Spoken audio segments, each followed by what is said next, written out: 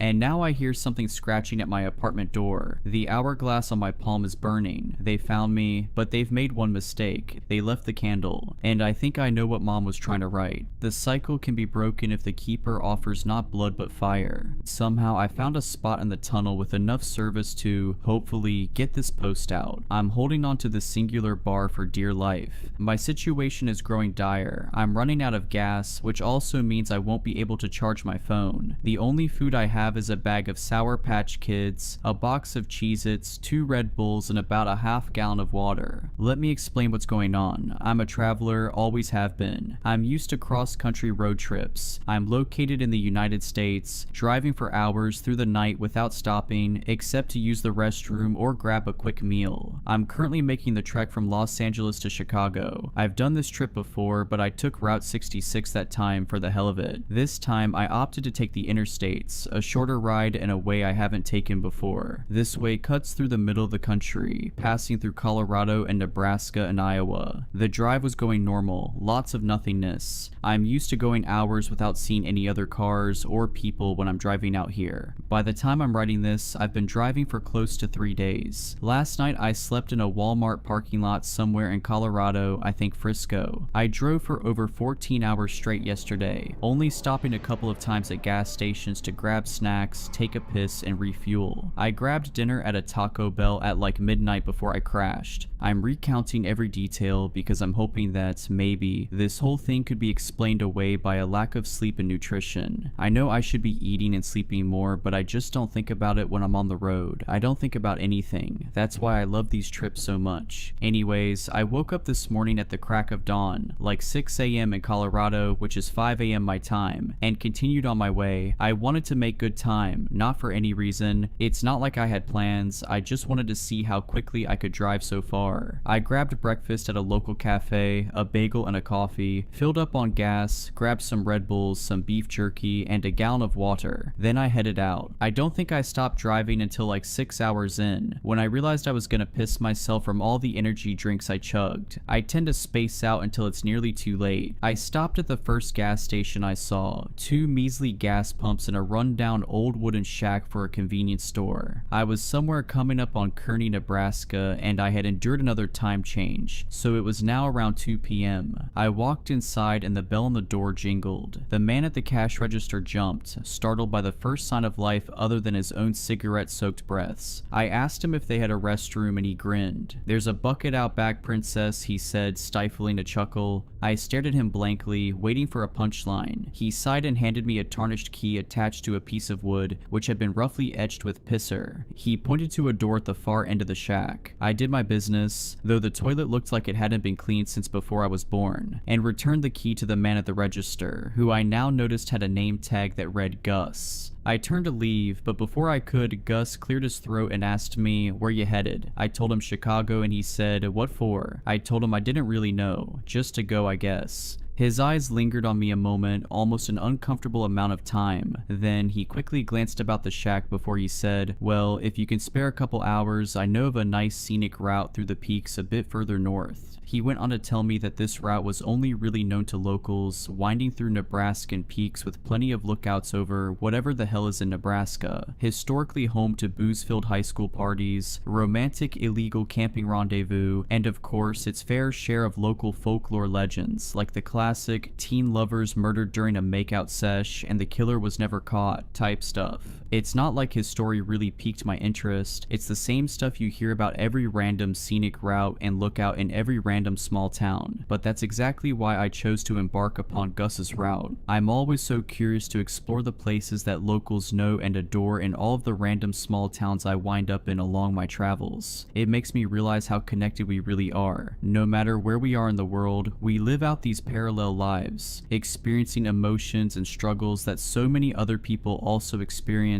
in their own ways. I love finding these spots. I love feeling connected with something, anything. He gave me crude directions, but it seemed simple enough. Continue up Interstate 80 for an hour or two longer until I see a turnoff, a dirt road to my left. Can't miss it. That'll take me where I need to go, according to Gus. I figured that if I didn't see the turnoff, I'd just take the loss. After our conversation, I decided to purchase some snacks, Sour Patch Kids, Cheez-Its, and 2 more Red Bulls, and a pack of menthol cigarettes. I filled up on gas again before leaving. I wasn't sure when the next gas station would be, especially if I found Gus's route, and I continued on my way. I lit a cigarette as I began this next leg of my journey. My mother would kill me for smoking in my car. She'd kill me for a lot of the stuff I do when I take these trips. One thing I started to learn is that Nebraska is full of corn and wheat. In all directions, all I could see were miles and miles of farmland, stalks waving in the wind like a sorry excuse for an ocean. Interstate 80 was surrounded, crops creeping onto the shoulders of the road, refusing to adhere to man-made perimeters. The stalks grew high above my SUV, making it so I could see nothing beyond the confines of my weedy, corny prison. I had been driving for about 2 hours since the gas station when I saw it, a break in the crops to my left. Gus was right, I couldn't miss it. The dirt road stood out like a beacon, a sudden relief from my engulfment. I didn't feel any hesitation to take the path. In fact, I was excited that I had actually stumbled across it. As I made the turn, I could almost feel the stories, the experiences of the people who had made this turn before me. Every local has their spots. In every big city, every small town, every single person has a place that is special to them. A coffee shop, a hiking trail, a park, somewhere they have left pieces of themselves. I want to leave pieces of myself everywhere. The dirt road cut through the fields heading north. Far ahead of me, I could see a small range of peaks and hills. Nothing compared to California's mountain ranges, but at least it wasn't flat like everywhere else is out here. After driving through more and more miles of farmland, eventually I started to ascend. The road curved to my right at the base of the closest peak, turned from dirt into old battered pavement, and I began a twisty, turny ride up and up. As I got higher up the peak, I could see what Gus was talking about. The views were incredible. Plots of farmland, a quilt that covered the earth in greens and tans and yellows. I lit another cigarette and slowly continued my drive. I stopped at a couple of lookouts, just random turnoffs on the side of the road, taking in my surroundings. You can find beauty in anything if you try, even Nebraskan wheat fields. I felt like a local. The road was nothing special, similar to most mountain roads I've taken before. Nothing stood out really, besides some empty bottles and beer cans in the brush. I didn't see a single other person for the entirety of my drive, which I enjoyed. It was just me in the woods and the road. Then I entered the tunnel. I didn't think anything of it. Plenty of mountain roads cut through portions of the mountain itself, causing you to drive through a manufactured hole in the rock. I used to play a game as a kid where I'd hold my breath until we made it through to the other side. I'm glad I didn't try to hold my breath this time. I immediately noticed the tunnel was long. I couldn't see any light coming from the other end. The dirty orange bulbs hanging from the ceiling every 10 feet or so didn't make much of a difference in the pitch black. I drove for about 30 minutes, thinking to myself that this may be the longest tunnel I've ever driven through. Then the lights started diminishing. They began popping up every 30 feet, then every 50 feet, then every 100 feet, then there were none. I drove through the darkness for another 45 minutes, my headlights leading the way. I'd been in the tunnel for over an hour now. It was close to 8 p.m. and I didn't see any signs of the exit. I decided to turn around. I didn't like being swallowed by darkness. The rock walls were closing in on me, reigniting my claustrophobic fears that consumed me as a child. I drove for an hour or so back the direction I came. The lights should have started coming back by now, but they didn't. No orange bulbs. I drove for another hour and another, almost 3 hours driving back the way I came, and I never made it back to the tunnel's entrance. I was never greeted by the warm glow of the dim bulbs. Maybe the lights had gone out, but even then I should have been out of the tunnel hours ago by now. I started getting worried. I was confused. I had turned around, hadn't I? I remembered taking that 3-point U-turn in the narrow tunnel. I had been worried my SUV wouldn't even be able to make the turn and was relieved when it had. I grabbed my phone, but of course, no service. And who would I even call? My angry mother, who would just chew me out for listening to a strange man at a gas station in the first place. I have no friends back home. I'm more inclined to spend my time alone. No relationships, besides an ex who wants me dead. I've only had myself for as long as I can remember. I left on this trip without telling anyone I was leaving, let alone where I'd be. Would anyone even notice I was lost? My mind was racing, looking for a solution as I kept driving. Luckily, my car's good on gas. I was still at half a tank. I just kept going. What else was I supposed to do? After another 2 hours, I was desperate. My gas wouldn't last forever. It was dwindling fast. And when my car gave out, I wouldn't be able to charge my phone either. My only distraction from the void enveloping me was my downloaded Spotify playlists. I needed that to survive. I needed that so I didn't go crazy in here. Out of nowhere, while I was fiddling with my music, I saw a beacon of hope. One single bar. It popped up for a split second. I slammed on my brakes and reversed until I got to the sweet spot. At this point, I didn't care if my mother screamed at me so loud it damaged my phone's speaker. I needed to tell someone what was happening to me. I hovered over her contact for a few seconds before I sighed and clicked call. It didn't even ring, just a horrific beeping that signified no service. I rested my forehead on the steering wheel, tears starting to well. I wasn't gonna get stuck out here. I couldn't. My brain wouldn't even consider that an option. I grabbed my phone and got out of the car. An eerie whistling from the wind blowing through the tunnel filled my ears. I climbed on top of my car. Maybe if I stood up here, I could get a call out. It didn't work. The same disheartening beeping rang out over and over, and I groaned. I could feel the anxiety building, my heart pounding against my chest. Then I heard something. It was faint at first, like someone trying to stifle a cough. I thought I imagined it. I stood there listening. Then it happened again, louder. It sounded like a playful shout, like maybe a teenager exploring the tunnel, hooting and hollering with their friends. This is what my mind latched onto. Another sign of life meant I could get out of here. I shouted back, "Hey!" It echoed, bouncing off the cold rock walls, repeating over and over. Then it was uncannily quiet. The wind's whistling stopped and everything went still. All I could hear were my own panicked breaths. Then footsteps. Hundreds of them, running, thumping footsteps, coming from both directions. It shook the ground and made my car wobble. Pebbles tumbled off the walls. I have never felt so weak, so exposed. I almost broke a bone jumping off of the roof of my car and stumbling into my driver's seat at what felt like the speed of light. I slammed the car door and locked it. I laid my seat all the way back and pressed myself against it, wanting so badly to dissolve, to disappear. My car stopped swaying. The quiet returned. I laid there for what must have been an hour, maybe more. Tears caked my face and I couldn't stop shaking. I tried every breathing exercise exercise my therapist had taught me. Nothing could calm me. What was that? I haven't moved. I'm still laying in my driver's seat typing this. It's almost 4 a.m. I have been in this tunnel for almost 10 hours. I thought that maybe if I sat down and wrote out everything that's happened so far, it would help me understand. I still don't understand, but it is helping me to settle down. It's grounding me in my reality. Can someone please figure out where I am? Can someone tell me what's happening? How does a tunnel suddenly extend by miles? Did Gus know about this? Is that why he sent me here? I'm paranoid. What do I do from here? I don't want to get out of my car again. What if they find me? Why did they stop running to me? Did I imagine it in my hungry, exhausted state? I don't think continuing to drive is a good option, but it's really the only option. Eventually my gas is going to run out. Eventually my phone is going to die for good. Eventually I will starve or die of dehydration. I'm conserving the little food and drink I have as much as I can. I'm freaking out. I'm so thankful I bought these cigarettes. I fell asleep at like 8 this morning, kept awake all night by gripping fear. I woke up at 4 p.m. with a start, unsure if my terror was from something real or something I dreamed. Honestly, I usually awaken with a start. I have had chronic nightmares for as long as I can remember. I don't think my trepidation was caused by an outside force. Still in the tunnel, feeling the same as I did yesterday. I don't think I was laced. Another response I kept seeing on my first post was that turning around was a mistake. If we take what Gus said literally, as many of you are, I have to continue through the tunnel to take me where I need to go. Maybe that's why the tunnel extended, keeping me inside until I turn back around. It wants to trick me. It's swallowing me like a pill. So when I woke up today, I turned back around, facing back through the tunnel, hopefully the correct way. My car was slowly running out of gas, less than 1/4 tank. I found a portable charger in my car, thank God, that I charged up as I drove. I need as much time with you all as I can get. I need to feel like I'm still connected to civilization. Every 10 to 15 miles down the tunnel, I would reach another service sweet spot, a split second of a bar before it disappeared once again. It's throwing me a bone. I watched as my gas sensor conspicuously made its way to E. I kept driving past empty for about 30 minutes until my car sputtered and came to a stop in the darkness. I had been driving for about 3 hours. My car stopped near where I had turned around yesterday, I think. I sat there, unsure of what to do next, even though in my heart and in my mind I knew. Something I was dreading. I had to start walking. This must be what it wants. For me to be exposed, no longer protected by the steel frame of my SUV, no longer able to hide or speed away at a sign of danger. I was avoiding giving the tunnel what it wanted. I was terrified that as soon as I stepped out of my vehicle, I would be swarmed by whatever was running at me yesterday. But I had no other choice. I packed a bag with the necessary supplies. All of my food and drink, my portable charger, a blanket, some warm clothes, and a journal and pen in case my phone dies before I get out of here. I still want to be able to document my journey. I also grabbed my emergency flashlight and some extra batteries. I even found an old flare in my car's tool bag, which I took with me, and of course my cigarettes and a lighter. I sat there with my packed bag for a while, building up the courage to open my car door. I took a deep breath, counted down from 10, and on 1, I swung open my door and stepped out onto the road. The wind's eerie whistling surrounded me once again. I pointed my flashlight all around me. It was cold, dark, and damp. Liquid pooled at the base of the rock walls. There was nothing to do but start walking, so I did. Leaving my precious vehicle behind was heartbreaking. That SUV is the one constant I have in my life right now. I walked and walked. I knew that the last time I got a bar was about 2 miles before my car stopped. That meant in 8 miles or so, I would hit another sweet spot, and that's where I would rest. It would probably take me about 3 hours of walking. My flashlight did hardly anything in the pitch black. I could see only about 10 feet in front of me and only a small circle of light. The air felt heavy. It was getting hard to breathe. I jumped at every noise. Pebbles I had happened to kick bouncing along the ground. Water drip drops, even my own footsteps sometimes. I was constantly swiveling my light in all directions, glancing behind me every few seconds, even though I couldn't see anything. I felt like I was being watched, as cliche as it is. I walked for about an hour and a half, telling myself I was halfway to my rest point. I just had to keep pushing. I stopped for a second to retie my shoelaces. As I kneeled down, my flashlight fell out of my pocket and rolled to the other side of the tunnel, light aiming behind me. I watched the light as it rolled. The flashlight hit the wall opposite me with a metallic clink. The beam of light illuminated something pressed against the wall, about 10 feet behind me. A black shadow stood out against the shiny gray rock. It looked like the shape of a person, though elongated and wrong somehow. Someone standing with their face pressed against the wall, arms at their side. I inhaled sharply, trying to act as though I didn't see anything. I didn't want to acknowledge the shape. We all remember what happened the last time I acknowledged a presence in this tunnel. I quickly finished tying my shoes and ran across the tunnel to grab my flashlight. I picked it up and continued briskly walking, away from the figure, away from the menacing mass that stuck to the rock like moss. My heart started racing once again, pounding so hard I worried the sound would echo. Was I being followed, and by what? I kept moving. It almost felt like I was floating. My legs were getting numb from the cold and the trek. I made it to my rest point without another incident. I put on a sweater and sat on the ground, my back against the tunnel wall, wrapping myself in my blanket. The bar had appeared like a sign from God, and I started reading more of your comments, just to hear from someone. I guess eventually I started to hum. It's a habit that my mother had tried beating out of me when I was younger, but no amount of pummeling could stop the music in me. It was always random tunes that I couldn't really place. This time was no different. I hadn't even noticed the melody vibrating in my throat, not until I heard it faintly from my left. Further down the tunnel, the way I had walked from. I stopped my humming, but the tune didn't cease. It kept repeating, and I grew more restless each time. A panic crept over me. I listened intently and realized it didn't even necessarily sound human. It sounded forced, like whatever was repeating my humming had never hummed before. Crackling, gritty, hoarse. Then more joined in, from both directions. A distorted choir I couldn't see was repeating my nonsensical tune over and over. I started imagining what these pitiful tunnel demons could possibly look like. Did they appear as human like I thought the shadow was, or were they more animalistic? Would my death be quick at their hands? The humming was converging on me, getting closer and closer. I turned off my flashlight and threw my blanket over my head, curling up into a ball, like a toddler avoiding the monster under their bed. I lay there with my eyes closed, focusing on my breathing. In for 6, hold for 6, out for 6, just like my therapist taught me. The ground trembled, the pebbles skittered around me, the wind picked up speed. After about 5 minutes, the humming came to an abrupt halt. Everything quieted suddenly. A single set of footsteps was approaching me slowly. I was shaking as I heard the figure coming up on me. I remained under my blanket, pressed against the ground and the wall. I scrunched my eyes closed and pictured myself somewhere, anywhere else. The footsteps stopped right in front of me. I sensed the figure lean down. I could hear it breathing directly above me. If this was it, this was it. I accepted my fate. Drops of what I assumed was drool splattered onto the blanket. I heard something lick its lips. I held my breath and thought of every horrible thing I had done throughout my life, and how I would never be able to fix it. How I never made amends with so many of the people I had harmed. How my mother probably wouldn't even notice I was dead, and if she did, she'd probably be relieved. Obviously, whatever it was didn't kill me. It stood there above me, salivating and clicking its tongue for a long, long time. Somehow, I fell asleep. Wake up. I was still wrapped in the blanket, clutching my flashlight and my phone. I had been awakened by that harsh whisper shout that rang in my ears, like when someone screams in a dream and it continues long after you open your eyes. I listened, but I heard nothing more. I slowly lifted the edge of the blanket and peeked out. My eyes began adjusting to the darkness, and I couldn't see any ominous shapes in my immediate vicinity. I bit my tongue and turned on my flashlight, slowly lifting the blanket off of myself and shining my light in all directions. Nothing. Are they toying with me? Maybe they're like Stephen King's It. Maybe they want me to be afraid before they eat me so I taste better. Are they even real? I saw that shape in the tunnel, but maybe it was a trick of the light. I heard the humming and I felt that figure looming over me, but maybe it was all in my head. My mother always told me I was beyond help, that my paranoid tendencies would take over me until they killed me. Maybe that's all that's happening now. I keep trying to tell myself that none of this is real, that I'm just going crazy from hunger and exhaustion and cold and isolation. It's getting harder to convince myself of that though, especially now that I notice the dozen or so drops of blood littering my blanket. I think I slept for like 2 hours. It's almost 2 a.m. I'm about to start the 3-hour walk to my next resting point, my next bar. I have to keep moving. Until I can get back online, I'm hoping some of you can help me. I don't think there's any point in figuring out exactly where I am. I don't want anybody else coming in here after me. I don't know if this tunnel's even real at this point, but maybe you guys can give me some ideas on how to proceed. Should I confront the figures the next time they make themselves known? Maybe acknowledging them is the only way I can get out of here. Maybe I have to face my fears.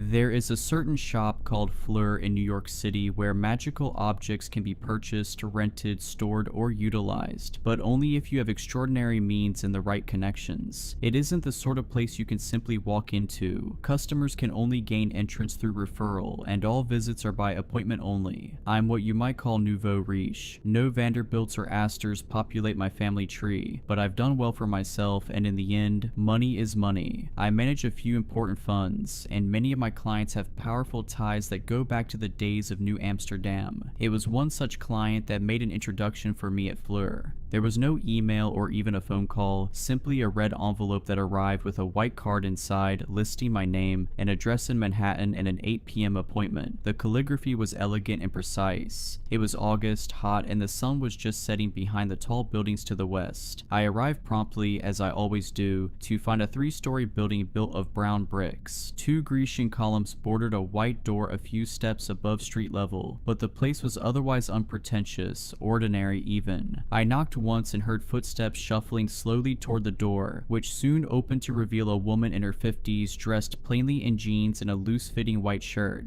"You must be Tara," she said. "I'm Angie, the proprietress. Please follow me." I took a step inside, carefully closing the door behind me. Inside, the house was cozy and clean. I'd expected a crowded maze packed with objects. Instead, we passed an ordinary sitting room with threadbare couches and a kitchen with basic appliances and outdated tile countertops. "It's not what I expected," I said, knowing the words were rude even as they left my mouth. "When I was younger, I was vain," said Ina. She had a bit of a Midwest accent that made me want to discount anything she said. I had plenty of tools at my disposal, and I'd show up at that door glammed up to make men drool and women jealous. In the end, it brought me more trouble than joy. I should have listened to my father. He ran this place for decades before he handed me the keys. He always said it's best to hide in plain sight. Now, I see the wisdom in that. For a moment, something in the periphery of my vision flickered, and in Inga's place I glanced a much taller, thinner woman in a glittering evening gown. Her red hair shimmered like it had been woven with strands of tinsel and fell halfway down her back. Black and green tattoos snaked down her arms. The inks moved slowly beneath her skin. As I followed her into an austere office, the flicker went away and I saw the plain version of her again, smiling at me as if we now shared a secret. "So," she said, "I'm aware of your situation. I sympathize." "Do you have children?" I asked, and she shook her head. "I've never wanted them," she said. "It complicates this line of work. Certain clients see fit to threaten your family's safety if they can't get what they want. Things get quite ugly." She said this with an air of someone who'd crossed many dangerous people and come out on top. I thought it best not to inquire further. "I've tried all the normal methods," I said. "Hormones, IUE, IVF. I was trying not to betray any emotion, but I felt my chest constricting. I'd hate myself if I cried in front of this stranger. I just thought if maybe you had some kind of ointment maybe, or a charm." Jesus, I can't believe I'm saying this out loud. She held out a hand, gesturing for me to do the same. Then she took hold of my wrist and spit in my open palm. I tried to draw it back, but her grip was far stronger than it should have been. She rubbed her thumb in small circles all around my skin until the spit was spread evenly. Then finally, she released me and slowly nodded. "Unfortunately, none of the usual methods will work in your case," she said. "There's something blocking you." Blocking me? I tried not to sound too unduly skeptical. Like a diaphragm, I wanted to add, but I bit my tongue. "Yes, something powerful that even I can't quite see." Now I rolled my eyes. Of course. My lie meter was going into hyperdrive. I could almost sense that sales pitch coming. Of course I had a 1 in a million problem that would require a very expensive solution, right? "Sounds like you can't help me then," I said, standing. "No," she said. "You can help yourself, but only if you want it badly enough." I hesitated for a moment. I could always try the IVF again. A new method was being pioneered down at the Mayo Clinic. Something to do with treating the ovaries with stem cells maybe, but I could only imagine it ending in utter expensive failure. And then there was the other issue. Marlon, my boyfriend of 8 years, had thrown his hands up at the whole thing, frustrated at my tenacity, which he called obsession. A few days earlier, after our latest fight, he'd stormed out of the apartment without a word and hadn't responded to any of my texts since. "I can help you," she added. I sat down. "I want it more than you could possibly realize," I said. "Many people who show up here believe that," she said. "Some are correct, most aren't. She opened a door and rang a small bell. A few moments later, a thin red-headed man walked in carrying a roll of fabric over his shoulder. "You don't need a salve to shock your womb into obedience," she said. "You need a wish." "Like from a genie?" I said, almost laughing. "You got Robin Williams' ghost in here?" She smiled thinly, as if humoring a child. "There are such things as beings who can grant boons to humans," she said, "but they don't live in lamps or rings, and they are closer to gods than to that blue monstrosity in Aladdin." She nodded to her companion, who knelt and rolled out the fabric. It was a rug, I realized, or what may have passed for one long ago. The gray fabric was beaten and frayed, and black blocky images of antelopes had faded into almost nothing. "The rug is from the Ubaid period, roughly 4800 BCE, explained Inga. "Even were it not charmed, it would be one of a kind amongst the oldest textiles in existence. By the same token, it's likely that it had survived for so long precisely because of its supernatural qualities." I had to stop myself from making a joke about magic carpets. Inga looked deadly serious now. "In the popular imagination, magical objects are portrayed as easy fixes," said Inga. "A lamp you rub, or a sword that slices through stone, a carpet that flies. In reality, most enchanted objects can only be activated through extreme effort and determination. They're merely a foot in the door to seeking supernatural aid. The true effort comes from the seeker." "So how does it work?" I asked. "To contact the being tied to this rug, you must kneel on it for 3 days and nights. During that time, you may not sleep, eat, or drink. If you have proven the strength of your resolve after 3 days, the spirit will visit you in your desire. And I can wish for anything. Most wishes are acceptable, but it's good to know ahead of time that there are limits. You cannot use the wish to kill a living thing or to negate the wish of another. Such things are against the nature of the spirit. It is a generous being by nature, looking to grant the heart's desire of the worthy." "My wish is worthy," I said. She nodded. "You will need time to prepare," she said. "I have a room here that I'll set up for your trial. As I said, you will need to be here for 3 days. Come well nourished and hydrated just after a full night's sleep. Wear loose, comfortable clothes." She paused. "Some clients choose to bring an adult diaper." "You've got to be kidding me." I couldn't help but mutter, but she did not smile. "The cost is $5 million per day," she said. "Non-refundable." I raised my eyebrows. "I was told money wouldn't be an issue," she said. "It's not," I said, regaining my composure. "I would have to sell some of my crypto holdings, the easiest asset to liquidate on short notice." I started to assess the tax implications in my head. "Good," she said, "then we'll set a date." I was able to clear a few days in October for the trial. I told my coworkers I was headed to St. Bart's to do a little beach time. Though I hadn't taken a vacation in years, no one questioned it. If anything, they were glad, telling me it seemed like I could use it. I'd developed a reputation as highly intense, a ballbuster. I think everyone was happy to get a break from me for a few days. I did finally hear from Marlon. He called to let me know he was coming for his things and that he hoped I wouldn't be there when he arrived. It hurt to lose him, but I told myself I was better off moving forward alone. Perhaps I just didn't want to endure the embarrassment of explaining my visit to Fleur and the trial awaiting me. If anything, Marlon was even more of a skeptic than I was, but he wasn't the kind of person who really truly wanted anything. He'd gone along with the baby plan partly because of me and partly because it was the thing people did. But I know he never really fantasized about holding a newborn in his arms, taking joy in her little coos and laughs. He was simply along for the ride until things got too hard, and then he wasn't. It was all for the best. If the wish worked as promised, I wouldn't need Marlon or any man. The baby would be all mine. In the days leading up to the trial, I did everything I could to prepare. I caught up on sleep, ate at a small caloric surplus, and did a daily yoga routine to loosen my joints. Embarrassingly, I also prayed to a small statue of Mary my mother had given me as a girl. It was one of the few objects I'd kept from childhood, and I certainly wasn't Catholic anymore, but it felt like it wouldn't hurt. Finally, the day came. I arrived at Fleur and ascended the steps. The door opened before I could even knock, and Inga gestured for me to enter. She was dressed in a sort of white linen uniform with a tan apron. She might have looked at home in a day spa. Indeed, she handed me a glass of ice water with a cucumber floating inside. "It's important to hydrate and best to empty your bladder before you go in," she said. Then, looking me in the eye, she added, "Is your resolve as strong now as when we last met?"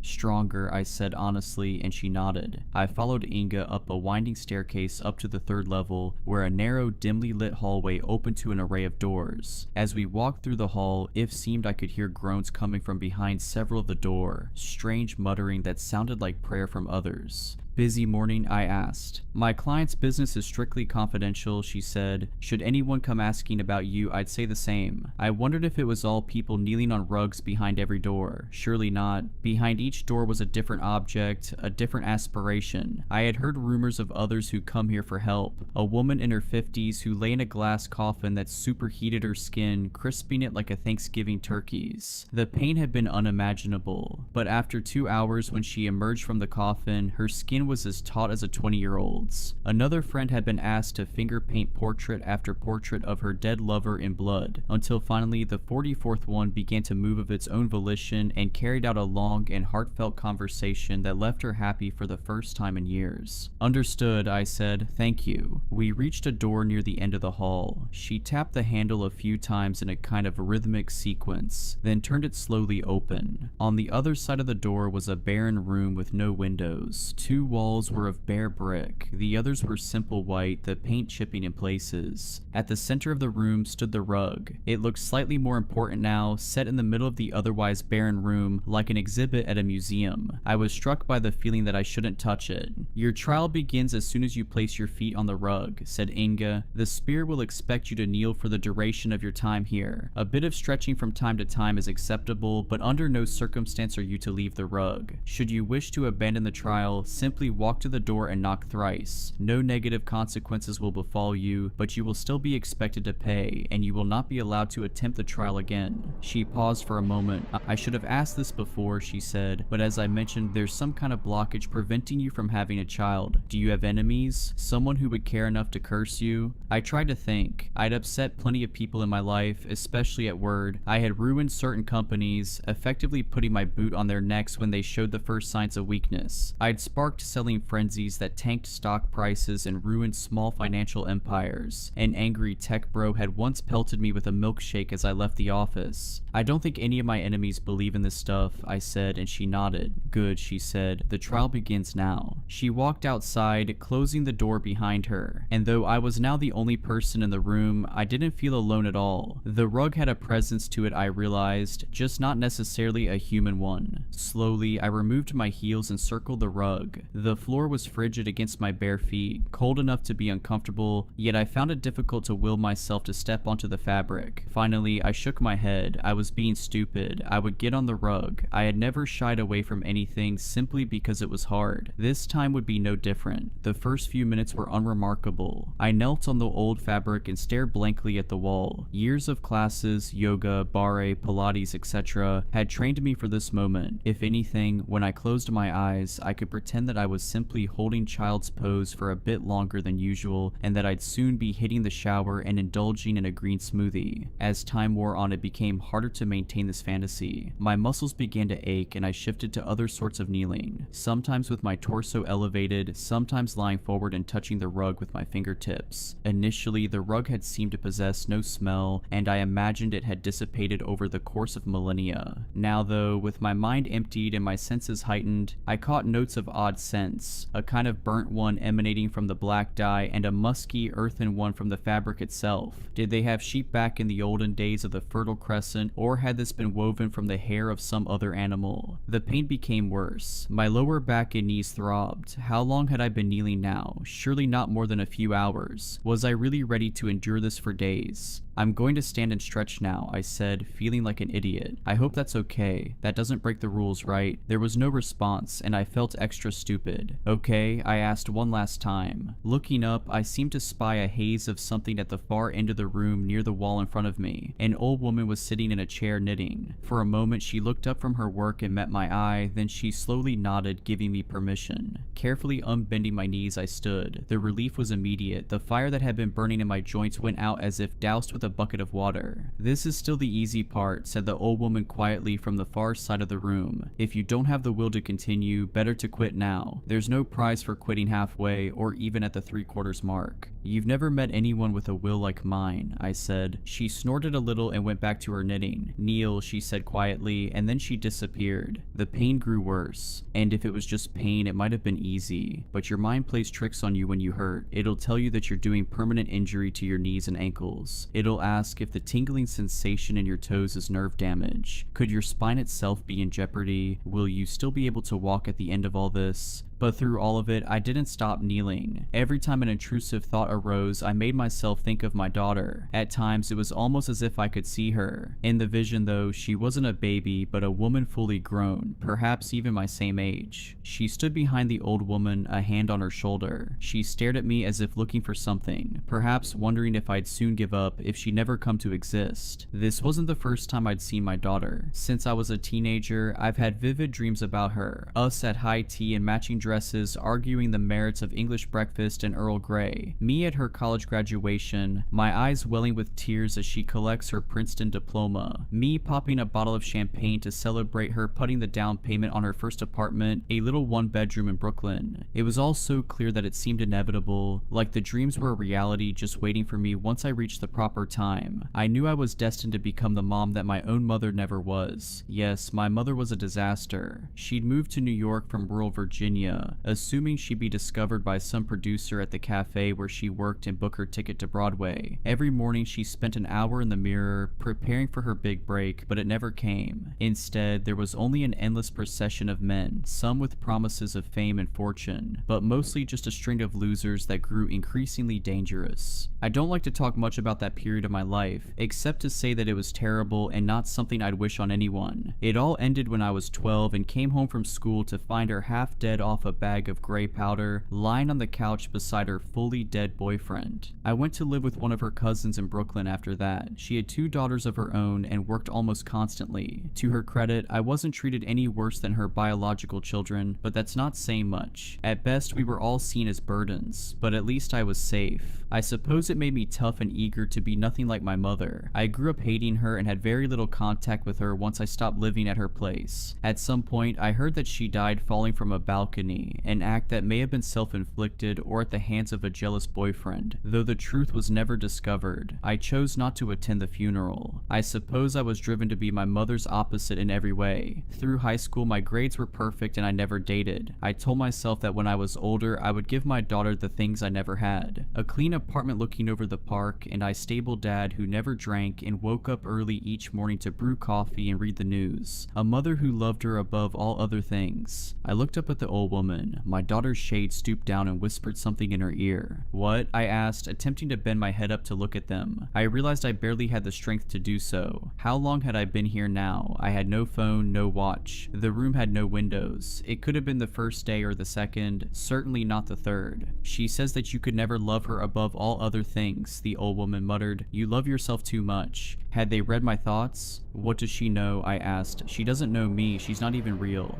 My daughter crossed her arms and stared daggers. I should mention that not all of my dreams about my daughter had been good ones. There had been nightmares too. Me arriving home to find her, 16 and in bed with an older boyfriend. Me screaming and hitting her over and over again, shouting that she'd end up like my mom. And more like this. My daughter coming home with a B+ on a report card, or missing curfew by half an hour as a junior in high school. It always ended with me screaming, reminding her that a single step on the path to failure was one too many.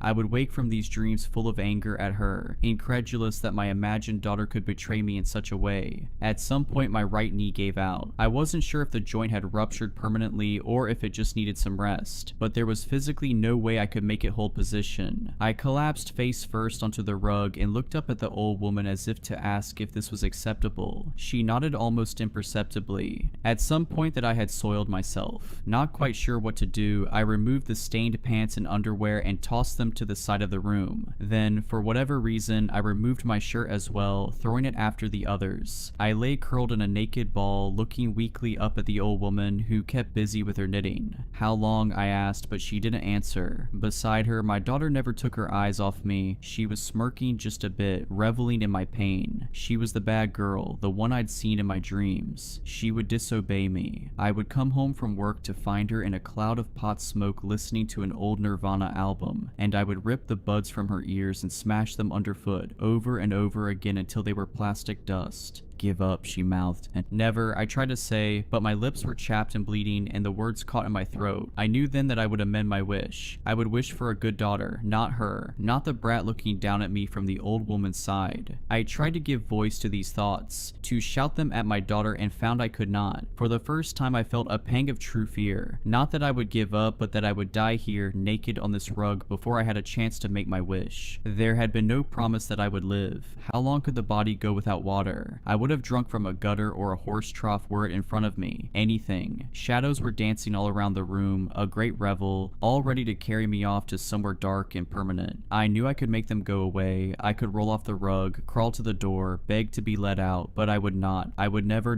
relent. My daughter shook her head and, see, she said, she'll never bend. The old woman looked up at me and nodded, and I realized that the rug had extended now, growing longer. It reached all the way to the old woman, stretching out to her feet and upper legs, all the way to the needles in her lap that were knitting it longer and longer. She gestured for me to come closer, and I began to crawl, naked and chapped. My right knee fully numb, I dragged myself to her feet. Tell me what you desire, she said softly, not meeting my eyes. You know, I said, you need to say it. A daughter, I said, my perfect daughter. She thought for a moment. I'm sorry, she said. I cannot help you. The rules are the rules. What are you talking about? I choked as I asked the question, my throat dry and painful. Your wish cannot negate the wish of another, she said softly. I don't understand, I said. What was she talking about? The woman held up the bits of yarns in her lap. They seemed to vibrate, the dancing threads throwing darkness on the wall like shadow puppets. In these shadows a vision formed. It was my daughter years in the future, my same age. She was here in this very room, kneeling on this very same rug. Time moved in fast motion as I watched her suffer just as I had. Her body breaking down, her mind drying into a husk as the lack of sleep and water broke it. But in the end, she too survived the trial. She too crawled to the old woman to make her wish. I don't want to die, she said through chapped lips, but I wish I was never born. Could you do that for me? The old woman looked up at her curiously. Perhaps. Why is this your wish? Because I have never been happy, not one day in my life, my daughter said, blinking away tears. I had a mother who screamed at me for the slightest misstep. She demanded perfection, and I tried to give it to her. I gave her everything she wanted. I went to Yale, then Harvard Medical School. There's no better doctor in the city, but every day I come home and wish I'd die in my sleep. I haven't spoken to my mom in years, but I still hear her screaming. The second I start to feel happy, she's right there in my ear, telling me I don't deserve an ounce of joy in my life. The old woman nodded. I can give you what you wish, she said. Wait, said my daughter. If you grant the wish, what happens? The old woman gestured to the work in her lap. It would be a bit of bother, she said. I'd have to unravel this a bit. She gestured to the yarn in her lap, still attached to the rug. 38 years worth of work, back to the time of your conception. I'd nudge things just a little bit. A different baby would fill her belly. No, said my daughter, fighting back tears. No. No one else should have to do this, to live this. She thought for a moment, then said, I want to wish for my mother to be barren, incapable of having a child, ever.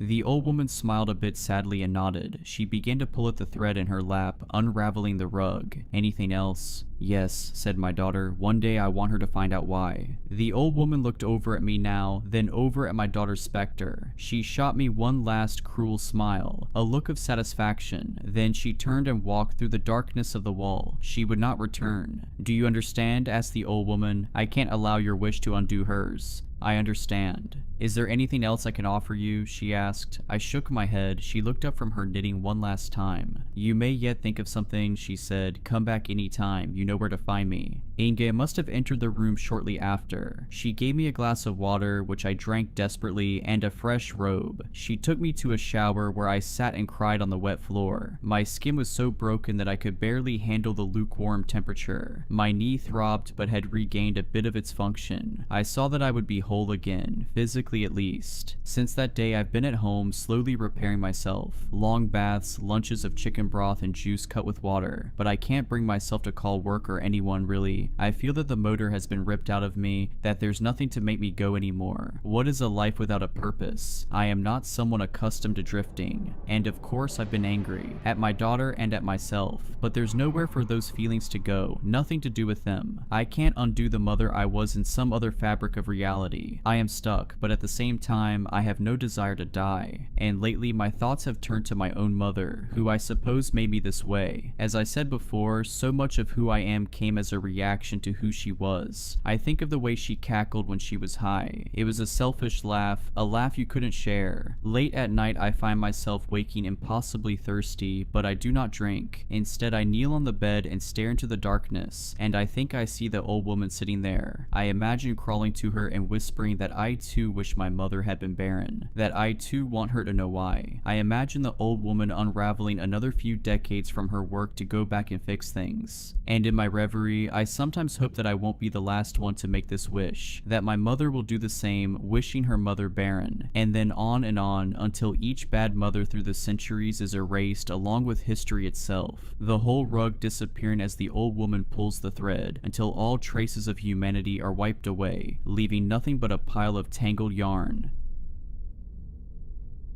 The first time I saw the 13th floor was just a few days ago, and I hope I will never see it again. It was a normal Monday, and I was exhausted after a long day of work. I work as a nurse at Westview Hospital, and my shifts were always draining, especially that day since I had to work a double. Finally, my shift ended and I hurried out the door. I appreciated not having to worry about parking in a city that was normally so busy. Living so close to work had its advantages. Westview was often still bustling at that hour, but tonight it felt eerily abandoned, as though the world had retreated into the shadows. My apartment building loomed ahead and I quickened my pace, anxious to get inside. I stepped into the lobby of Central Heights, passing by Ray the doorman and offering a polite nod to his wave. Normally, I would have stopped to chat, but I was too tired and was just looking forward to a bath, a stiff drink, and maybe a TV show before I collapsed into sleep. As I made my way toward the elevator, I was already scrolling through my phone for something to watch while waiting for the long ride to the 16th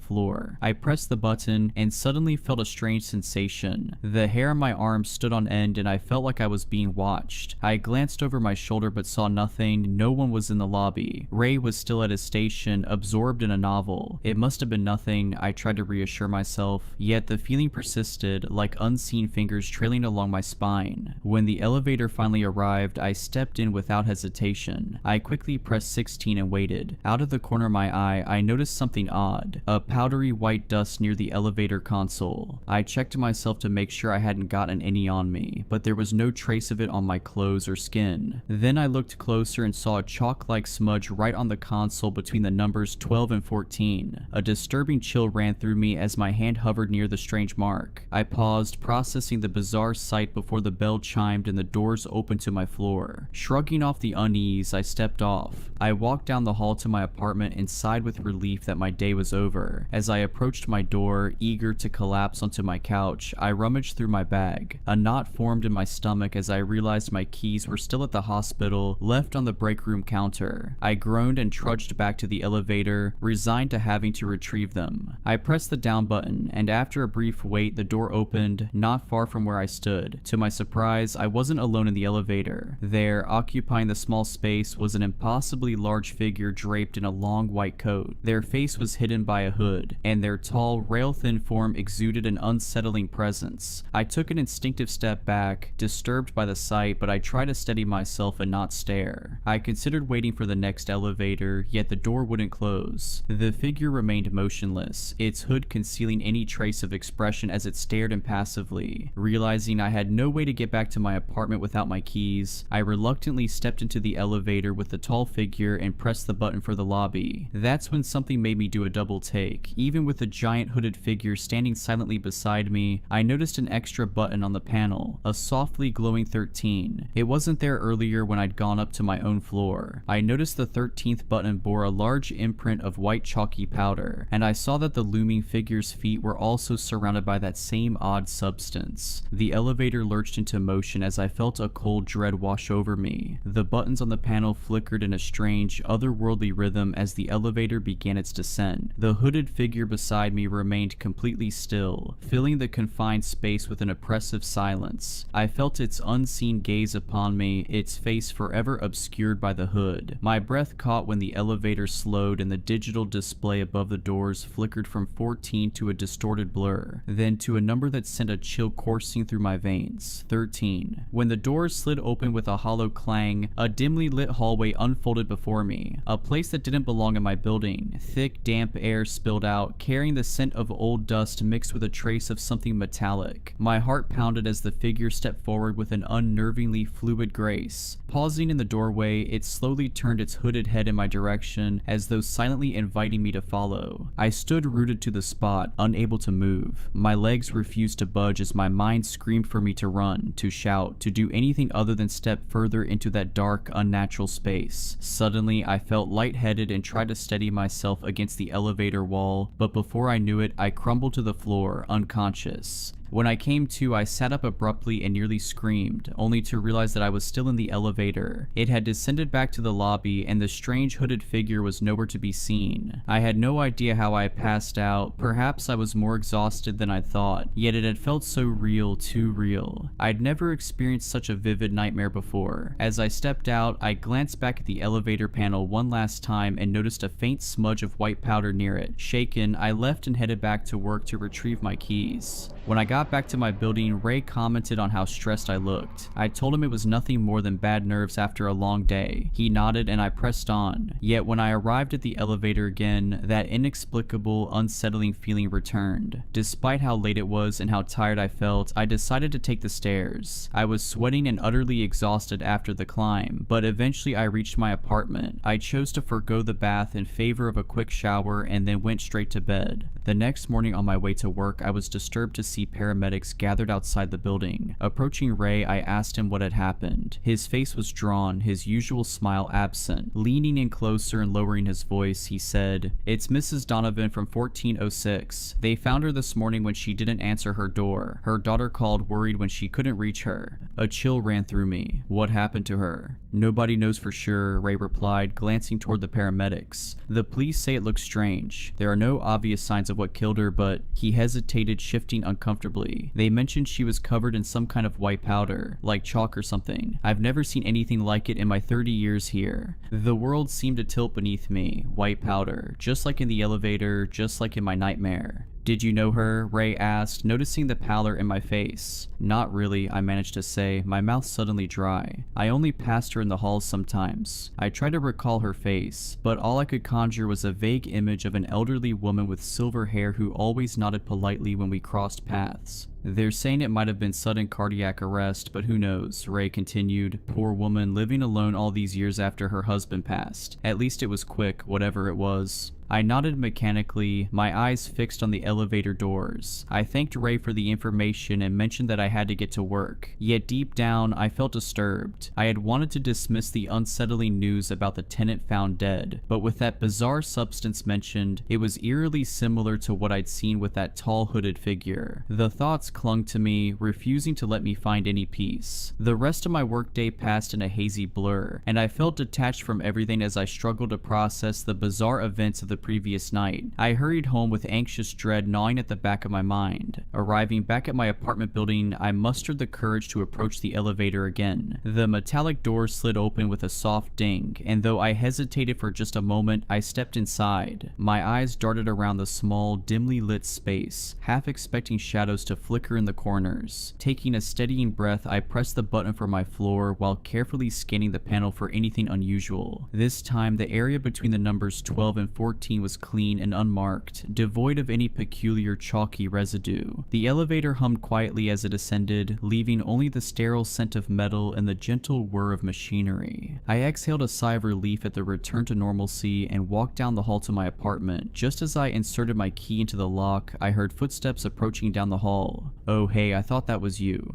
I turned to see Chelsea Matthews, my neighbor from 1604, walking toward me with a reusable grocery bag slung over one arm. Her dark curls were pulled back into a messy bun, and though her face attempted a smile, worry was etched in every line. Hi Chelsea, I greeted her with a forced smile. Chelsea glanced over her shoulder before stepping closer. Did you hear about Mrs. Donovan? She whispered, her voice tight. I nodded, still holding my key in the door. Ray told me this morning it's awful. I can't stop thinking about it, Chelsea admitted, clutching her grocery bag closer to her chest. I saw her just 2 days ago in the laundry room. She seemed perfectly fine, even talking about her granddaughter's ballet recital. A chill crept up my spine. Did Ray mention the white powder they found? Her eyes widened. Yes. That's what's so strange. My sister works at the police station as a clerk, and she couldn't tell me much, but she said the investigators were baffled. It wasn't any kind of drug or poison they recognized, just this weird chalky substance all over her apartment. Her voice dropped even lower. The medical examiner still hasn't determined a cause of death. My legs felt weak as I leaned against the door frame. That's disturbing. There's something else, Chelsea confided, stepping even closer. Mrs. Donovan mentioned something weird the last time I saw her. She talked about having nightmares of a tall figure in white visiting her at night. She shook her head. I assumed it was just an old woman's imagination, you know, but now, the key slipped from my fingers, clattering against the hardwood floor, making Chelsea jump. Sorry, I mumbled as I bent to retrieve it with trembling hands. Did she say anything else about this figure? Chelsea furrowed her brow, just that it was impossibly tall and wore some kind of hood. She mentioned it even left marks on her floor, like footprints or something. She shrugged helplessly. I figured it was just her medication giving her vivid dreams. My mouth went dry. And you said this was 2 days ago? Yeah, she nodded. The day before she died. Studying my face, she asked, Are you okay? You look a bit pale. I'm fine, I lied, forcing myself to stand a little taller. Just tired from work. These double shifts are killing me. I fumbled with my key once more. I should get some rest. Alright then, take care and stay safe. I'll see you around and don't work yourself too hard. Have a good rest of the night, Chelsea said, waving as she headed back to her own apartment. I stepped inside my apartment and released the breath I hadn't realized I was holding, my mind still echoing with all the disturbing things Chelsea had said about Mrs. Donovan and her untimely death. Pushing myself away from the door, I moved through my darkened apartment, flipping on lights as I went. The shadows seemed longer tonight, and the corners of my home appeared darker and more ominous. In the kitchen, I poured myself a glass of wine with shaking hands, spilling a few drops on the counter, though I didn't bother to wipe them up. The television droned on in the background as I curled up on my couch, wrapping myself in a throw blanket despite the warmth of the apartment. News footage of paramedics outside my building played silently, a reporter discussing the mysterious death of an elderly resident. I quickly changed the channel. Sleep proved impossible. Every time I closed my eyes, that hooded figure and the impossible 13th floor replayed in my mind. Chelsea's words about Mrs. Donovan's nightmares echoed incessantly, the same nightmares I'd had, the same figure I'd seen. Around midnight, I finally dragged myself to bed. I lay awake, staring at the ceiling and listening to the occasional creaks and groans of the building settling. My eyelids grew heavy despite my anxiety, and eventually I drifted into an uneasy sleep. I woke with a start, my alarm blaring beside me. For a moment I felt disoriented, unable to tell if I had truly slept or merely closed my eyes for a few minutes. My body felt heavy and my mind foggy as I dragged myself out of bed and into the shower. The hot water did little to wash away my unease. As I dressed for work, I found myself continuously glancing toward my door, half expecting a knock or the turn of the handle. I chided myself for being irrational, but couldn't shake the dread that had firmly taken root in my mind. My morning routine took longer than usual. Every sound startled me. By the time I was ready to leave, I was already running late. I hesitated at my door, took a deep breath, and stepped into the hallway. The corridor was quiet, with morning light filtering through the windows at each end. I locked my door and headed toward the elevator, only to freeze mid-step. There, in the middle of the hallway, stood Chelsea. I recall that she worked at a different hospital across town, yet she was in her hospital scrubs, though they looked rumpled as if she'd slept in them. Her hair hung loose and tangled around her shoulders. Chelsea, I called out cautiously, are you okay? She didn't respond at first, remaining perfectly still with her gaze fixed on the wall. Something about her unresponsive stillness sent a chill down my spine. Chelsea, I tried again, gently reaching out to touch her shoulder. At my touch, her head snapped toward me, but her eyes remained unfocused, gazing through me rather than at me. Her pupils were dilated and her face looked unnaturally pale. It comes at night, Chelsea whispered, her voice voice raspy and strange. "The shadow of death, it wears white but leaves darkness. It marks them first. The 13th floor, it's waiting there." My blood ran cold. "Chelsea, what are you talking about? There is no 13th floor."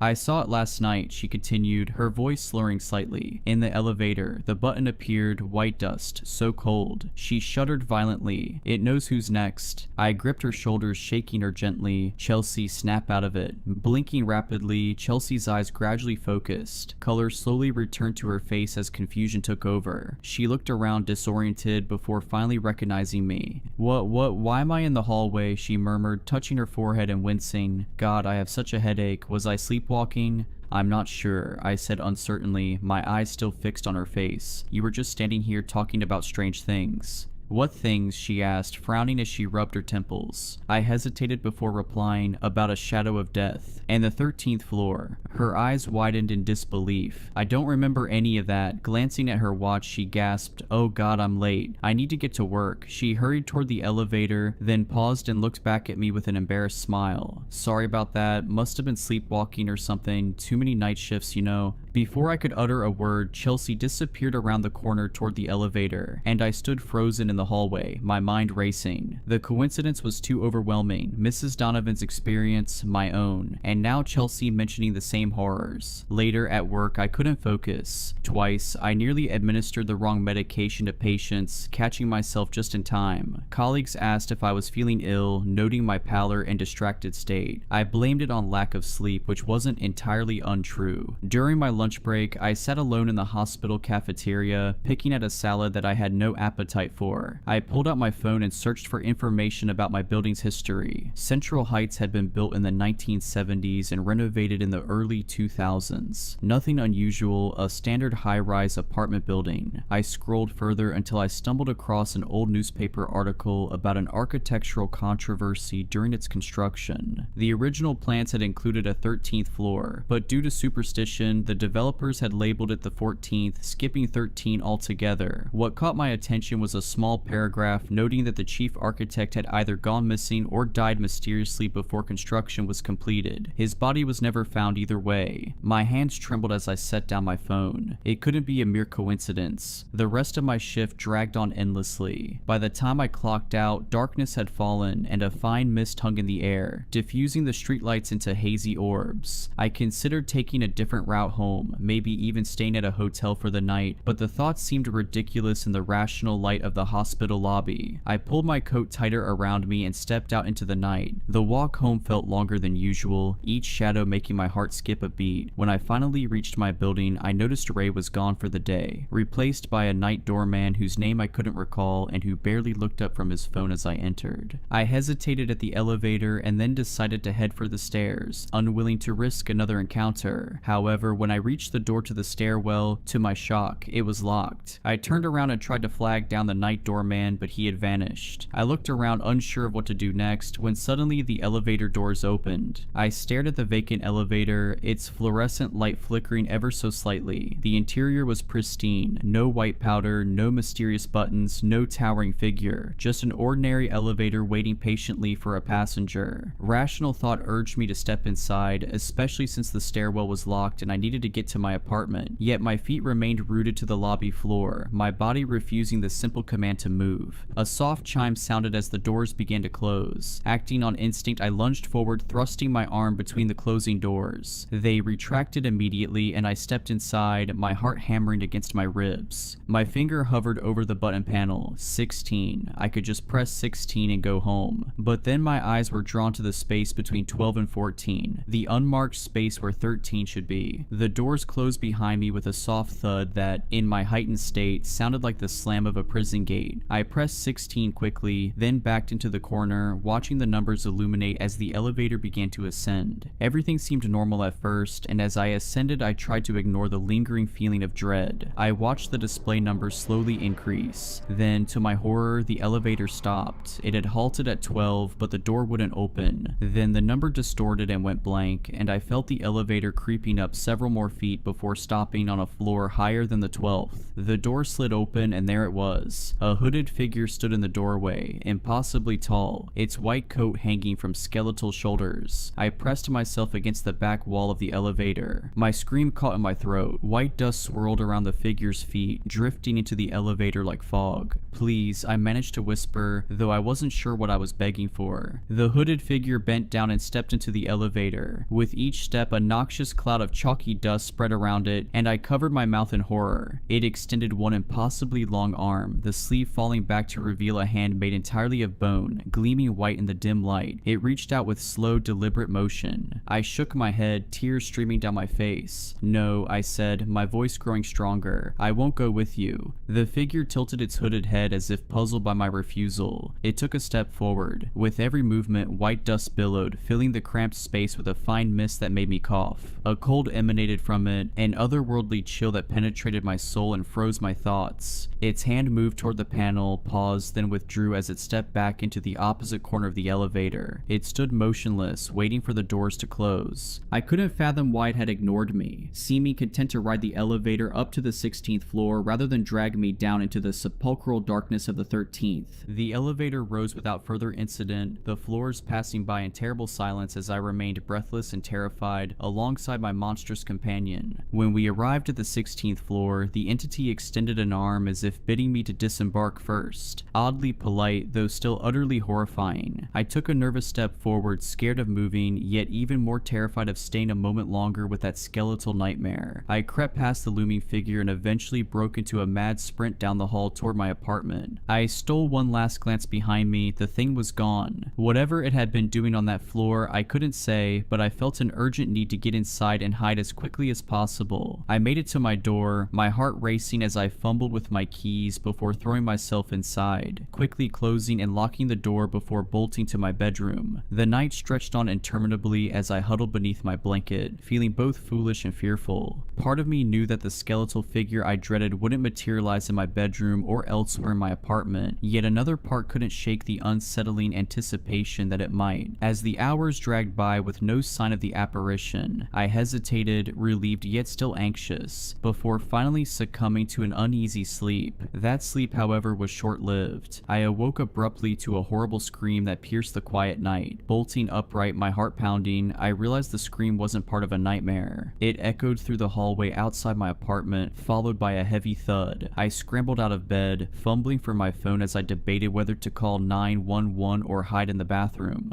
A strange compulsion drew me toward the door instead. I pressed my eye to the peephole, my breath fogging the small glass circle. At first I saw nothing, then movement caught my eye, a figure walking slowly toward the elevator. It was Chelsea. Her movements were unnervingly stiff, limbs jerking slightly with each step as if controlled by invisible strings. Her eyes were wide and vacant, staring straight ahead. Behind her loomed that same white-robed figure, impossibly tall, its skeletal frame nearly brushing the ceiling. One bone-white hand hovered inches from Chelsea's back, guiding her without actual contact. White dust billowed with each unearthly step, leaving a trail of chalky footprints on the carpet. "Chelsea," I whispered, my hand clutching the doorknob. I knew I should open the door, or scream, or do something, but my body refused to move. Chelsea and the figure reached the elevator. The door slid open without either of them pressing a button, revealing an inky darkness. As they stepped inside, Chelsea's head turned slowly, mechanically, toward my apartment. Even through the peephole, I could see that her eyes were completely white now, dusted with the same chalky substance trailing behind the hooded figure. Our gazes locked for one terrifying moment before her face went slack again, and she and the figure stepped into the elevator. The doors closed with a soft chime that seemed disturbingly ordinary amid the horror. I stumbled backward from the door, my legs giving out as I collapsed onto the floor, my breath coming in short, painful gasps. Chelsea, the figure was taking her to the 13th floor, just as it had tried to take me. Images of Mrs. Donovan's death flashed through my mind, found covered in white powder, dead without explanation. I knew I had to do something. I had to help Chelsea. With trembling hands, I dialed 911, but the call wouldn't connect. My phone showed full service, yet the call failed repeatedly. Frustrated, I tossed the useless device onto the couch and scrambled to my feet, pulling on a sweatshirt over my pajamas and shoving my feet into sneakers. The rational part of me screamed that I should stay inside, lock the door, and wait until morning, but Chelsea was my neighbor and I had to try and do something. I grabbed a kitchen kitchen knife, fully aware that it would be useless against whatever that thing was, yet clinging to the faint feeling of security it provided. I flung open the door and stepped out into the hallway, my heart hammering against my ribs. The corridor was empty now, but a ghostly trail of white powder led me to the elevator. Clutching the knife in my sweaty hand, I followed the shimmering, luminescent powder on the carpet. When I reached the elevator, I saw the doors still closed and the indicator light paused between floors. My finger hovered over the call button. Was I really doing this? Was I truly going to follow that thing to wherever it had taken Chelsea? Before I could decide, the indicator light began to move again. The elevator was coming back up. I ducked behind a decorative plant in the corner, crouching low as the elevator chimed its arrival. The door slid open, revealing an empty car. No sign of Chelsea or the figure, just more of that white powder dusting the floor. I approached slowly, knife extended before me. The elevator's interior had a thicker layer of the powder, swirling gently as if disturbed by an unseen breeze. Something compelled me forward, not curiosity, but a desperate need to find Chelsea and rescue her from whatever fate had befallen Mrs. Donovan. I stepped inside, my shoes leaving prints in the dust. The doors closed behind me and I realized I hadn't pressed a button. The panel remained dark. No, I whispered to myself. I was too late. The only trace left was the eerie powder shaped like a skeletal finger pressed on the section between the 12 and 14 buttons. I stepped off that horrific elevator and walked numbly back to my apartment, praying that all of this was just a terrible dream. The next day, my greatest fears were confirmed. I rushed downstairs as quickly as I could, and upon emerging in the lobby, I saw the police and paramedics gathered outside the building. My heart sank. Ray was back at his post, and noticing my horrified expression as I appeared in the lobby, he confirmed the truth I had been dreading. With an ashen face, he said in a low voice, "Found her in the hallway this morning, just like Mrs. Donovan, no signs of a struggle, no obvious cause." Leaning closer and glancing around the empty lobby, he added, "And that same white powder all over her. The police are saying it might be some kind of toxic substance in the building. They're bringing in specialists today." I gripped the edge of Ray's desk to steady myself. "Are you alright?" he asked, concern deepening the lines on his weathered face. "You look a bit shaken." "I'm fine," I lied, the words tasting like ash in my mouth. "Just shocked. I talked to her yesterday. She seemed fine." Ray nodded solemnly. "They're saying it might be some kind of chemical hazard. Management's called an emergency meeting tonight. They are trying not to freak people out." He hesitated, then added quietly, "Between you and me, I've been working here for 16 years. I've never seen anything like this. 2 people in 1 week, under the same mysterious circumstances. Has anyone else reported anything unusual?" I asked in a barely audible whisper. "Anything about the building, the elevator?" Ray's expression shifted subtly. "Funny you should ask. Mrs. Henderson from 1214 mentioned something about the elevator stopping on a floor that doesn't exist." He shook his head. "I told her she must have pressed the wrong button or imagined it. You know, 13th floor superstition gets to people. This building is old enough to have its quirks." I nodded mechanically. Someone else had seen it. I wasn't losing my mind. "Ray," I said carefully, "have you ever noticed anything strange about the elevator, white powder maybe, or unusual people using it late at night?" Ray's eyes sharpened as he studied me. "Why do you ask?"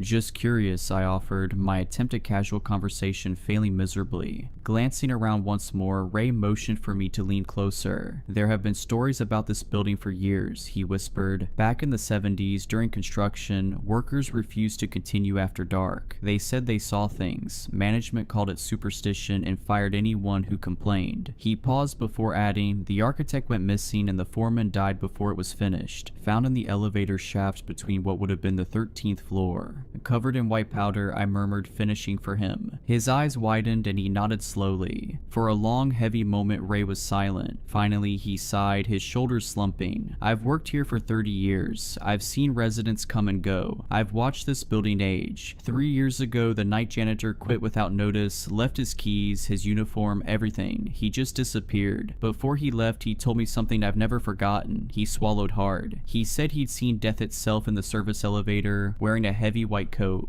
A chill ran down my spine. "And did you believe him?" "I didn't," Ray admitted. "I thought he was hitting the bottle too hard. But then," he trailed off, glancing toward the bank of elevators, "I've seen things too. Glimpses, shadows where there shouldn't be shadows." "Why haven't you left?" I asked quietly. Ray's expression hardened. "This is my home. It has been for a long time. Whatever's happening, I'm not letting it chase me away." He straightened, returning to his professional demeanor. "You should be careful. Maybe stay with family for a few days until they figure out what's going on." I nodded, though I knew no investigation would uncover the truth. What was happening defied all rational explanation. "Thank you, Ray," I said, turning toward the door. "I'll be careful." I briefly considered taking the day off from work, but I decided against it since I figured I could use the distraction to ignore the insanity swirling around me there. At the busy hospital, I almost forgot the horrors of the night before, but as my shift ended, the dread of returning home settled over me. I lingered for a while, making small talk with colleagues who were just starting their shifts, anything to delay the inevitable. Outside, twilight had fallen. The streets were quieter than usual, or perhaps it only seemed so to me as each echoing footstep counted down the moments until I got back to my home. Central Heights loomed ahead, its windows lit against the darkening sky. How many residents had no idea what lurked between the floors? How many came and went, oblivious to the horror stalking the hallways at night? As I approached the entrance, I noticed a small crowd gathered outside. Police tape cordoned off part of the sidewalk, and officers were speaking with some residents. An ambulance idled nearby, lights off but doors open. "What's happening?" I asked a pale-faced woman hovering at the edge of the crowd. The woman turned and said in a shaky tone, "Another one. Mrs. Henderson from 1214. Found her in the stairwell about an hour ago." My blood ran cold. Mrs. Henderson, the same woman Ray had mentioned who'd seen the 13th floor. My legs nearly gave way. "White powder?" I asked, already dreading the answer. She nodded. "That's what they're saying. Just like the others, 3 deaths in 1 week. People are talking about moving out." I pushed through the crowd toward the entrance. Ray wasn't at his post, probably being questioned by the police, and the other night doorman looked visibly shaken. "Excuse me," he called as I passed. "They're advising residents to stay elsewhere tonight if possible. Building management is putting people up at the Coventry Hotel until they determine if there's an environmental hazard." "Thanks," I mumbled in a terrified daze. I wasn't in any mood to argue. I headed for the Coventry Hotel, hoping for a night's safety away from the building and its haunting specter of death. After checking into my room, my mind whirled with doubt and fear. The terrifying enigma of Central Heights dominated my thoughts, compelling me to consider leaving. Whatever was happening in that building, be it a deadly hallucinogenic powder or the grim specter of death itself, it did not matter anymore. I had to get out. The urge to flee was overwhelming, though a small, nagging part of me hesitated at the idea of abandoning the familiar for the unknown. I didn't have much money, and while I could potentially find a smaller place and hire movers to leave that cursed building behind, the decision felt more daunting than ever. I eventually resolved to leave and find someplace else to live. It was a hasty decision, but I grimly speculated that it might be a life or death situation, and I shuddered at the thought of the people I knew who had already been taken. With that resolution, I tried to settle down, and at last, I fell into a relatively comfortable sleep. Then, as if in the very next moment, my eyes snapped open in a flash. To my horror, I was alone in the elevator. White dust was everywhere on the floor, swirling in the air, coating my skin. The numbers on the panel flickered, and a single glowing button remained, 13. I hadn't pressed it, but the elevator moved anyway, descending to a floor that shouldn't exist. When the doors opened, I didn't see a hallway, but a vast, cavernous space. White dust drifted like snow in stagnant air. In the center stood that hooded figure, even taller than before, its skeletal hands extended toward me. At its feet lay 3 bodies, Mrs. Donovan, Chelsea, and Mrs. Henderson, their skin bleached white, eyes open yet unseeing. Behind the figure, more shapes emerged from the swirling dust, dozens, hundreds of them, all victims of the thing that dwelled between floors, and it was waiting for me to join them. Despite my overwhelming horror, a strange compulsion tugged at me, defying all logic. Before I could resist, my feet moved on their own, carrying me toward the morbid sight. The doors closed behind me with a metallic groan, and in the distance I heard the faint hum of the retreating elevator, leaving me alone with that enigmatic figure. It moved ahead, its long coat dragging along the floor and leaving a trail of white, chalky dust. In a daze, I followed as the oppressive silence wrapped around me like a shroud. The hallway seemed to stretch on endlessly, its walls lined with doors that bore no resemblance to those in my own building. They were older, heavier, each adorned with strange symbols that pulsed faintly faintly in the dim light. Abruptly, the figure halted, tilting its head slightly as if straining to listen to something. I strained my ears, desperate to catch any sound, but only near silence met me. Then, almost imperceptibly at first, I began to hear a faint whisper, soft and indistinct, steadily growing louder. The sound sent shivers down my spine, completely out of place in that world. The figure turned to face me, and for the first time, I noticed a subtle movement beneath its hood. Shadows twisted and writhed within. My breath caught as the figure raised a hand, its impossibly long, pale fingers pointing toward a door at the far end of the hall. As the whisper grew clearer, a jolt of terror struck me when I heard my name called repeatedly in a voice disturbingly familiar. The door at the end of the hall creaked open by itself, revealing a space bathed in eerie, flickering light. I took a hesitant step back, but it was too late. The figure seized my arm with a cold, unyielding grip and pulled me forward. I stumbled toward the open door as the whispers crescendoed into a deafening roar, and in that moment, I stepped through the threshold into a nightmare from which I might never awake. And yet I did wake, gasping and tangled in sweat-soaked sheets. The hotel room was dark except for the red glow of the digital clock reading 3:13 a.m. My heart pounded painfully against my ribs as I fumbled for the bedside lamp. Light flooded the room, revealing ordinary hotel furnishings. No dust, no figures. Just a bland room with standard artwork and heavy curtains drawn against the night. I collapsed back onto the pillows, trying to slow my breathing. It had just been a nightmare, but as I glanced toward the carpet near the door, I saw a fine white powder dusting the threshold, as if someone or something had tried to enter. Frozen, I stared at the white trace. It hadn't been there when I checked in. Then a sinking dread gripped me. My eyes darted down to my feet,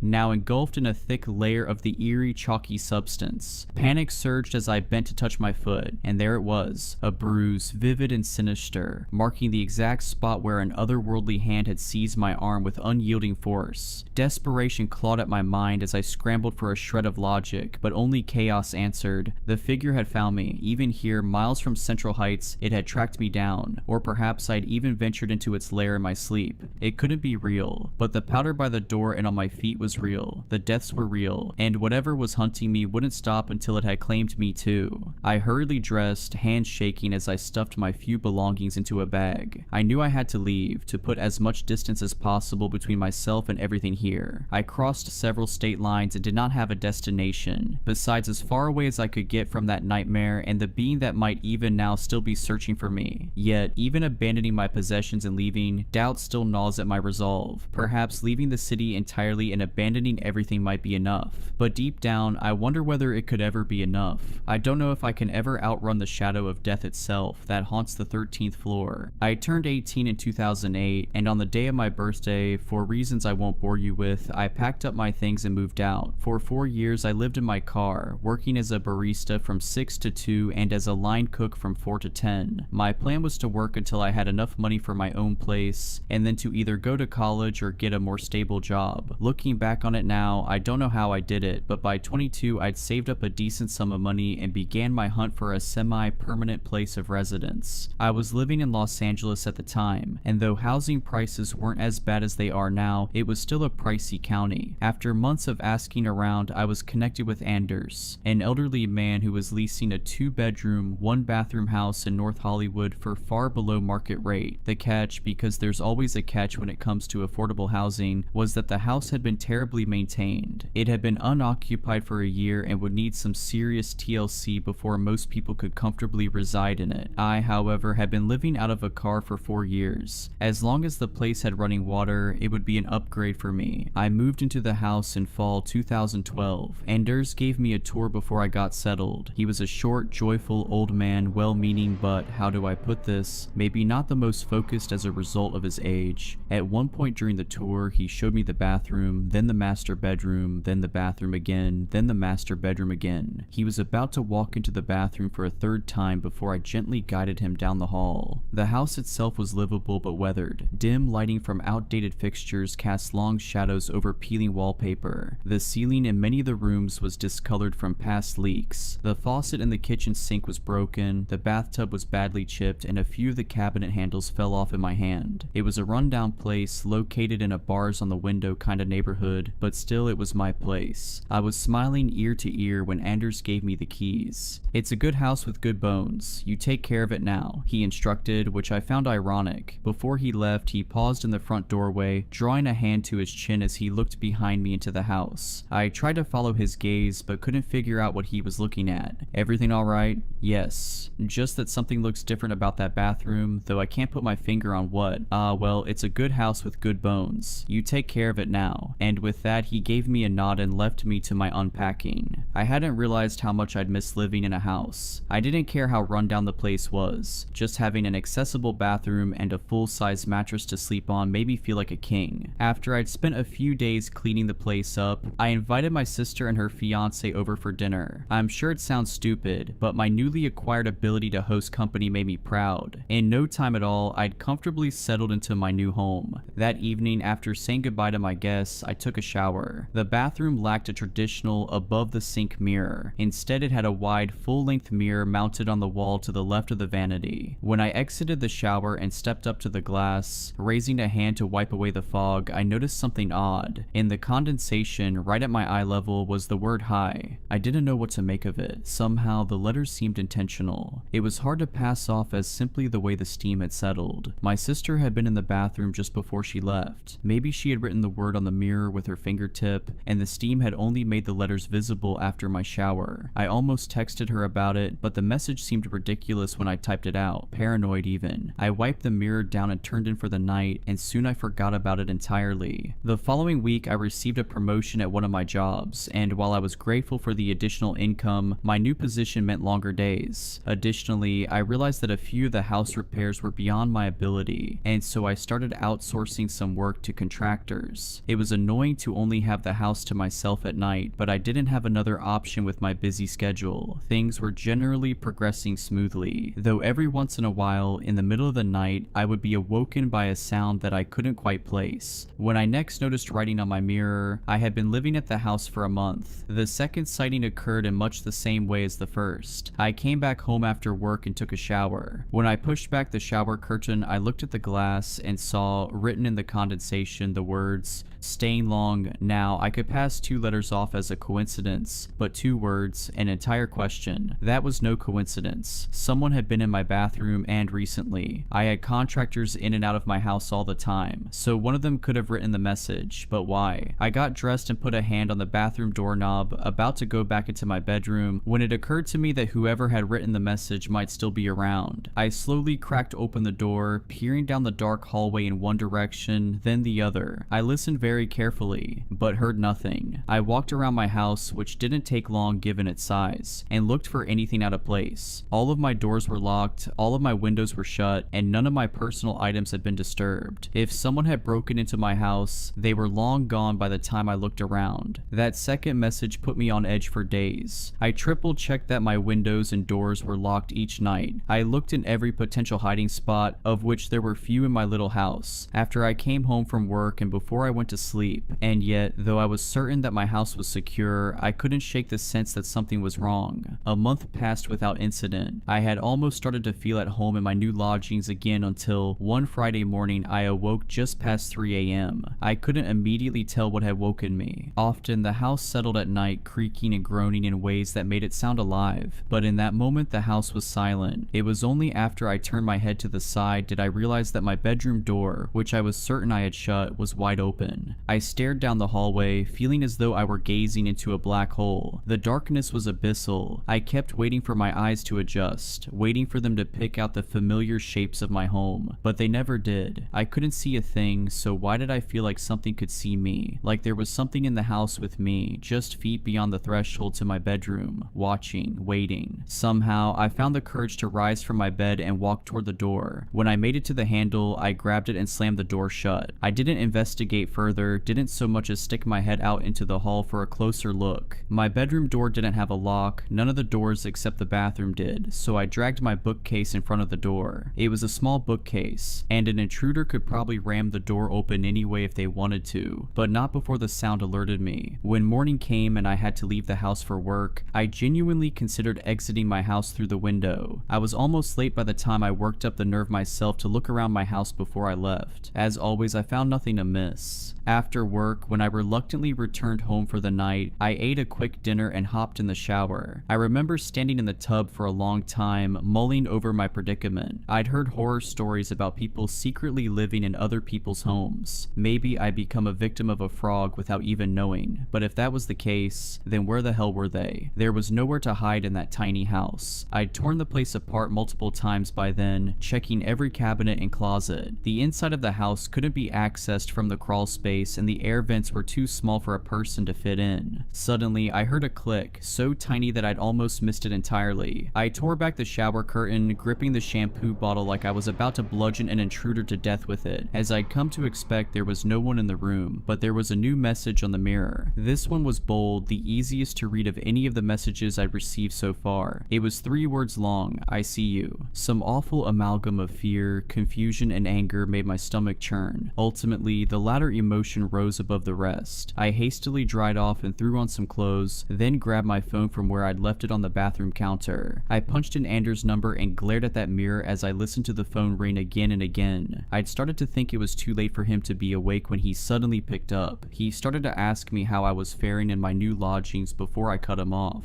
I need you to tell me if there's some way that a person could be getting into the house. I said, every night I check every window and door. I check every cupboard, closet, and cabinet, and still things are amiss. You need to let me know if there's some entry point that I'm not aware of. Anders didn't seem to entirely understand what I was asking. What's getting in? You let me know if you're having rat troubles. My last tenant before you had rat trouble sometimes. Yeah, sure, I've got rats. Besides the doors and the windows, how could they be getting in? Well, there's the vents of course, and there was a chimney once, though we had it sealed up a good long while ago. And there's also the crawl space of course, though I'm sure you've already poked around down there. Though I knew the home had a crawl space, I'd never had much reason to investigate it. I was never able to find the entrance, even after ripping up all the carpeting in the house. Likely, hardwood had been installed over the access door, making it an unlikely point of entry for an intruder. How do I get down to the crawl space?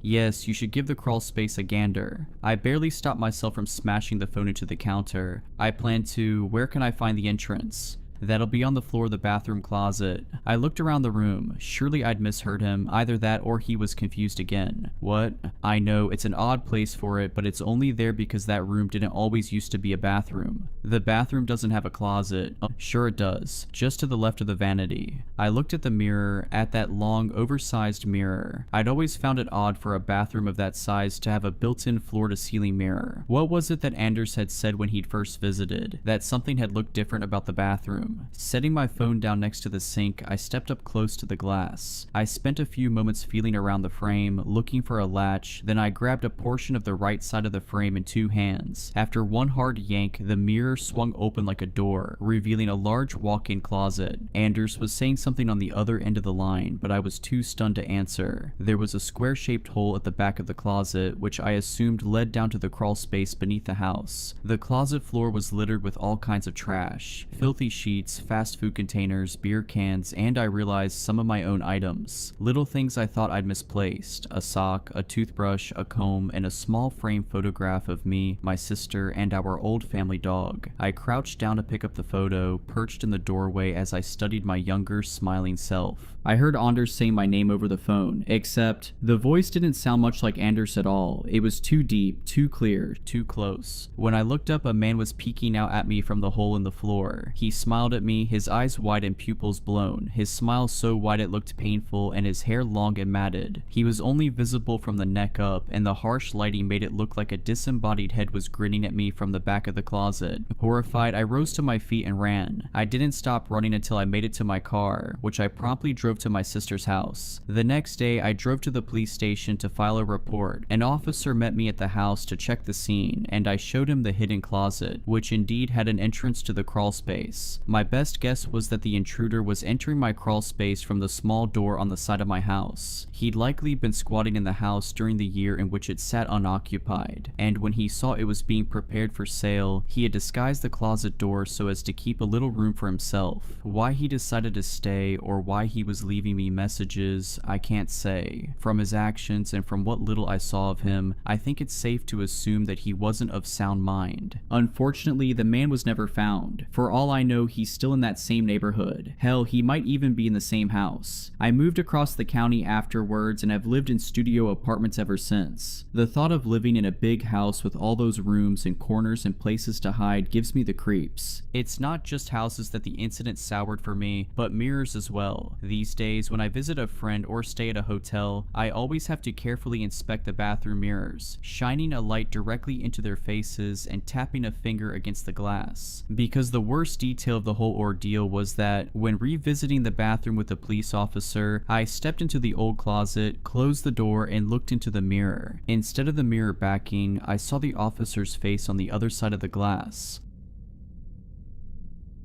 For context, I have go as far back as my grandmother Sylvia. I don't remember much about her. Most of what I know comes from old photographs and whispered conversations I wasn't supposed to hear. Sylvia grew up in a small, middle-of-nowhere Bible town called Driftwood, the kind of place where everyone knows everyone else's business, and the church bells regulate daily life more reliably than any clock. Her parents, my great-grandparents, were Old Testament types who saw sin lurking behind every corner and liked their early morning coffee with the smell of brimstone. They raised Sylvia to fear God with such intensity that she'd spend hours kneeling on the hardwood floor, praying for forgiveness if she so much as took an extra biscuit from the cupboard. There's an old sepia photograph of her I remember Mum kept around for a while, small and dark-featured with a gaunt little face and lank, unkempt hair. She wore a strange oversized robe that I later learned was the standard uniform given to the members of the New Eden community. If it's not immediately apparent from the creepy name, yes, it's a cult. You might even remember them by the moniker they later adopted after all the infamy died out. They were pretty notorious in the 1980s when that Venezuelan singer Solomar Valencia joined their ranks. You may know them now as the Brides of Christendom, a questionable rebrand, but it worked. You know the ones? They stand outside Targets and Costco's wearing those robes that look like bohemian bridal gowns, passing out pamphlets and targeting families with any young girls in tow. And that's now with all the public scrutiny and police investigations. Imagine how bad it was when they were simply known as the New Eden community. A bunch of nut jobs, sure, but harmless and secular and best left alone. This is the world my grandmother grew up in. Now, I'm not sure what happened exactly, though I've done a fair bit of digging since it started, but my grandmother left New Eden when she was roughly 15. She was taken into a halfway house for underaged and disgraced young mothers where she birthed my mother. As far as I'm aware, Sylvia never told my mother who her father was. He must have been a horrible person, because whenever the question was asked, Sylvia would near about lose her mind. She'd get nasty, violent, would force my mother to kneel on sun-baked gravel for the better part of 8 hours whenever she asked the question, and when my mother would hobble back inside, knees bloody and face salty with dried tears, Sylvia would finish off the punishment with 48 hours of enforced starvation. For Sylvia, the more ribs you could see on a person, the more penitent they were. It's no wonder my mother cut ties as soon as she could. She would tell me that Sylvia would wildly pivot between a loving, delicate woman scarred by New Eden to a bitter, abusive tormentor, desperate to pass on some of that same trauma to her own daughter. My mother moved states, got a job, and enrolled in night classes. She worked her butt off and ended up in a junior position at a civil law firm. That's where she met my dad, a paralegal. They fell in love, got married, and soon after, Mom got pregnant with me. The pregnancy nearly killed her. It started with seemingly normal symptoms, a persistent low-grade fever that doctors attributed to a mild chronic infection. She bruised easily, so they pumped her full of vitamins and iron supplements. The tinnitus and heightened sensitivity to smells were written off as typical pregnancy symptoms. But then things started getting weird. My mother developed an overwhelming craving for raw meat. Not just any meat, it had to be fresh, barely touched by refrigeration. My dad would find her in the kitchen at night standing in the dark, tearing into raw sirloin with her bare hands and teeth. She'd sob afterward, horrified by her own actions but unable to stop herself. The hunger was all-consuming, primitive. It spooked the hell out of my dad, but he was a first-time father. Pregnancy cravings were a thing, and what the hell did he know? I was strong too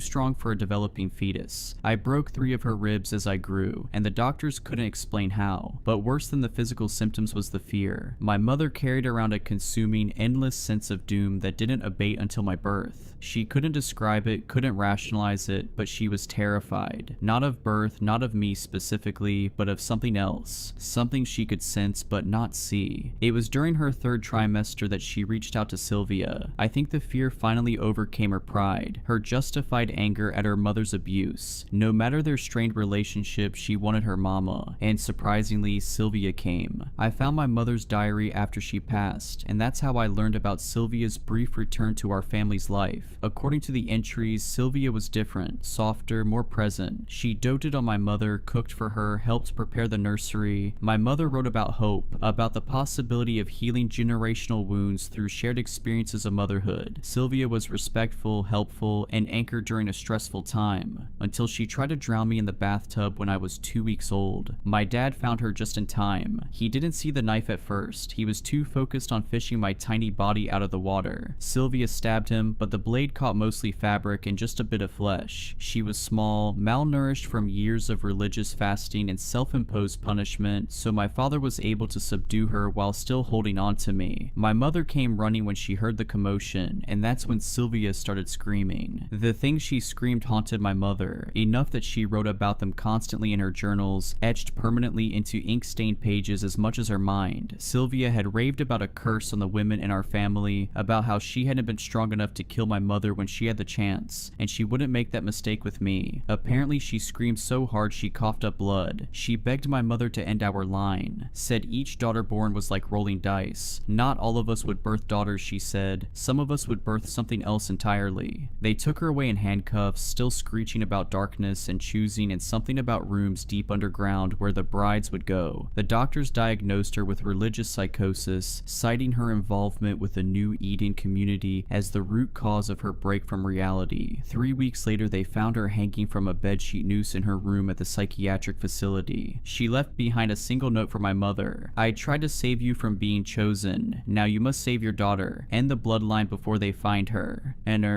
my parents did their best to give me a normal childhood after that. They never spoke of Sylvia or what happened, though sometimes I'd catch my mother staring at me with this uncertain look in her eyes. But nothing happened. I grew up, went to college, got a degree in biochemistry, and landed a job in pharmaceutical research. I was the very model of rationality and scientific thinking. Then my parents died in a car accident when I was 27. The police said a deer jumped into the road, causing my father to swerve. Their car hit a tree at 60 miles per hour. The officer who called me said they died instantly, but I later read the coroner's report. The impact didn't kill them, the fire did. Witnesses said the car burst into flames before it hit the tree, though the mechanics found nothing wrong with the fuel line or electrical system. I spiraled after their death. Grief does strange things to people, makes them reckless, desperate for connection. That's how I ended up in a bar 3 months after the funeral, drinking whiskey like it was water and going home with a stranger whose face I can barely remember. The pregnancy test came back positive 6 weeks later. The symptoms started immediately, and they were eerily familiar from my mother's diary entries. Like her, I developed an insatiable craving for raw meat. I fought it, knew it had to be bad for the baby. My mind searches for answers in science. Perhaps I had an iron deficiency and needed a protein boost. Maybe there was a genetic component. I held out for almost 2 months before I gave in. It was the best thing I'd ever tasted. I'd find myself standing in my kitchen at 3 a.m., blood dripping down my chin as I devoured raw chicken hearts I'd bought for the dogs. I loved the sound they made, sinew and muscle giving way beneath my teeth. The fever came next, a constant low-grade burn that no doctor could explain. My skin would bruise at the slightest touch, but there were were new symptoms too, ones my mother hadn't experienced. I started having dreams, horrible, vivid dreams of dark, underground rooms where something waited in the shadows. It wasn't a memory, I knew that, but it was real. I knew that too somehow. Harriet was born on a moonless night in October. The delivery room lights flickered and died just as she crowned, and when she finally emerged, she didn't cry. She just stared at me with eyes that seemed too knowing for a newborn. The nurses said it was normal, that some babies are just quiet. They ran some tests, signed the birth certificate, swaddled her, and gave her back to me. I went home a day later, alone and relieved. It was short-lived. As she grew, it became clear something wasn't right. Harriet never babbled like other babies. She didn't laugh or cry, just watched, always watching. By age 2, she was diagnosed with solar urticaria, an extreme sensitivity to sunlight that kept her indoors during the day. Her skin would blister and burn within seconds of sun exposure, so we became creatures of the night, venturing out only after sunset. The doctors ran test after test, checking for autism, selective mutism, any explanation for her complete lack of verbal communication. Everything came back normal, but I began to wonder. Small paranoid thoughts began to fester in my mind. I saw the way animals reacted to her, the way neighborhood dogs would whimper and hide when we passed, the way birds would fall silent and still when she looked at them. At night, I'd often find her standing at her bedroom window, small hands pressed against the glass, staring out at our moonlit street as if waiting for something or someone. Sometimes I swore I could hear her whispering, though she'd been nonverbal her entire life. I made a good show of being stern at first, demanding she go to bed. She'd go willingly enough. Oh, she always obedient. But after the 7th or 8th time I caught her standing there, rigid and whispering, I stopped chiding her, stopped searching for her in the night at all. Truth be told, she scared the heck out of me. I'd simply stand in the doorway, watching her silently, rehearsed admonishments curdling in my mouth. One time, as if she'd somehow heard my footsteps, she looked back over her shoulder at me. We simply looked at each other for nearly 15 silent minutes. I swear to God, when I turned to walk away, I think she smirked. She turned 5 on a Monday. The brides of Christendom came on the following Tuesday. 2 women in flowing white robes stood on my doorstep, pamphlets in hand. Their skin was pale, their hair so black it seemed to absorb light. Familiar coloring. I saw similar features whenever I stared in the mirror each morning. I remember staring down at that pamphlet, debating with myself. But I'd been living with a strange little child for 5 harrowing years by that point, and I'd recently finished reading all of my mother's journals. I'd read Sylvia's warning, so I mentioned my grandmother had been part of their community once, and their eyes lit up with an intensity that made my skin crawl.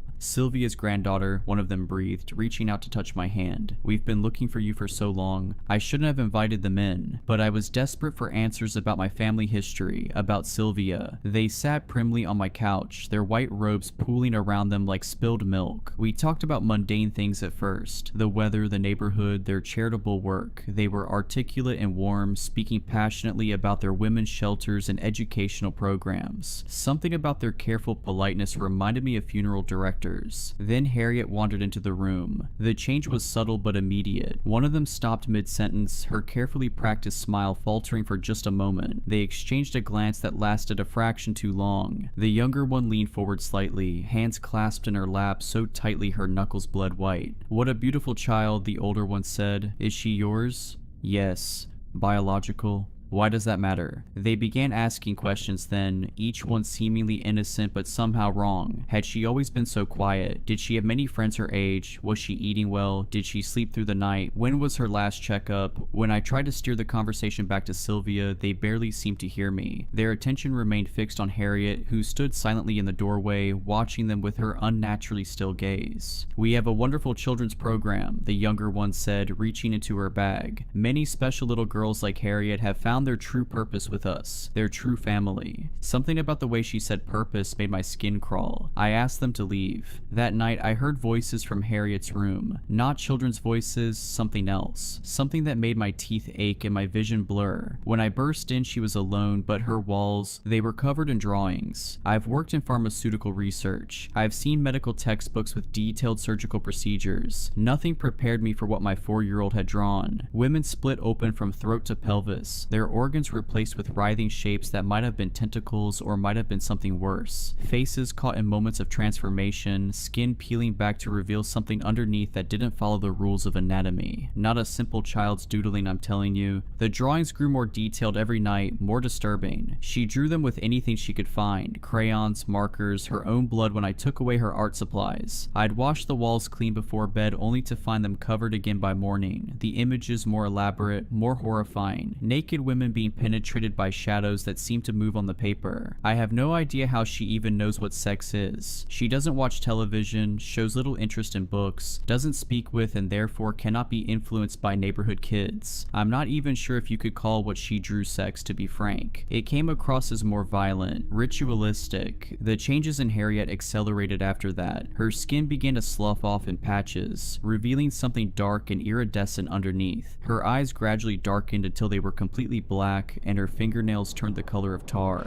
I tried to convince myself it was some kind of infection, but deep down I knew better. At the start, I took her to see doctors and specialists, but nothing worked. When they started mentioning prolonged hospitalization and tests, Harriet would act out violently, both towards me and herself. But at this point, despite spending a lifetime grounded in the exploration of the real, for priding myself in being an individual of sound logic, I knew this was something else. Nothing that medicine could explain, something other. She stopped sleeping. I'd find her standing in different rooms at night, perfectly still, her head tilted at an angle that made my neck hurt just to look at. Sometimes she tracked movement I couldn't see, her black eyes following invisible things across the ceiling. The houseplant started dying, then the grass in our yard, spreading outward from her bedroom window in a perfect circle. I found her in the neighbor's yard one night, crouched over their German Shepherd. The dog's chest was torn open, and Harriet's face was buried in the cavity. When she looked up at me, blood dripping from her chin, she spoke for the first time. The sound she made wasn't English, wasn't anything human. It reminded me of the sound oil makes when it hits a hot pan, all sizzle and hiss. But underneath was something else, something that made me taste metal and smell burning hair. I ran inside and vomited until there was nothing left but bile. Forgive me, but I was a mother and I loved her despite it all. I buried the dog before the sun rose, feigned ignorance when the neighbors came knocking. I found the dog's collar days later, hidden beneath Harriet's pillow like some kind of trophy. She should have been locked up in a psychiatric ward that day, but I was weak, and besides, it wouldn't have worked. Desperate, I began researching the New Eden community. I found an online forum for survivors and connected with a user called the Wicked Below 82. She seemed to know things, horrible things, about the community's true purpose, about the 7 compounds spread across North America, Germany, and Australia, about the rooms deep underground where they took the girls who were ready. Her messages became increasingly frantic as we talked. She told me about her time in the compound, about the screams that echoed up from below, about the girls who went down with flat stomachs and came up 9 months later with something moving under their skin. She would have gone herself if she hadn't developed a cancer young that rendered her likely infertile. Thank everything for osteosarcoma, she joked. Then she asked about Harriet's symptoms, and each answer I gave made her more agitated. You need to end it, she wrote finally, before they complete the circle, before all 7 are born. I can't find her account anymore. I hope nothing has happened to her, but that brings us to tonight. Tonight, I woke to a smell like rotting meat. Following it led me to Harriet's room, where I found a pile of what looked like shed snakeskin, but I recognized the birthmark on one piece. The blood trail led to our bathroom where I found her. Jesus, I can barely write it. I can't describe what my daughter had become. What sat in our bathtub looked almost right, but wrong in ways my mind couldn't properly process. Like when you see a face in a dream and know it's your mother, but wake up remembering features that couldn't possibly fit together into a human face. Parts of her seemed to fade in and out of my vision, as if whatever she was becoming couldn't fully exist in our reality. When she moved, her joints bent in directions that made my eyes hurt. Her skin rippled like oil on water, and underneath, God, underneath was something that made me understand why Sylvia went mad. I did what my grandmother had tried to do, what she knew needed to be done. The thing that had been my daughter thrashed and fought, but in the end I held it under the water. I kept whispering, I'm sorry, even as its claws tore into my arms, even as I watched my baby girl's face shift between human and monster under the thrashing water. The hardest part wasn't the physical struggle, it was when she stopped fighting, when her face became human again and she looked up at me through the water with those big big brown eyes, my eyes, and reached for me like she used to when she was small, like she wanted her mama to hold her. But I'd seen what was inside her now. I knew what was coming. I held on until the bubbles stopped, and then I ran.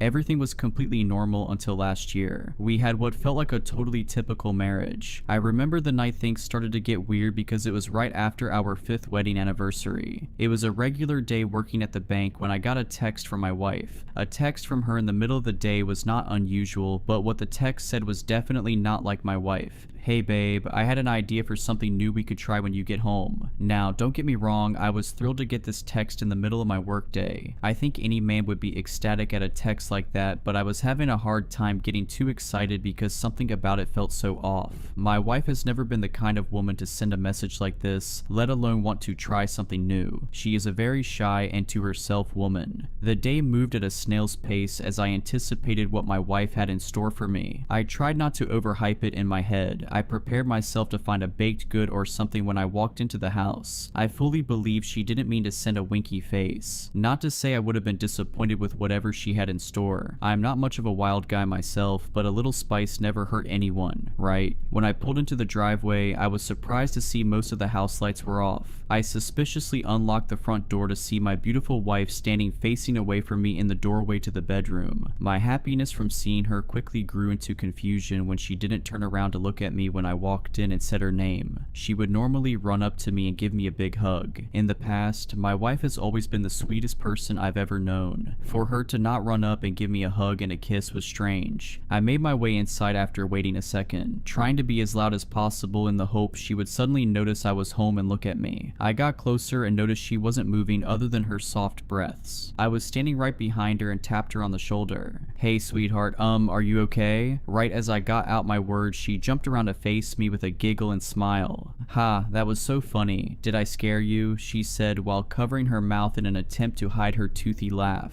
Yeah, I guess you really did scare me, I replied with a nervous chuckle. So was that your special surprise you talked about? Of course not, silly. That was just the beginning of the fun, she remarked with a smirk and a wink. She grabbed my hand and led me into our bedroom. Under normal circumstances, I would have been over the moon about it, but her scaring me just before leading me into the bedroom felt so off-putting. Did she think this would turn me on somehow? Did one of my buddies reach out to her and tell her to do this? All I knew was that I was not interested in whatever romantic endeavors my wife had planned. I never thought I would say that. As we got to the bed, she pulled back all the covers and told me to lie down. I honestly felt like telling her I had a headache or something, but it was clear she had been thinking about this all day and I really didn't want to discourage my wife from initiating things in the future. My mind was spinning with thoughts of what she might do next, but she did something I didn't expect. She put the covers back over me and tucked me in. I was both relieved and more confused than ever. She gave me a soft smile, then in one fast motion fell to the ground like a sack of wet hammers. I intuitively sat up and leaned over the side of the bed to make sure she was okay, and was only met with the ends of her long brown hair peeking out from the bottom of the bed. Hey Catelyn, why are you hiding? Can you please come out? I'm not a fan of this game you're playing, I murmured in a tone trying to not sound freaked out. I was only met with the sound of a muffled giggle. I sat in bed for the next 10 minutes trying to tell her to stop. It went from polite asking to begging, but the laughter didn't stop. After my begging didn't seem to work, I got the courage to get out of bed and look beneath me. As soon as I put my foot down, she grabbed my ankle. What the hell, Catelyn? This isn't funny. You have fun here, I'm sleeping on the couch. I slammed the bedroom door behind me and curled up on the living room couch. I could still hear her laughing from the joke I seemed to miss. It was so hard to sleep that night. The image of her hair barely peeking out from under the mattress really stuck in my head for some reason. It took a while, but I finally fell asleep. The next morning I was up for work a couple hours before her, so we didn't get the chance to talk. I had to go into the bedroom to get my clothes for work, so I peeked under the bed to check on her. She was sleeping peacefully on her stomach, and I tried not to wake her. It was a long, hard day at work. I wasn't really feeling all that scared anymore, more so worried for my wife. I wasn't sure how I could help. Around 10 a.m. I got a text from her. Hey Emmett, I'm really sorry about last night. I have a lot of explaining to do once we both get home. Can we talk over some pizza? I felt so much better after reading those words. It might seem insignificant, but my wife hates pizza, so whenever she is willing to eat it with me, I know she is putting in the effort.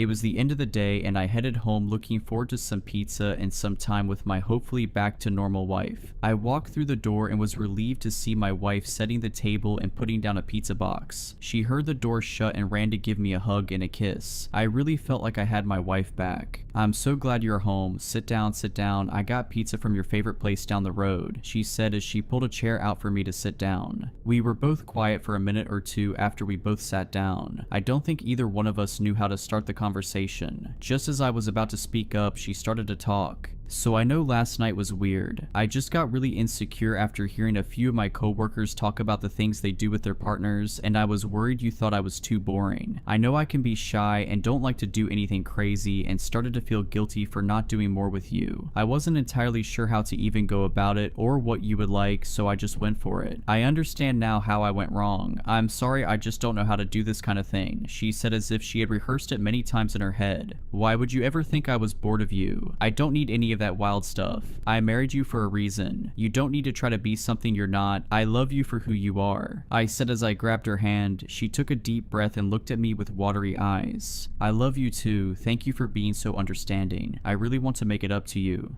"That's very kind, but the pizza is enough for me." "No, I'm really serious. I did some more research and found a few good ideas," she said as she put her hand on my thigh. I was so torn at that moment. I was terrified from the night before, but it seemed like she learned from her mistakes. Sure, it was an incredibly strange mistake to think scaring me would get me in the mood, but she is extremely sheltered. That's what I was trying to tell myself. I knew deep down something was still wrong and I should just say no, but I think many people can understand how your body can go on autopilot in moments like this. At this point, nothing was going to stop me, and I'd give every excuse in the book as to why it was okay to let her do her thing. Just like last time I was led to our bed, she made me lay down and immediately put my hands over my head into handcuffs and put a blindfold on me. My heart was racing at this point. I was terrified, but human nature was taking over and it could not be overridden. Right as she put the blindfold on me, she stepped back and I didn't hear her move. I was expecting her to do something to me, but nothing. I laid on the bed feeling more exposed than I ever felt possible. After a couple minutes, I heard the floor squeak and it confirmed that she had been standing right by the bed the whole time. I felt like I could feel her eyes staring at me. It was practically burning a hole in my skin. I heard the light switch flick off. Now I really couldn't see anything. After a few moments of anticipation, I felt her fingertips graze the sheets near my sides, then by my feet, just barely missing any part of my body. I started to maybe get hope again that I shouldn't be scared. Sure, this wasn't what I had in mind, but she was new to this. I was very wrong. That was the last moment I had hope for my wife. This was teasing. This was torture. I was soon met with the sound of her scraping her fingernails against the walls like a wild animal. She moved around the room, scratching anything she could find, along with a brief giggle here and there. It was like she was silently moving from corner to corner. I would hear her make the awful scraping, then it would stop for a second. Then I would be jump scared by her doing the same thing in a different spot. It made my skin crawl like I had a million little bugs crawling on the inside of my skin. I wiggled violently, trying to get out of the restraints or to get the blindfold off, but I was trapped. It kept getting worse as the night went on. She kept getting right by my ear. Sometimes she would just breathe, and other times she would let out a giggle. She would run her hands closer and closer to my body, sending me into a cold sweat. I of course didn't have a way of telling the time, but I would guess it was about an hour in when I stopped begging her to let me go and I just started yelling for help. I guess she didn't like that because she put duct tape over my mouth. Shortly after that, I started to hear the scraping sound on the ceiling. Our bedroom has an extremely high ceiling, so I had a hard time imagining how she was doing it. I couldn't believe the situation I was in. It felt like a terrible nightmare. I kept thinking any minute I would wake up next to my gorgeous wife sleeping soundly beside me, but the nightmare lived on. My wrists felt raw and bloodied. My neck was sore from moving it back and forth trying to get the blindfold off. My whole body ached from trying to free myself, but all that paled in comparison to the psychological torture my wife was putting me through. Not being able to see her next move and not knowing how far she was going to go killed me inside. Before I knew it, I was waking up the next day, still tied up and blindfolded like the night before, but I didn't hear my wife around. I didn't let my guard down, however. I knew she could just be waiting for me to relax, then jump out and scare me again. After wiggling my head around for a bit, I finally got the blindfold off. I was honestly scared to open my eyes. I was terrified that my wife would be standing in the corner waiting for me to look at her. Luckily, when I opened my eyes, she was nowhere to be found, but the relief was brief after seeing the aftermath of my bedroom. Nearly every square inch was scratched, even on the 20-foot ceiling above my head. Some of the scratches even had blood in them. As I looked around at my ruined room, I heard my phone buzzing on the bedside table. Either I put it there before getting into bed or my wife put it there. At this point, it didn't matter, but having my phone near me could be a saving grace. I figured it was my boss calling me since it was 10 a.m. and I wasn't at work. I wasn't sure if my wife had any plans of coming back to get me, but maybe if I didn't show up to work, my boss would get worried about me and come looking for me. I soon had the realization that if they called my emergency contact, it would just be my wife, and I wasn't sure how helpful she'd be at this point. I laid down in my bed the rest of the day, miserable as I watched the hours go by, my stomach growling and my arms were sore from them being above my head for the last 24 hours. It was around 9 p.m. when my phone started getting calls like crazy. I remembered I had plans to get dinner with my brother and he was probably worried about me. I am not the kind of person to just bail. After a couple hours of calling, I heard a few knocks at the door, followed by my brother's voice. It was muffled, but I could tell he was worried. I heard keys start to wiggly in the doorway. He had a set of keys in case I lost my pair and needed to get in the house. He opened the door and yelled out my name as I tried to be as loud as possible, thrashing my body around as I tried to scream out the duct tape that was nearly off my face. "Emmett, what the hell, dude?" My brother yelled and he ran to my aid. He immediately ripped the duct tape off my face. "Oh my gosh, thank goodness you are here, get me out now."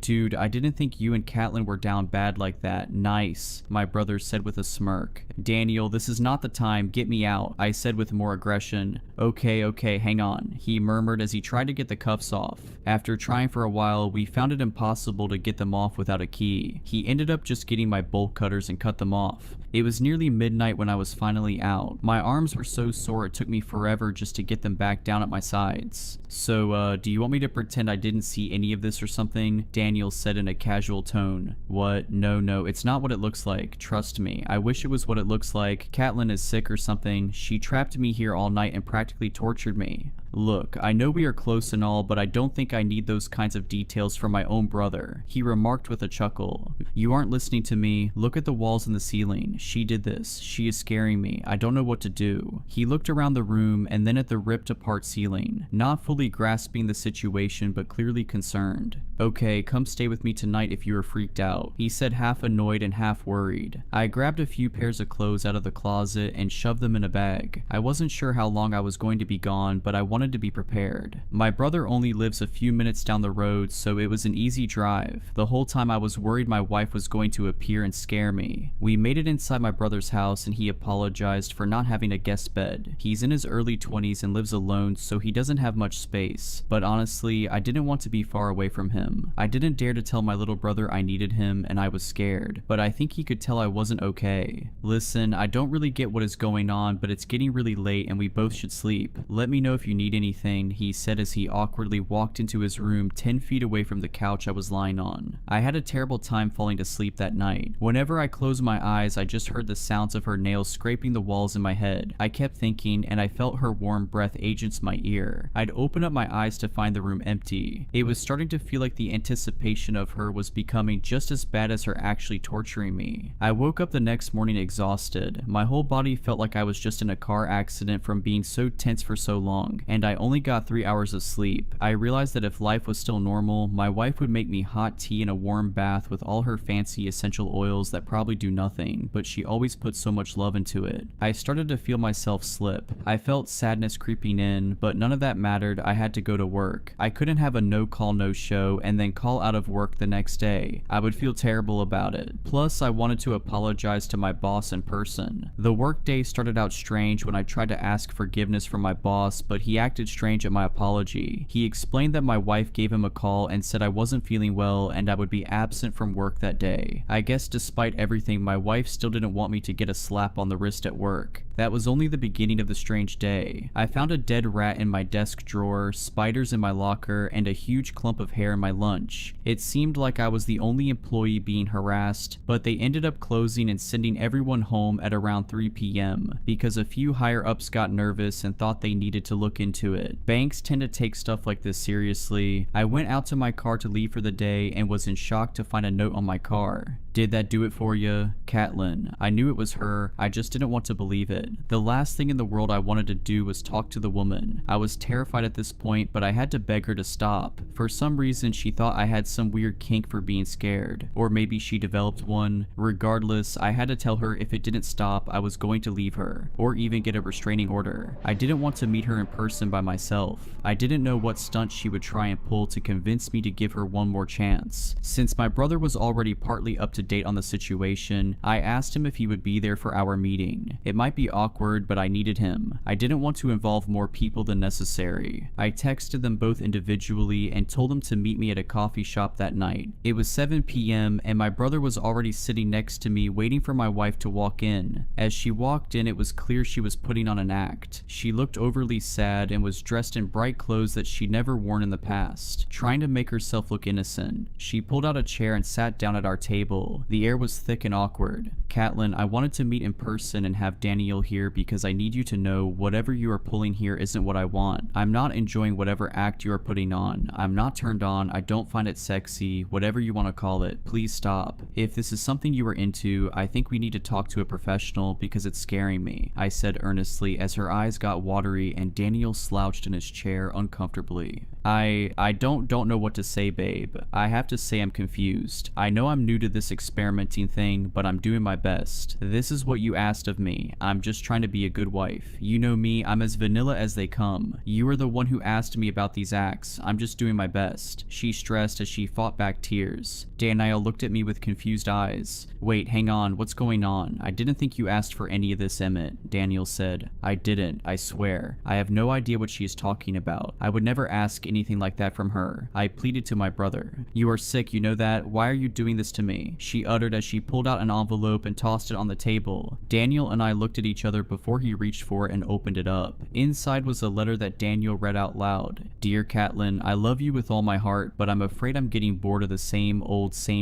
I want something more. I am writing this out as I might feel weird saying it face to face, but I've been thinking about it and, well, nothing gives me a high quite like when I am scared, and I mean truly terrified. The adrenaline rush is like nothing else. I think if we employ this into our lives, it would really spice things up, in the everyday and in the bedroom. I hope you understand and don't get put off by this, but I really want it. Under no circumstance if I say stop should you stop. If I tell you I'm too scared, you know you are doing something right. I can't wait to see what you come up with, Emmett. He lowered the note to look at me, only finding shock on my face. What the hell, dude? Why would you do this to your wife and get me involved? This is so messed up and gross. Don't get me involved in your sick kinks ever again, he said as he threw the note at me and stormed out of the coffee shop. I begged him not to leave, but he didn't even turn around. I sat and stared at my wife, terrified. What on earth is going on here? You and I both know I didn't write that garbage, I angrily whispered to her. Her face slowly morphed from sad to a satisfied grin. Stop it, I don't like this. Why don't you realize I hate what you are doing? I cried. When will you realize everything isn't always about you? Maybe I'm the one who likes it, she said as she lifted her eyebrows. Stop, you are scaring me, I begged.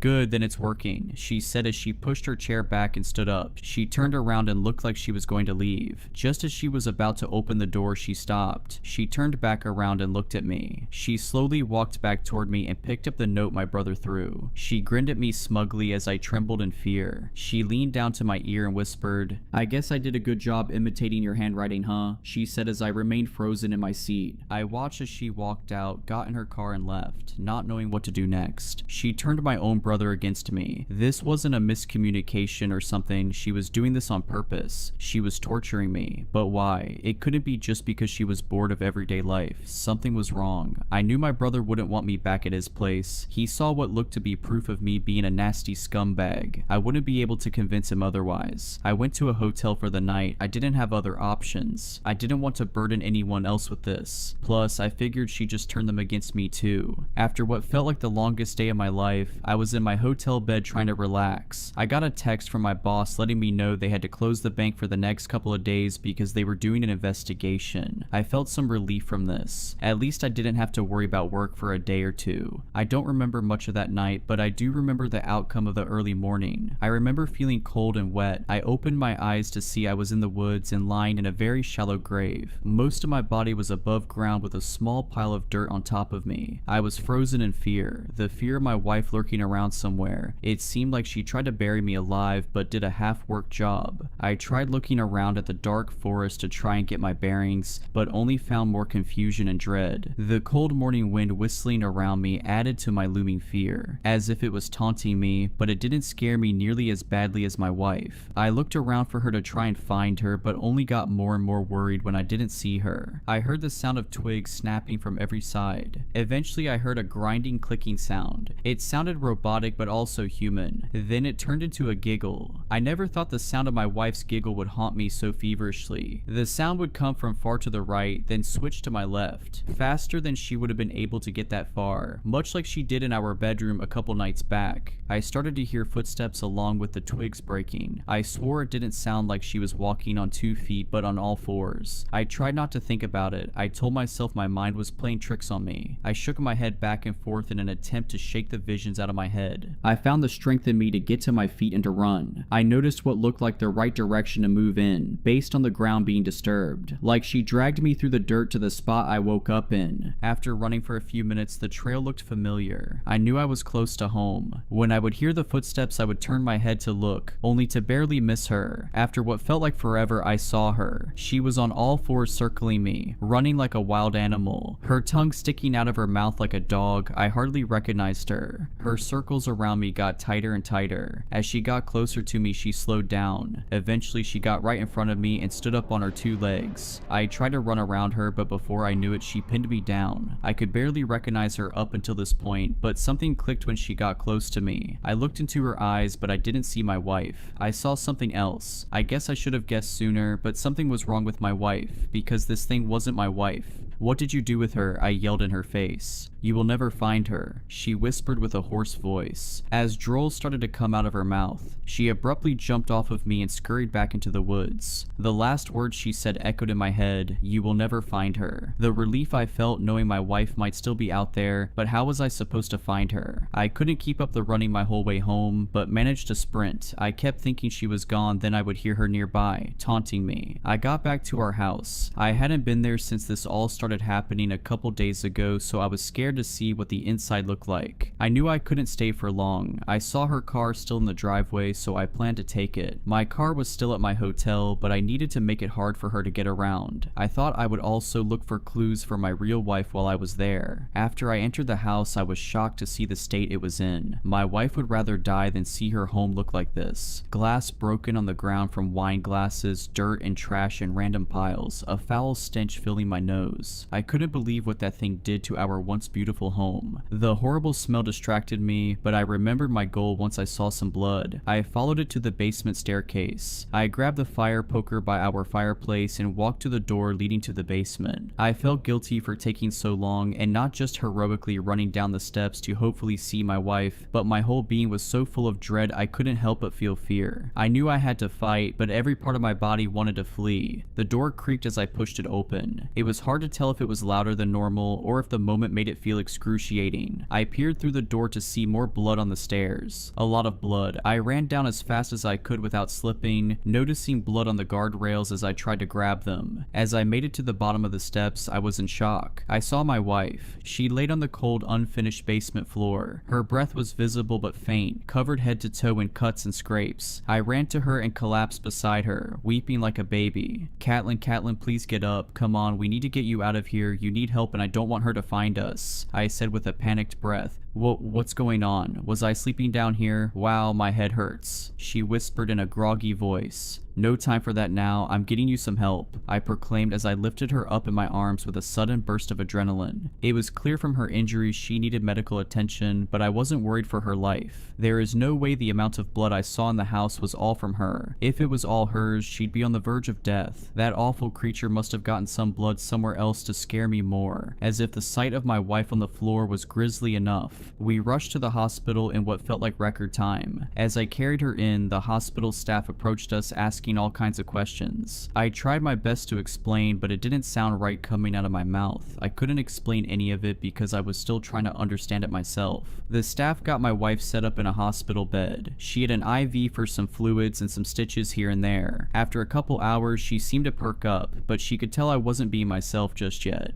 Babe, I know you are freaked out, but don't be so cold to me. I just went through something awful. Please, I need you now more than ever, my wife said from her bed across the dimly lit room. I was trying to be as loving as possible, but I just couldn't get some images out of my head. I was desperately trying to remember my wife before that monster came into the picture, but it was so hard. Her face went from sad to an over-exaggerated pout in an attempt to make a sad puppy dog face. She tried to make the cutest faces she could. I got closer and closer to her and her happiness grew. I ended up sitting on her bed with her. She leaned close to me and puckered her lips. I gave in and had a blissful kiss with my wife. Until she bit down. I tried to pull away, but she had such a grip I could tell I'd badly hurt my lip if I resisted. Instead, we both sat in silence. Her breathing got slow and deep as my heart rate increased. She slowly loosened her bite but stayed uncomfortably close to my face. Say a word and I will scream, she whispered. Before I could process what was happening, she reached for my hand and grabbed my pinky. Then she violently forced it the wrong way. I screamed in pain as I heard the snap of my finger breaking. My ears were ringing in shock. As I reacted, my wife did as well. Get away from me, you horrible monster. Get off of me. Don't you dare touch me. She yelled at the top of her lungs. I backed away from her. Confused and shocked medical staff ran into our room. What the hell is happening here? A tall man said. Sir, thank goodness you are here. My husband is trying to hurt me. He is the one who gave me these injuries. I didn't want to tell anyone because I was too scared he would hurt me even more. Please help me. Now he is trying to hurt me again, she desperately cried. No, do not believe her. Look at what she did to my lip and my finger. I'm the one who needs help. This woman is torturing me, I said, pleading to the staff as a nurse chimed in. Those look like wounds of a woman defending herself, buddy. Don't play the victim. No, please. Someone has to help me. This isn't my wife. This is a monster. She's manipulating you all. I finished my sentence as two large security guards came to take me out. As I left the room, I turned back to look at that thing sitting in the hospital bed. It grinded at me. It was still playing a game, still scaring me to my very core. I made it outside with the two security guards and they helped me into a cop car. As we drove, I saw my whole life falling apart before my eyes. I realized I was probably going to jail. She would find her way to make me seem guilty of abuse and who knows what else. She would bend the truth. She even had my own brother on her side. Not only did I come to terms with going to jail, but with the fact that my wife was gone. Even if my real wife was still alive, I've been through so much trauma with that monster that I could never see her the same again. At that moment, my whole world was shattered. I felt emotions inside me bubbling up. I felt sadness, pain, anger, all so strong I didn't know what to do. Just as I fought off my tears, I was jolted out of my depression with the cop car swerving off the road suddenly. Every part of my body tensed up as the car flipped and went into a ditch. I was dizzy, but somehow still lucid. I managed to get my seatbelt unbuckled, but soon found myself in an awkward position, just lying in the flipped car waiting for help. The two officers in the front seat were passed out. I was pretty sure one of them was dead by looking at him. After lying in the flipped car weighing my options, I saw someone walking around the car. I yelled for help, but my heart sank when I realized it was her. Suddenly, the car that just moments ago made me feel trapped now felt like my saving grace. The only thing separating me and that monster. I did my best to keep my eye on where she was, but she managed to get around too fast. Before I knew it, she reached through the broken window, grabbed my ankles, and ripped me out of the car. I could feel the glass shards ripping at my skin as she forced me out. She got me out and dragged me a couple feet away from the car. She stood above me, straddling me. Her arms were blooded from pulling me out of the car. She got closer to me slowly, eventually sitting on my chest. As she got close, I could see how bad she looked. Her hair was knotted and ratty, her skin looked dry and weathered. My whole body ached at the sight of her. If this was my wife, something was really wrong. Wasn't that thrilling? She remakes with a crazed look in her eye. Stop it, just stop it. I will leave you and get a restraining order against you. I will do anything in my power to get away from you. I pleaded with her weight on my chest. How do you think you'll get away with that? I have everyone on my side. I have written evidence that makes me seem innocent. No one will ever believe you. You are putty in my hands. Is this what you want, for me to go to jail, to make me look like an abusive, sexually corrupt man? Why are you doing this? I said with desperation. Go to jail? Who said I wanted you to go to jail? Who do you think stopped the cop car? The Tooth Fairy, she said with a chuckle and twisted smile. Then why did you tell all those lies about me? Why are you trying to make me look guilty and then the next minute save me? If you go to jail, the chase is over. You will be protected by the jail walls and steel bars that keep us separated. I won't be able to keep scaring you. Jail would be freedom for you, freedom from me. What if I would rather go to jail than have you constantly lurking around every corner? I said with squinted eyes. She met my gaze and got even closer. She whispered something that sent a chill down my spine. Go to jail and give up finding your beautiful bride? You sick bastard, I said as I tried to sit up to grab her, but she pinned my arms down. You thought because of the little stunt I pulled I was making up a lie about your wife still being out there? Don't be silly. You know your wife. She would never act like this.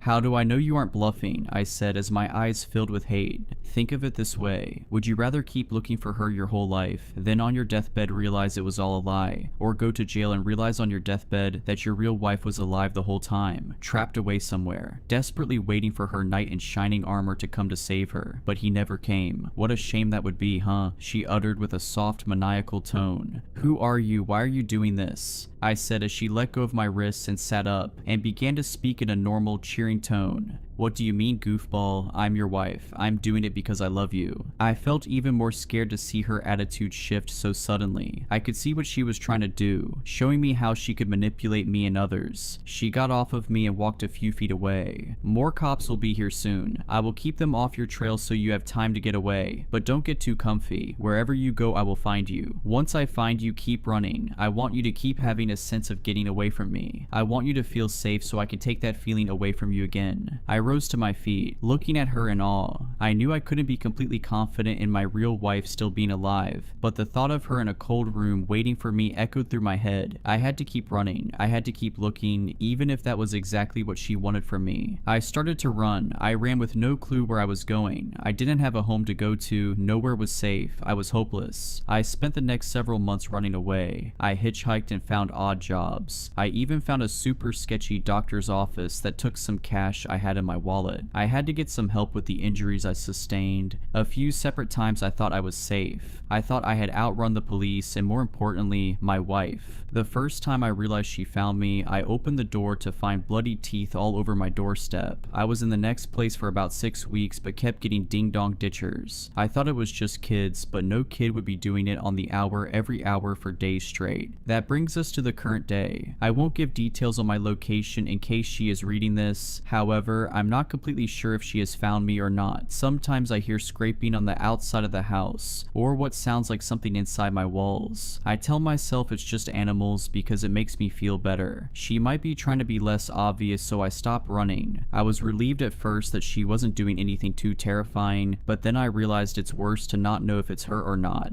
I've been spending most of my time hoping and praying that my real wife is still out there. I can't help look for her as well as I like, given I'm very far from home. I worry that if I just sit around and wait, they will never find her. Not as long as that thing pretends to be my wife. My biggest fear of all is that she is my real wife. Is she giving me false hope so I have a reason to stay out of jail and a reason to live? No, I can't believe that. I will never give up hope. I love you, Catelyn, and I will keep looking for you. When the edged wind came to our village, it seemed like a typical Alaskan gust, one fitting for late December. Then, as the tall tide of frost lashed against the shore of our home, the sagging branches of the yellow cedar tree stopped bouncing, and I abandoned the idea of the breeze being a breeze at all. Once others understood that, the time for running had passed. The unholy wind reached the village's main road, causing 2 moving cars to sharply and statically stop. The vehicles were frozen in place, much like the people within those metal graves. Onlookers, enjoying a brisk afternoon in the park, began to scream as loved ones succumbed to that supernatural end, imprisoned in a capsuled moment of time. Those first few victims were the lucky ones. They'd been oblivious to the fate which awaited them. True terror was endured by those who beheld the raw power of the wind. Those unfortunate enough to see the end coming, regardless, the remaining townsfolk, burdened with the awareness of impending doom, futilely attempted to escape the approaching breeze. Those fleeing residents, far slower than the unnatural frost, were halted in haunting poses as the wind bit into them. Limbs were suspended in mid-air positions. Eyes were left wide and unblinking. Mouths were cursed to forever gape in horror.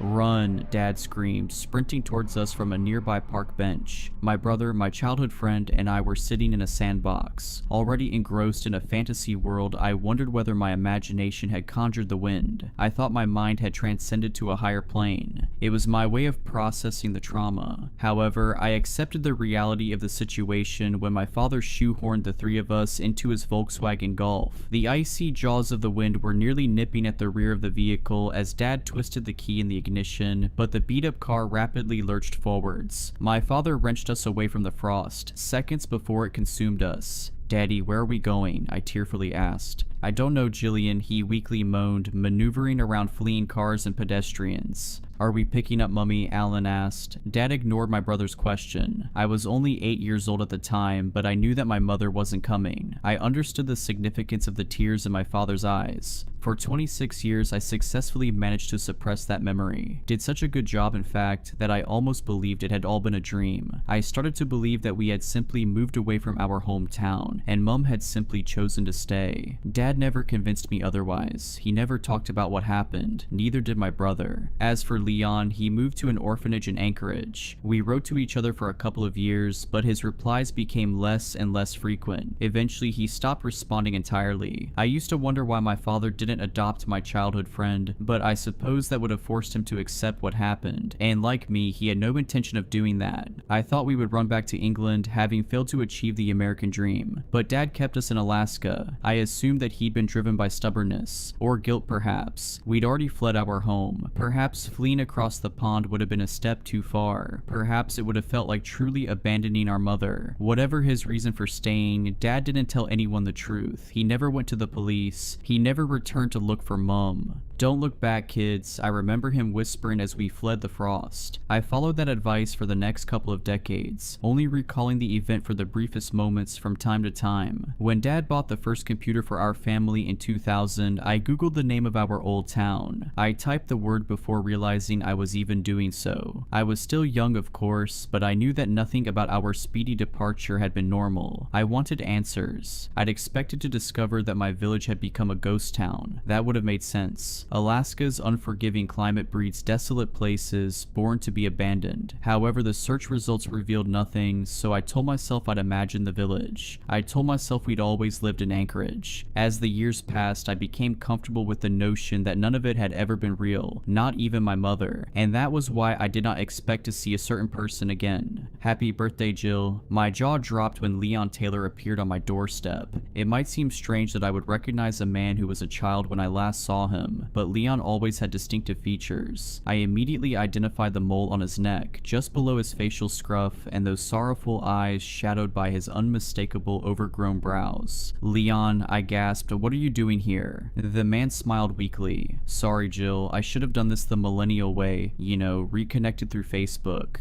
No, I just never thought I'd see you again. Do you want to come inside?" I asked, motioning at the hallway. Leon nodded, so I made a couple of coffees whilst my old friend seated himself in the living room. A boy who I'd almost forgotten, almost entirely erased from existence, just like our old town. But I'd always known, just beneath the surface of my shallow memories, that it had all been real. The truth of my childhood was always within reach. As I brought the drinks into the lounge, hands trembling, I tried to dispel the thoughts flooding my mind, thoughts of that awful day. "How's your dad? How's Alan?" Leon asked, taking the cup of coffee. I sighed. "Dad's been unwell for a few years. He hasn't been taking care of himself and he's getting old. As for Alan, well, Alan's the way he's always been, uptight and distant, but..."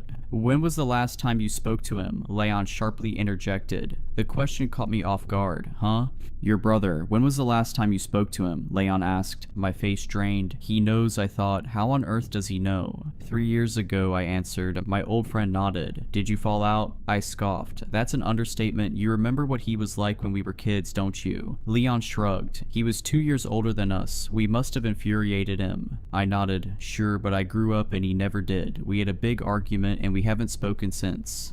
"Interesting," he responded. I raised an eyebrow. "You're a man of few words these days, Leon." The man cleared his throat. "Your brother messaged me a week ago." My other eyebrow raised. "What?" "It was a very strange message." "Did you reply?" I asked. "I thought you would have preferred to ignore it." He lowered his head in shame. "I'm sorry, Jillian. I replied to some of your letters." Then you forgot about me, I said. It's embarrassing that I didn't get the hint.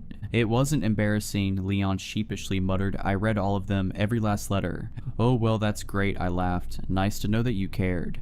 Jillian, Leon paused, lifting his head. I was scared. Scared of what? I asked. Remembering that day, he replied, It's why I told your dad I didn't want to come and live with you. It's... What? I asked. Leon tilted his head. You didn't know? Did you really think he just dumped me in that place? He might have changed, but your dad was never cold. Still, I refused. Living with you would have reminded me of what happened to my family. I didn't reply, so my old friend prodded the beast. Aren't we going to talk about... why did my brother message you? I interrupted, avoiding the topic. Leon twitched his lips uncertainly, as if unwilling to part them. He told me that I had to see you. Leon trailed off. Right, I said. Why? Your brother said something insane, Jillian, he said. He claimed that Arnold Walker visited him in Fairbanks. My jaw fell. I beg your pardon, Arnold Walker, my brother's school friend. Leon nodded. He escaped. I didn't know others got out, I whispered. My old friend's face was growing paler. No, Your brother said something that seemed impossible. He said that Arnold did not arrive on his doorstep as a 36-year-old man, but a 10-year-old child. My stomach dropped. The natural response would have been to discredit such an outlandish story, refuting it with a rational explanation. But Leon's revelation served to do only one thing. It confirmed what I'd always known. A 10-year-old boy made it all the way from our hometown to Fairbanks, I asked meekly. Leon frowned. That's it? You're not going to question it? I did. I messaged Alan repeatedly, but he never replied. Not a nice feeling, is it? I asked, sighing. How did you want me to react, Leon? You were itching to talk about that day. Well, I'm not skirting around the subject now. Let's talk about it, okay? I know all of that horror really happened. I just never wanted anyone to confirm it.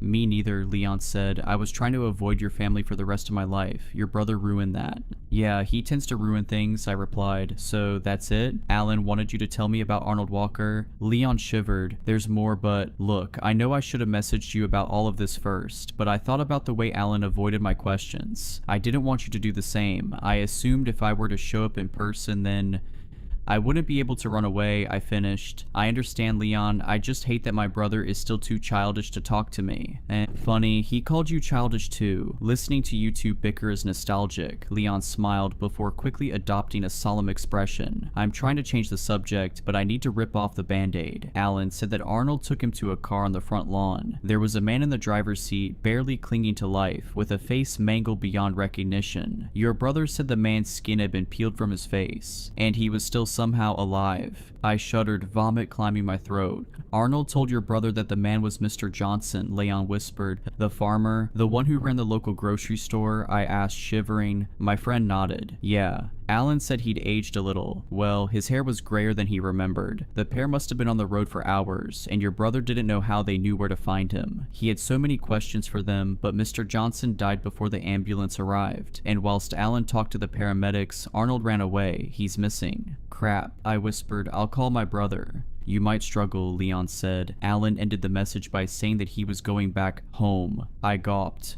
He wouldn't be that stupid. Maybe not. You should try to contact him, Leon said. He hasn't replied to my dozens of messages, but he might reply to you. Not sure he even has a signal out there in the boonies, but you're right. You should try. I spent an hour trying to contact my brother in various ways, but he did not respond. Alan had vanished, and I knew, like it or not, that I had to return to our village too. I should have told Dad, would have told him had he not been one bad day away from a heart attack. In spite of the man he'd become, I loved him. I didn't want to remind him of the place we'd fled. One person should be spared the horror of remembering, I thought. Leon and I, two strangers who'd spent formative years together, piled into my Kia, and we drove from Anchorage to a place that I'd long hoped had never really existed. I was going to be horribly disappointed. On a nondescript road that burrowed into the Alaskan wilderness, my throat started to twist and constrict. The outer edge of my vision shrank, and my head pulsated with a slowing rhythm as the world slipped away from me. I struggled to breathe as I came to terms with an awful fact. I recognized that endless road. Jillian, Leon whispered. Don't, I begged. I didn't want to hear it. I wasn't ready. I'd known all along, of course, that our village existed, even when extensive research had revealed nothing about the town. When I thought of the way the breeze consumed the town, erasing its residents, it made sense that it would erase the very place itself. After all, even I'd started to doubt its existence, and I'd lived there. Accepting the unearthly nature of the event wasn't as tough as you might imagine. If anything, I had fought hard to deny it. I wanted to ignore the existence of a paranormal force, though I had witnessed it with my own eyes. Even if there were some Alaskan breeze powerful enough to instantaneously freeze an entire town, we hadn't witnessed that. We'd seen something else. We'd seen that glacial wind freeze the town, not its people, but its tether to time. After an hour of following the frosted landscape, we saw something familiar on the horizon. Leon's face mirrored mine as our wicked village appeared, a bulge of ruin and decay, growing as we neared it. And when we crossed the threshold into the desolate town, the reality of our quest finally dawned on me. "Where is everybody?" Leon asked. It might seem a moronic question to an outsider. Our old village was clearly an abandoned place. No rational person would expect anybody else to be there. Of course, I understood Leon. He had asked the same terrifying question that was circling the drain of my mind, refusing to flush away. I thought back to that terrible day on which hundreds of people froze in time. Then I thought of Arnold Walker and Mr. Johnson, the two residents who'd supposedly shown up at my brother's door. One of them had looked no older than he'd been in 1998.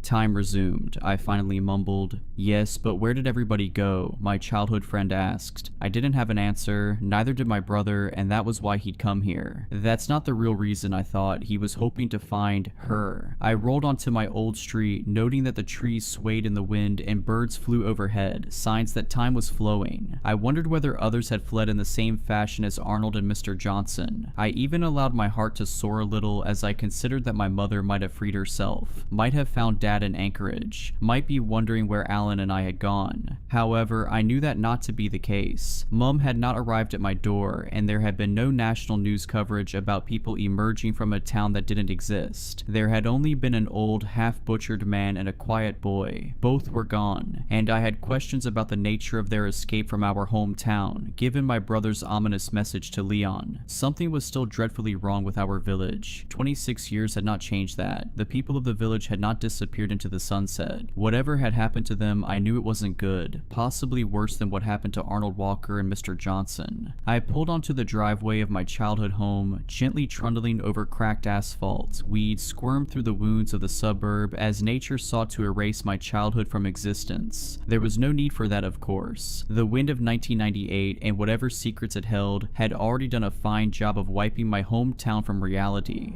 "Do you think he's come here?" Leon asked as I turned off the engine. "Yes, we both know who he wanted to find," I said. My childhood friend nodded, and we both somberly climbed out of the vehicle. The village was colder than I remembered. For a mid-afternoon day in late May, it was unseasonably chilly. Alaska, for the most part, is not the Arctic hellscape that many people imagine. Not in all parts of the state anyhow, and certainly not in late spring. The air also felt stale. It carried the stench of evil, and it seemed to be tinged with frost, as if that demonic breeze were still lingering in the air, nearly 3 decades later. I knocked on the rotten front door, surprised that it did not break with a slight rap of my hand. "Alan," I yelled, "it's Jillian." My brother did not respond, but I wasn't concerned. If he had been there and Mum hadn't, then he wouldn't have wanted to stay. I wanted to use that as an excuse to turn around and leave. I already assumed that my mother wouldn't be there, but another part of me knew that my assumption was more of a wish. In a similar way, I had been secretly glad to find nobody in the town. There was only one person I hoped to find in my old village, and that was Alan. I was terrified by the prospect of finding anything else. "Jill," Leon started softly, "come on, we have to do it." "Do we?" I asked. "This was a mistake. We should turn around, we dash." "I agree," Leon sharply interjected, "but we have to find your brother, and when we do, we'll convince him to come back with us. We'll convince him to leave this place behind too." "Why did you come to see me, Leon?" I asked. "You could have ignored my brother's message. You could have pretended none of this had ever happened. That's what you did when you started ignoring my letters, isn't it?" "I deeply regretted that for years, Jill," he said softly. "You were my best friend. You were more than that. We were just kids, but I loved you. I have not made another connection like ours, not even in my adult life." "I know," I replied. "I loved you too, Leon. That's why it hurt when you let our bond peter out. If you'd cut me off from the start, I would have understood, but it just felt like you'd stopped caring." "Never. I just lost the strength to bear that trauma," he explained. "Every letter was a reminder, and that's why I came to your door. That's why I didn't ignore what your brother said. I didn't want something to happen to him. You lost your mother. I didn't want you to lose him too." We all lost things, I sniffled. You lost more than me. I just don't understand why you'd come back. Why my brother would come back. I don't even understand why I've come back. We never really left this place, did we? Leon asked. Not in our minds. Even though it doesn't exist in the eyes of the outside world, it never left us. Never let go. Arnold Walker and Mr. Johnson lured Alan back. And he lured us back. That's an unsettling way of looking at it, I timidly replied. It's the only way I've been able to look at it, he said. Whatever claimed this place, it remembered us, and it made sure we remembered it. Not that it would be easy to forget. For years I thought I'd lost my mind, but after talking to you and Alan, I'm not so sure. I find it hard to believe that we'd have experienced a shared delusion. No, it all really happened, and the memory replays in my mind every day. I'll never get rid of it. Dad seemed to do a good job of erasing this place from his mind, I said. I knew that wasn't true, of course. He had never forgotten. That was made apparent by his deterioration. Alan and I had a close relationship with our father before we left that village. Afterwards he changed. We all changed. Losing Mum had fractured the family, but there was more to it than that. I started to consider that Leon might be right. Perhaps the frost hadn't ensnared the two of us, but it had certainly bitten us. Do you want me to do it? Leon eventually asked. I wanted to be courageous enough to open the door, but I wasn't. I nodded meekly and stepped aside, allowing my childhood friend the nightmarish task of facing whatever lay within my old home. He pushed the door handle down, expecting the house to be unlocked, but it wouldn't budge. Shall we try the back? I asked. Leon backed up. I quickly realized what he was planning to do, and I opened my mouth to utter a protest. My hulking friend had charged before I spoke a single word, however, and he hurled his body into the door. It quivered in its frame but did not give. Leon, I cried, what are you doing? Well, I don't suppose you have the key, he panted, massaging his shoulder. I held up my hands. Look, let's just... My friend rushed forwards again, and the result was the same. This time, however, Leon released a groan of pain, clutching his arm a little more tightly. You're going to hurt yourself, I said. Let's take it in turns to kick the door. That'll work better, and it won't cripple either of us. Leon nodded, and the two of us firmly booted the door near the handle. The wood quaked, and it only took a few attacks for the door to splinter around the lock. The frame splayed inwards, and the metal mechanism fell loose. Whoops, that worked a little too well, Leon laughed. He led the way into my childhood home, which looked unlike the street outside, the same as I remembered, the same as it had looked on the day I left. There were no shoes left by the door, no muddy prints on the carpet, no indication whatsoever that my brother had visited our old home, which I'd gathered when the front door had been locked. But this was not a relief. I knew in my gut that Alan would have gone there first. He never made it home. Leon shivered. This place feels cold. Frozen, I corrected. Frozen in time. Is it safe for us to be here? He asked. What if we end up like the others?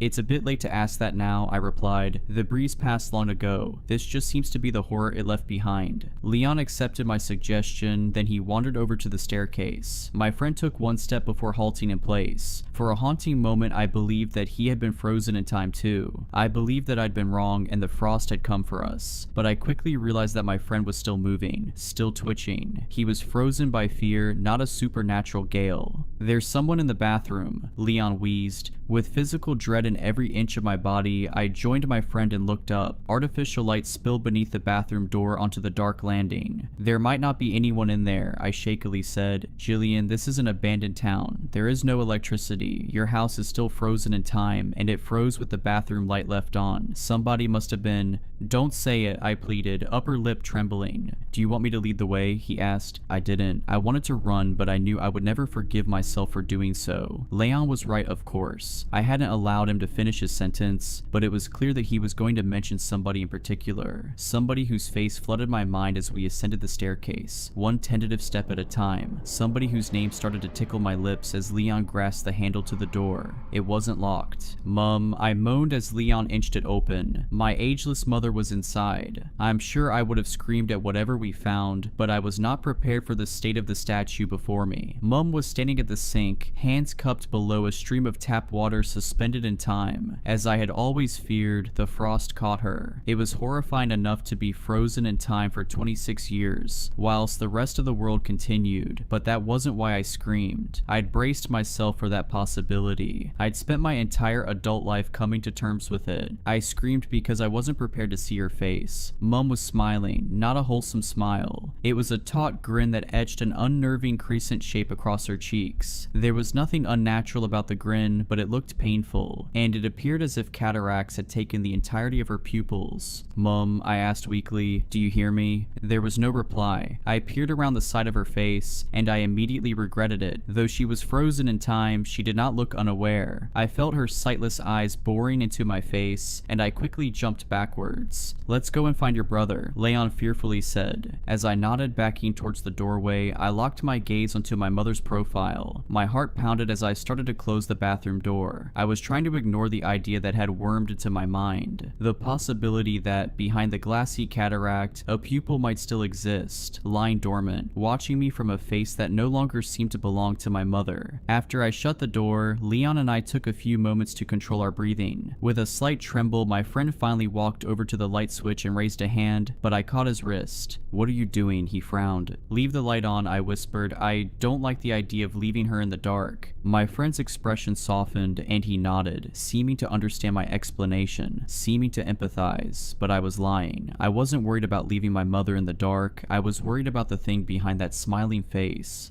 "Alan didn't come here," I said. "Did he really come back?" "You read the message, Jillian," Leon replied. "I know, but," I sighed, "I know." "He might not have come to the house," my friend suggested. "This is the first place he would have visited," I said. "If Mum weren't here, he wouldn't have returned." "Well, let's look around," Leon urged. "You never know. We might find something else. Something to help your mother, perhaps." "You saw her face," I whispered. "She looked far past help." "Don't say that, Jillian," Leon shouted, eyes watering. "You idiot," I thought. I was so self-centered, so focused on finding my brother and my mother. I hadn't thought about Leon's parents, his brother Carl, people we left behind when my father saved us. I remembered Leon sobbing as he begged my father to turn around. "I'm sorry," I said. "We need to find your family too." Leon viciously shook his head. "Only if we find an answer, Jill. Only if we find a way to save them." My friend entered my childhood bedroom, and I followed him. I imagine that visiting one's childhood home is a strange experience for anyone, but strangeness morphs into horror when that home is trapped in a moment of time. I felt physically unwell when I saw the glass of water on the bedside table, fresh as it had been on the day that my dad took us to the park. Life had continued for me, but the town was still trapped in that dreadful, inexplicable day. "Jillian," Leon said calmly, "there are people outside." He was standing in front of my bedroom window, and when I joined him, eyeing the road below, I saw them. A man and a woman who seemed to be in their mid-40s. The man wore ill-fitting clothes, a checkered shirt 2 sizes too small, and a pair of torn jeans. The woman, on the other hand, wore a pristine, shapely dress with a floral pattern. She looked oddly familiar, though her eyes were jittery and unfocused. It was the man who'd locked his eyes onto our house. "I vaguely recognize her," Leon said. I nodded. "Yeah, I don't know her name, but I remember her. She looks a tad older, perhaps. I don't know the man, though." "You stay here," Leon said, reaching inside his coat.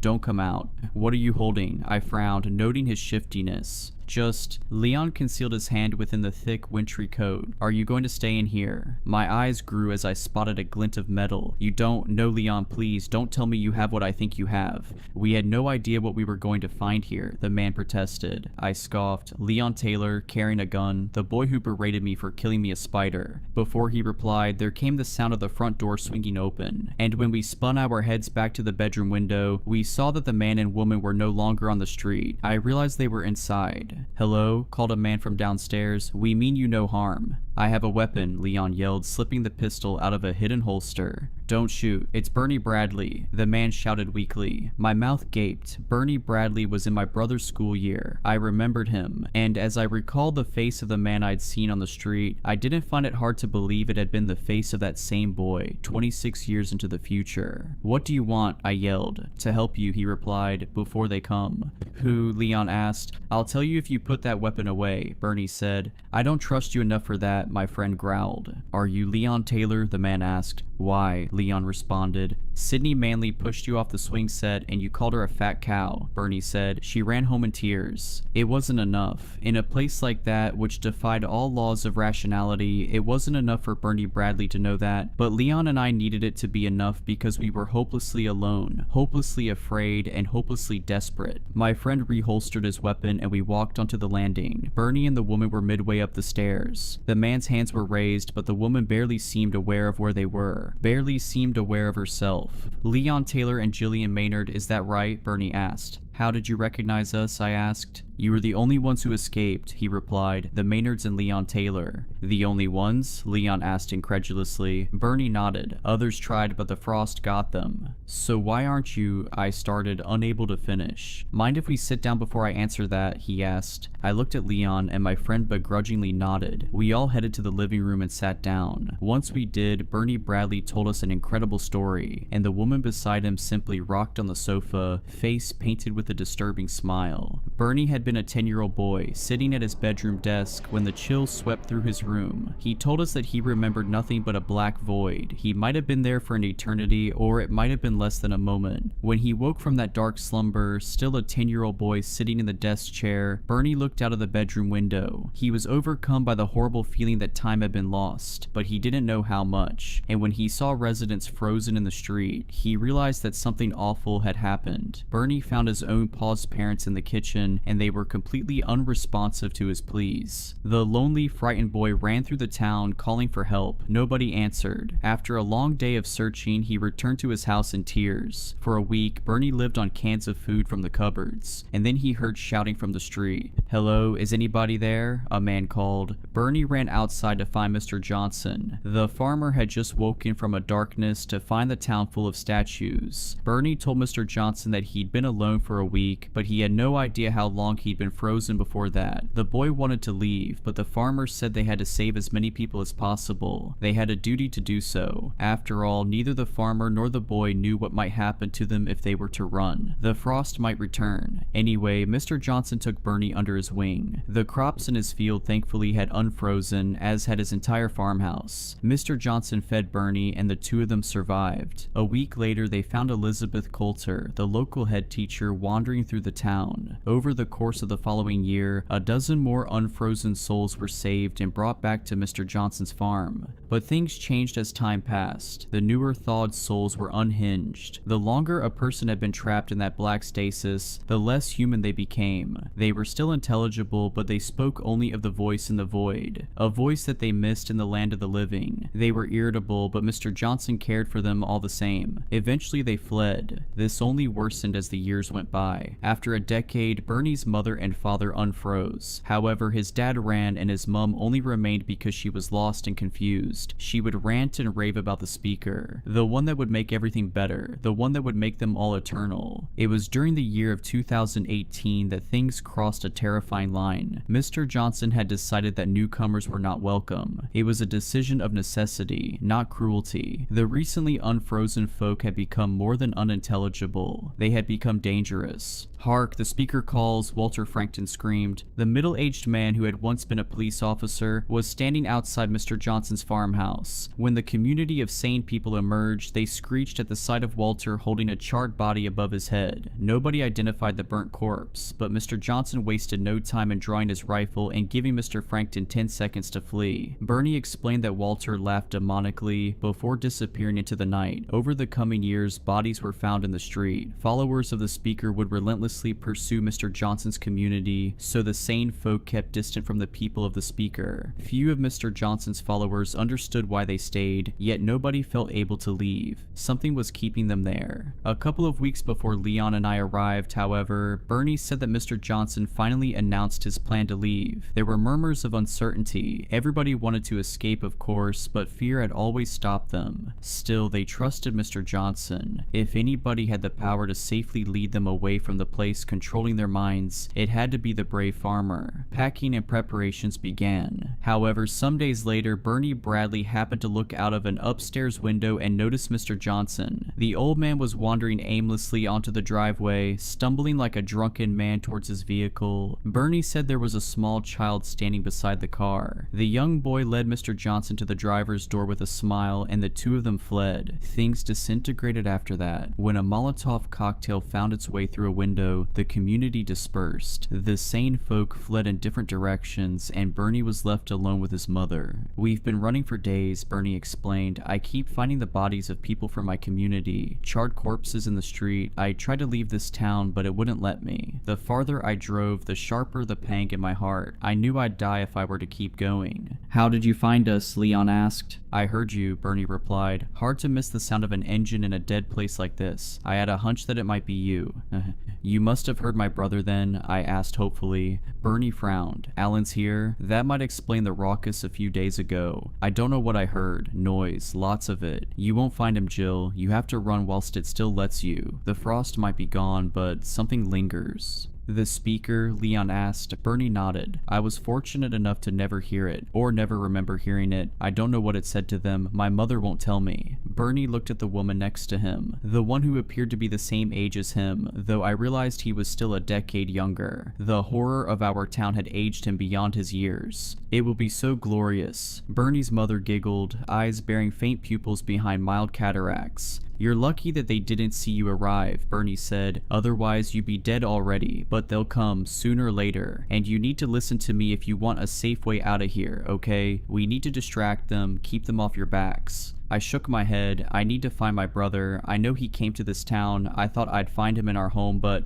Walter wanted him, Bernie's mother hissed. The woman stopped rocking, stopped smiling, and her head snapped to face me with such eerie speed that I thought it might entirely disconnect from her neck. Bernie quivered, seemingly just as horrified by his mother's words as the rest of us. Mother, he asked. Walter wanted him. Walter wanted him. Walter wanted him. The woman laughed, taunting me. What does she mean? I sobbed. Does Walter Frankton have my brother? Bernie's face whitened. If he does, your brother's either been flayed or charred. Christ, Bernie, Leon replied. I sniffled. I won't leave until I know. He's already dead, Bernie bluntly said. We don't know that, I cried. I thought the others were sitting in stunned silence because I'd spoken so assertively. However, as I calmed my breathing and the throbbing sensation in my ears quietened, I heard it too. The sound of laughing voices. Bernie's mother strained to smile broadly. She looked as pained as my mother, but grateful for the privilege of the discomfort. You don't want to see this. We'll head through the back. Do not look at the street. Bernie hoarsely pleaded as I rose, but I was already running to the door. I flung it open and started to run down the path, with Leon and Bernie in tow. Then my eyes met the mob spilling beyond the end of the street. The crowd easily numbered 100 people, and each face wore a terrible smile, eyes glassy yet all-seeing. There was a man shuffling from the crowd towards me like a terrified toddler taking its first steps. I tried to blot his face from my mind. I didn't want to see it, though it was too late for that. I'd seen everything the moment I faced the crowd. Eventually I fell to my knees and howled as I embraced the truth. The shuffling man who had been flayed alive was my brother. Alan reached towards me with an outstretched hand, weakly shouting something before toppling forwards. He was reduced to a motionless heap on the road. Jill, Leon cried again, rushing to me. We have to go. I continued to wail as the gleeful crowd surged forwards. I resisted Leon, but he easily hauled my limp body to the car and bundled me into the back. He needs help, I blubbered. He's gone, Jill, Leon whispered. What about your family? I asked. They're all gone, he sniffled, stepping on the accelerator. Staring through the rearview window, I watched the crowd approach my old home. Bernie stood on the front porch, and his mother had her hands on his shoulders. The man did not run. As we pulled off the driveway, it almost seemed as if he, too, finally had a smile on his face. The mob swarmed Bernie, and I heard a brief cry of agony. It may have been ecstatic or fearful. It may have been both. After we crossed the border, no chill pierced us. We were free to leave, but I know Leon and I belong to that town. I have always suspected that the wind grazed its teeth against my skin when I was a child. It grazed all of us. For even now, I still feel that link, that urge to return to the salivating mob with a smile on my face. When I returned home to find that my father was missing, I knew he felt it too.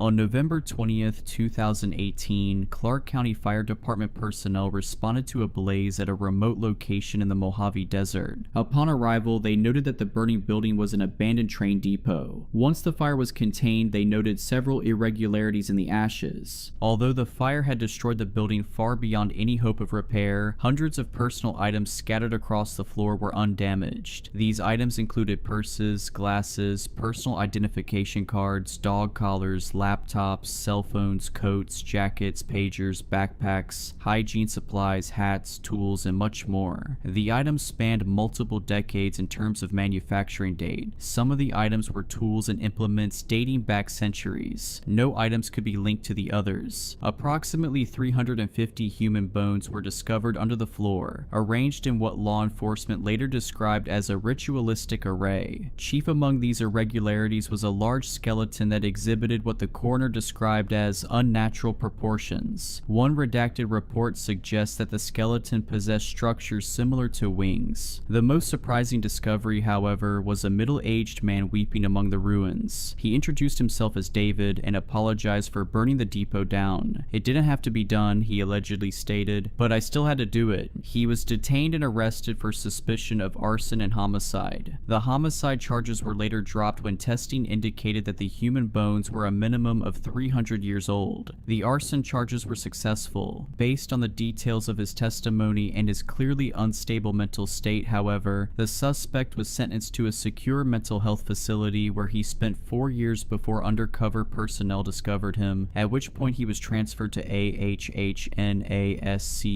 Shortly after incarceration, the inmate submitted to various assessments and field tests. The findings were unusual even by agency standards. In simplest terms, David seemingly possesses the ability to locate the souls of deceased individuals, at which point he is compelled to hear their final statements, which David understandably refers to as confessions, while escorting them to what he calls the other side. These duties were, and remain, psychologically distressing. Immediately prior to burning the depot down, David states that he failed to transport a passenger. The details of this failure remain unknown. David did not discuss them at any point during the interview recorded below. At this time, the agency plans to implement ongoing treatment with the goal of identifying and hopefully rectifying the details of this failure. Administration hopes to evaluate and, if appropriate, commission David as a T-class agent upon completion of his treatment. Prior to his arrest, David's mode of conveyance for these trips was his truck. David presents as a Caucasian male between the ages of 60 to 65. He is approximately 5 feet 8 inches tall, with dark hair and brown eyes. David's diagnoses include depression, anxiety, post-traumatic stress disorder, and severe insomnia. It should be noted that the site of David's depot bore signs of ritualistic use dating back approximately 500 years. The site is currently under quarantine. It should also be noted that inmate 17 has expressed repeated interest in David. Finally, the interviewers would like to note that David has expressed a desire to change his title to something less ominous, such as the Ferryman. Interview subject: the Pale Horseman. Classification string: non-cooperative / destructible / Gaian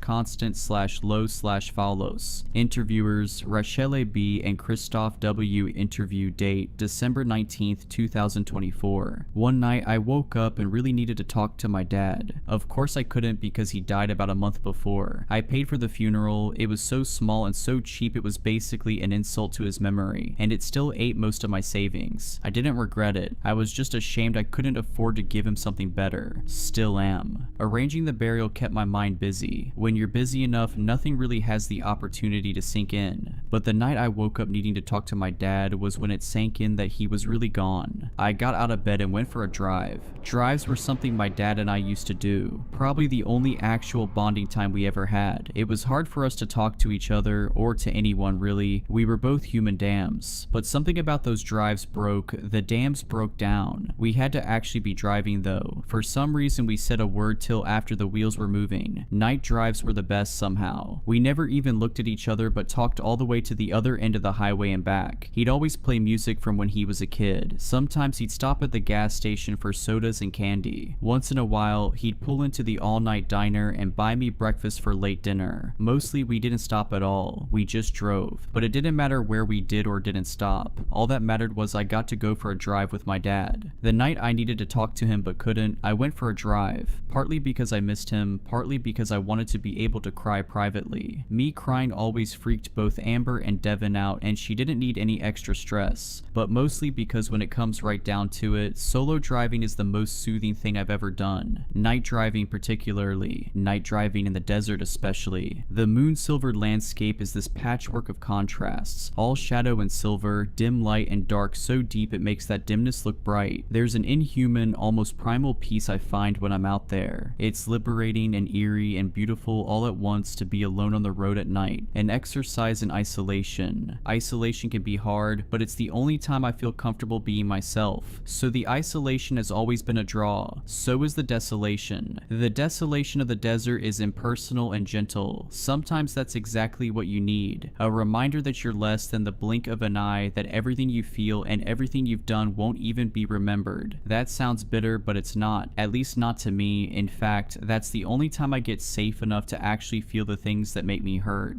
On that night and on that drive, I was remembering the night before my dad went to the hospital for the last time. He was still himself, but his mind was not exactly slipping, but traveling, flitting back and forth between childhood and adulthood, and staying back more often than not. That night especially, it was kind of like he was a little boy again. He was scared of the dark and started crying, so I got in bed with him the way I used to when my kid had nightmares. He snuggled in just like Devin used to and started talking about his life, things I never knew, things I never even thought to ask. God, that was hard, knowing there was so much he never told me, so much I'll never know. He got to talking about his mom. I asked him a question, I don't even remember what, and he sat up hopefully, asking if his mama was there. No, Dad, I said gently. Is she coming? The hope in his voice broke me. Remembering his as I drove along the road that night broke me all over again. The desert glided past as I cried, shadows and darkness all covered in a thin film of silver moon. That landscape reminded me of my heart, a bottomless dark pit filmed over with whatever light I could muster for my family's sake. At some point, I noticed the road was different. I know that road. I know every bump and shimmy. You know how desert highways can be, rippled, warped, cracked. I knew the stretch of road I was on was so broken up it sometimes felt like a monster was reaching up from under the asphalt and jerking your wheels around for the fun of it. It had always been that way. I figured it would always be that way. But that night, that stretch of road was so smooth it felt like my wheels weren't even touching the ground, like my truck was gliding on air. That's when I saw the hitchhiker. I don't pick up hitchhikers. Not because I expect anything bad to happen, I really don't. I've found that it's easier to trust everyone until they give me a reason not to, and hitchhikers are no exception. The only reason I didn't pick them up is because I had a family and they needed me. I couldn't take the risk, even a small one, for their sakes. But this guy, I had to pick him up because in silhouette at least, he reminded me of my dad. I'm not big on fate or mysticism, not at all, but I do believe in human connection. I think everything on earth is more deeply connected than any of us know or even want to acknowledge, and denying that connection is the root of a lot of problems. I guess that actually sounds pretty mystical, but why was I even on the road, right? I woke up missing my dad and went for a drive specifically to cry for him where no one would have to see. On this drive, I just happened to see a guy in need who looks like my dad asking for help. What are the chances? 0. Those chances are 0. It felt like one of those connections, so I pulled over. The hitchhiker climbed in as coyotes howled nearby, pleasantly eerie. The desert outside looked darker and brighter than ever. Up close, the guy looked so much like my dad that it made me choke up. I managed to ask, "Where you headed?" "We'll know when we see it." It was my dad's voice. Chills exploded. For a second, I thought I was going to scream. Instead, I flicked on the cab light, but the hitchhiker flicked it right back off. "David," he said, "I need you to hear everything I never told you."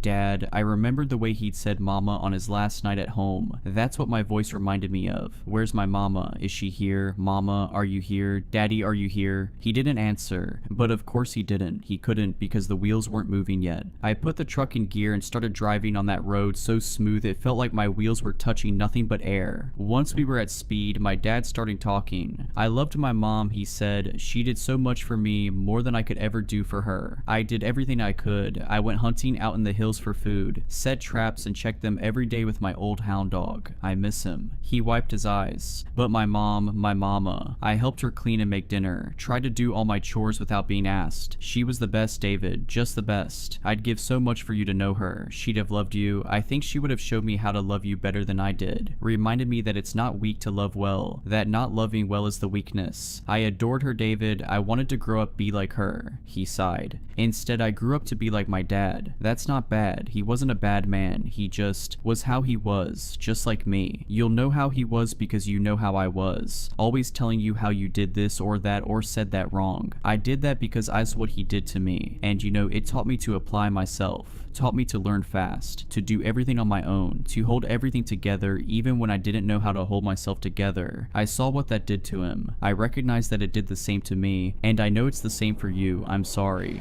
He wiped his eyes again. "I wasn't sure I wanted children, but back then you didn't really get a say. It was just what you did, so I did it. But I was worried, David. I was scared, but I couldn't admit that. My dad taught me not to get scared, but even though I couldn't admit it, I was scared right up till the second you were born. And when I saw you, the most beautiful baby boy that ever was, I was still scared, but I was so happy. When I held you, the world got brighter than bright. I promised you and myself that I'd give you the whole bright world, that I'd be as good a dad to you as my mama was to me. I wanted to, David, I wanted to more than I ever wanted anything, but I couldn't figure out how. I wanted to speak so badly. I felt my dam coming down, but it was still holding, and my dad's was broken in a way nothing had ever been broken, so I kept my mouth shut. I couldn't even say I love you when you started getting bigger, not because I didn't. I did, I do, more than I ever showed and more than you'll ever know. I was just so afraid I'd say it wrong. I was afraid I was doing everything wrong. I started believing I was doing everything wrong. I started feeling you'd be better off if I wasn't too involved, the way I'd have probably been better off if my own dad hadn't been too involved. I didn't think it, not like that, I just felt it. To be as good a dad as my mom was a mom took something I didn't have,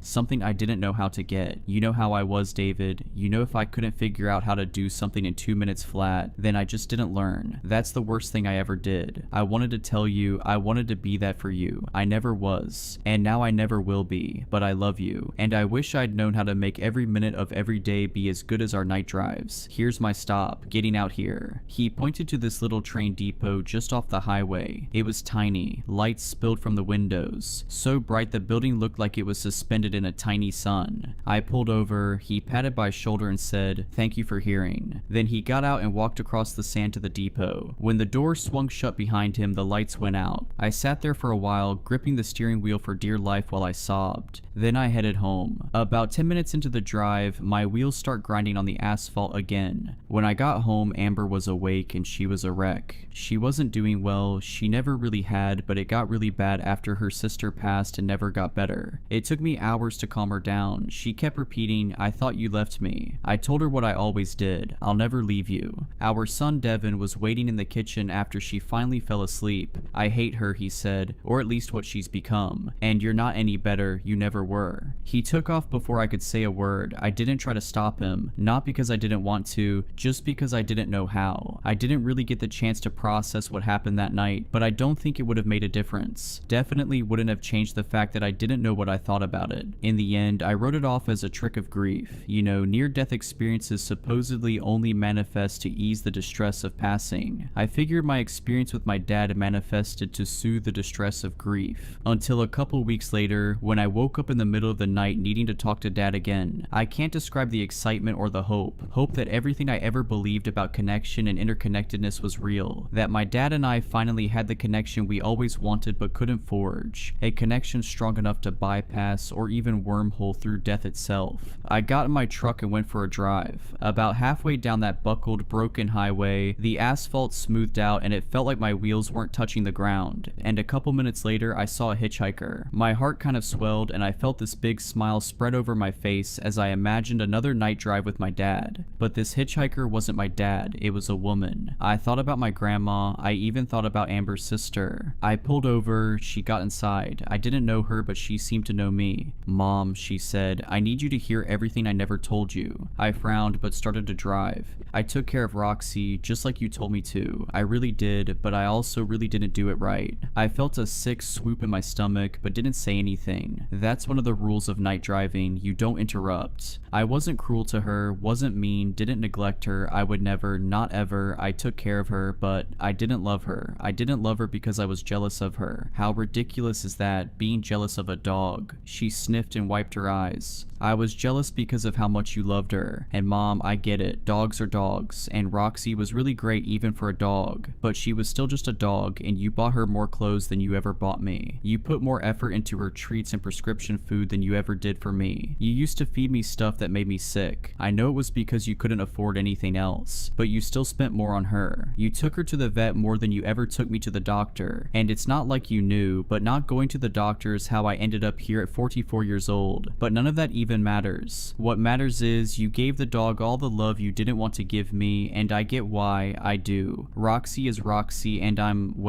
me. Her face crumpled and she wiped her eyes again. I tried to overcome those feelings because they were so ugly and so stupid. Who gets jealous of a dog, especially such a good one? People like me, I guess. I tried to overcome it. I tried to kill the jealousy, but I couldn't. And you know what? That dog loved me anyway. As much as she loved you, as much as I loved you. Hell, sometimes I think she loved me more. Why do children and dogs have to love as deeply as they do? I always wondered that. It's not fair. It's not fair. She released a shaky breath. You know, Roxy wasn't allowed to sleep on my bed. That was a big no-no and she knew it, but sometimes I'd wake up crying or I'd have a panic attack, and she'd jump up and nuzzle me until I calmed down. Then I'd put her back on the floor. She uttered a sob. Why did I do that? Why? All she wanted was for me to love her back, and she was so easy to love too. I still couldn't do it. She died on a Tuesday morning before work. It was winter. She didn't want to get up. I thought she just didn't want to go outside because of the snow, so I forced her. But she wasn't being a brat. She was in heart failure and the stress of walking in the snow. Oh my god, Mom. She crawled into my lap and died there. If I hadn't made her go outside, she wouldn't have died like that. Not in the lap of someone who never let her on the bed unless they got something out of it. She laughed, then sobbed again. If someone gave me the choice, I would burn in hell for an eternity of eternities if it meant I could go back to give her the life she deserved from me. Sometimes I wonder if you ever felt the same way about me, Mom. I don't know what would be worse, if you didn't or if you did. Here's my stop. Let me out here. Thank you for hearing. Just off the highway, the train depot shimmered into bright, blinding being. The lady got out and trudged across the sand. Maybe it was wishful thinking, but when the door swung open, I saw the silhouette of a little dog in the doorway, tail wagging a million miles a minute. When I got home, it was almost dawn and Devin was having a breakdown in the front yard. Amber was trying to calm him down. When I pulled up, she ran over and started raging at me about everything and nothing. I sent her inside to rest and took over. Devin was coming down off something and I could tell it was a rough landing. It happened a lot, every couple months at least. It used to make me angry, but I didn't have it in me to be angry anymore. Even if that wasn't strictly true, my anger only ever made things worse. Both Devin and Amber had plenty to be angry about without me adding to it, so I shut the anger down and sat on the grass with him. Devin started talking. I tried to listen, but it was hard. My mind was going as fast as that little dog's tail. A million miles an hour, only these weren't happy miles. All I could think is how pointless it all was. How this life was all I had and all my kid would ever have if he was lucky. Not for the first time, I felt like I'd cursed my kid. In a good month, I could afford to give him half of what he needed and none of what he deserved. What kind of life is that? How crappy is it to love someone so much that you'd kill or die to make them happy, but to never have the chance to do either? This is all he gets, I thought. This is all any of us get. What's the point? A few nights later, I again woke up needing to talk to my dad. I got in the truck and drove along that rutted, broken highway until it turned so smooth it felt like my wheels were running along the air. A few minutes later, I saw an impossibly small hitchhiker waiting on the side of the road. I pulled over. This tiny little boy climbed in. He looked so sick and he was so small I had to help him. Daddy, he said, I need you to hear everything I never told you. I started driving. I wanted to meet my baby sister. I tried to hold on to see her just like you asked. I tried to be strong, but I wasn't. I'm sorry I couldn't hold on anymore. I was too tired, Daddy. I'm sorry. I'm sorry I kept making you and Mommy cry. His lip trembled. He looked out the window at the wide pale moon and the silver dark desert.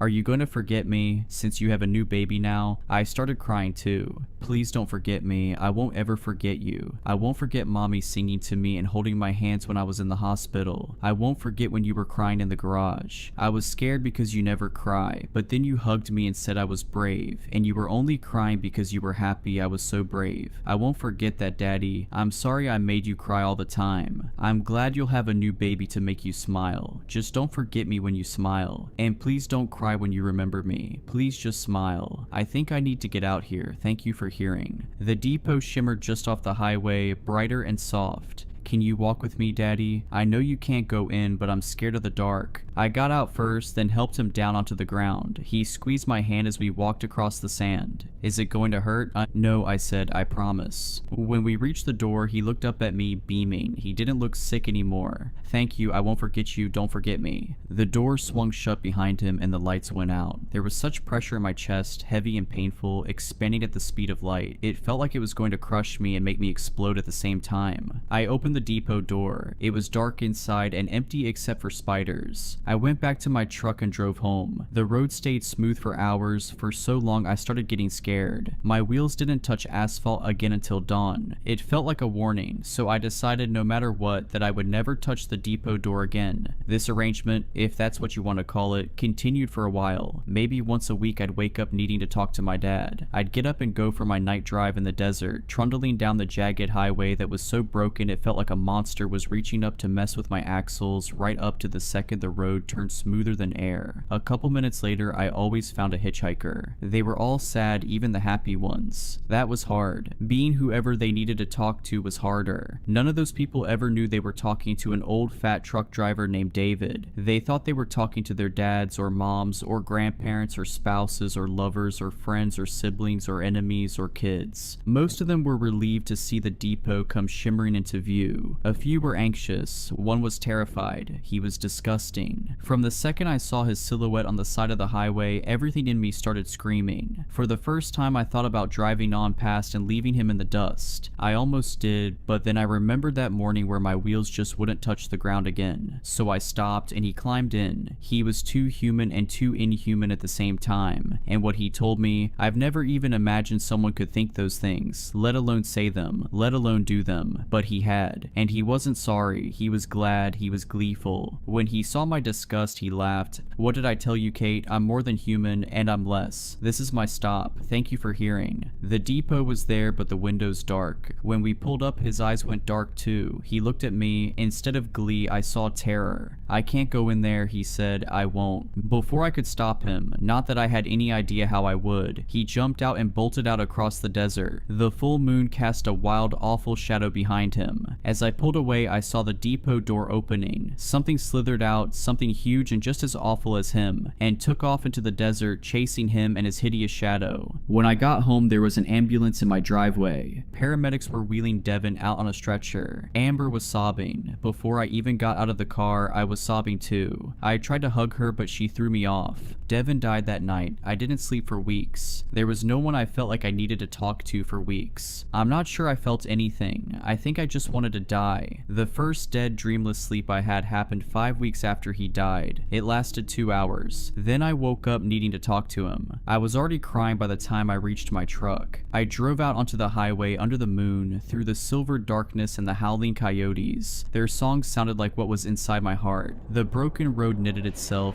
turning so smooth it felt like there was no road at all, only air. And then there he was, my boy, standing on the side of the road waiting for me. I pulled over. Rage, grief, and joy rushed through me, none stronger than the other. Devin got into the truck, scared and wide-eyed. I put the truck in gear and we started driving. I need you to hear everything I never told you, he said, and something inside me broke. A dam, but the wrong dam. Before my son could open his mouth again, I broke apart and started raging at him. Years and years of things that had built up behind the dam. Years and years of things I never told him. But not all of the things I never told him. Only part of them, and only the bad part. He didn't say a word. I raged until we reached the depot, all blazing bright and gold. He opened the door before I even pulled over. Too late, I realized what I'd done. I reached for him, but he shoved me away and ran. I got out and chased after him, but I was slow and he was fast, and before I made it halfway, he vanished inside the depot and the lights went out. I stood outside shrieking and begging him to come back out. He didn't. After a long time, I went back to my truck. I was scared I'd never find my way back home after that, but my wheels touched the road almost immediately. When I got home, Amber was gone. I didn't get a passenger for months. I barely slept and woke up 10 times a night when I did, but I never woke up needing to talk to anybody. I never felt any connection. I never felt any hope. It started again about a year later and went along a regular clip right up until I screwed up, just like I screwed up everything else. But until then it was good. I did what I was supposed to. I picked them up. They told me the things they never told anyone else. I listened and delivered them to their destination, ferried them to the last stop before their final destination. The depot was almost always bright. I'm not sure why I care anymore, but I'm glad it was bright. I'm so glad that for most of us, the end is soft and golden light. Some time ago, I had decided decided to go on a little personal vacation out into the woods of northern Arizona. I was experiencing a sort malaise that was really messing with my creative flow, and I needed a chance to really knuckle down and just enjoy the natural world again. I had spent 6 days out in the wilderness, just enjoying the feeling of being in nature, but the night of day 7 was one I will never forget. Noise. Something was waking me up. Groggily, I rolled over and looked at my phone. It was ringing. I looked to the top of it and blinked. No signal. That made sense.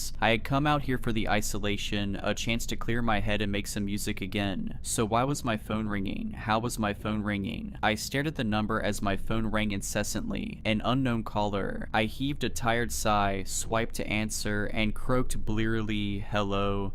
"You need to be ready. It knows you're there and it's already here. It has come for you," came the voice on the other line. "Who is this? Who am I speaking to?" I asked, the exhaustion beginning to leave my voice. "Be ready. It will be there soon. Don't open the door." The line went dead, my phone blinked, and the words "signal lost" flashed on the screen. "Don't open." I rubbed the sleep from my eyes and wearily watched my phone, waiting to see if it would ring again. "I must be losing it," I murmured, placing my phone back on the nightstand and rolling back over to go to sleep. That's when the house thundered. Booming knocks shook the glass of the windows and rattled the glassware. Jesus. I spun to the door of my room and my mouth dropped. My door was closed, but it was shaking like something was trying to get in. Boom, boom, boom. 3 knocks in short succession thundered against my bedroom door. I didn't remember locking it. The only door I locked was the front. It was the only one I figured I needed to out here. The angered knocking came again. 3 strong blows and the rattling began anew. It shook the door, and as I watched, I saw the frame begin to crack. My phone rang and the rattling stopped. Sparing a glance, I snatched it off the nightstand and looked at the number. Unknown caller again. Shakily, I swiped to answer the call and brought the phone to my ear, saying nothing. "It knows you're in there. It isn't going to be polite for long. Get under the bed. Hide." Then the line went dead again. Signal lost. I looked at the cracking door frame and wasted no time taking this mysterious caller's advice. Quickly, I crawled under the bed and watched. It was only minutes. I knew it was only minutes, but it felt like hours. I stared at the door, terror wrapping its cold arms around my gut. My breathing became ragged as my eyes remained glued to the door. It wasn't moving. There was no knocking. Had the caller been wrong this time? Was it done? Had it just given up? What was it? Questions raced through my skull, each firing out of the cannon of doubt before the next one could be rationalized. Could any of this be rationalized though? Something had called me up and warned me of something else in my house. Now that something else was just outside my door. I couldn't explain it, but I had this feeling, like whatever it was that was out there was waiting for me to make a move, like we were in some kind of terrible chess game. So I watched. I waited beneath that bed for agonizing minutes. The sounds began shortly after that, soft scratching noises, almost inaudible from my position, the one my signalist savior alleged would keep me safe. I never let my gaze drift from the door, and I'm glad I kept it there because watching what happened next defied logic. The door itself began to bulge inward. I could hear the wood splintering as the center continued to bubble toward me. Then it exploded. Debris and lethal wooden scrap fired throughout the bedroom. I wasn't spared when this happened. My hiding place provided shelter from the brunt of the door's destruction, but I was peppered with fragments of splintered wood that dug themselves into my skin. I wanted to cry out in pain, but the sight of what was beyond caught the scream in my throat. There, standing in the doorway, I saw a pair of feet. Massive legs that must have been at least 3 feet across themselves, but that wasn't the strangest thing. The skin was no tone I had ever seen on a human. It was this mossy green and brown, and the texture was so wooden, like a pair of tree trunks. Slowly, the thing in my doorway ambled its way into my room. I could hear its heavy, ragged breaths like some sort of hunting beast. It was at the foot of my bed. The scent of moss and pine clung heavily to it, but there was another scent I caught as it just stood there. Rot, death. The pungent odor of decaying meat clung to the creature's wooden legs. I had to cover my nose and mouth to keep from retching as it circled the bed. Was it going to throw it up and pull me out from underneath? Was this monster just waiting for the perfect chance to tear me to shreds? What was it? The feet turned and suddenly my blood felt like ice. My whole body shivered as the temperature in the room suddenly plummeted. I could see my breath as this thing let out an ear-shattering roar. I can't place the sound, but it reminded me of a mixture between a jet engine's roar and a grizzly bear's growl. I watched from my hiding place as the nightstand was lifted and launched across the room. I could only hear the thing shatter as the creature tore the place apart. My eyes were discs in my head, my hands were clamped over my mouth to hide any sounds of breathing or whimpering, but just as it spun to face the bed, it stopped. Instead, whatever it was turned and shambled out of my room. What?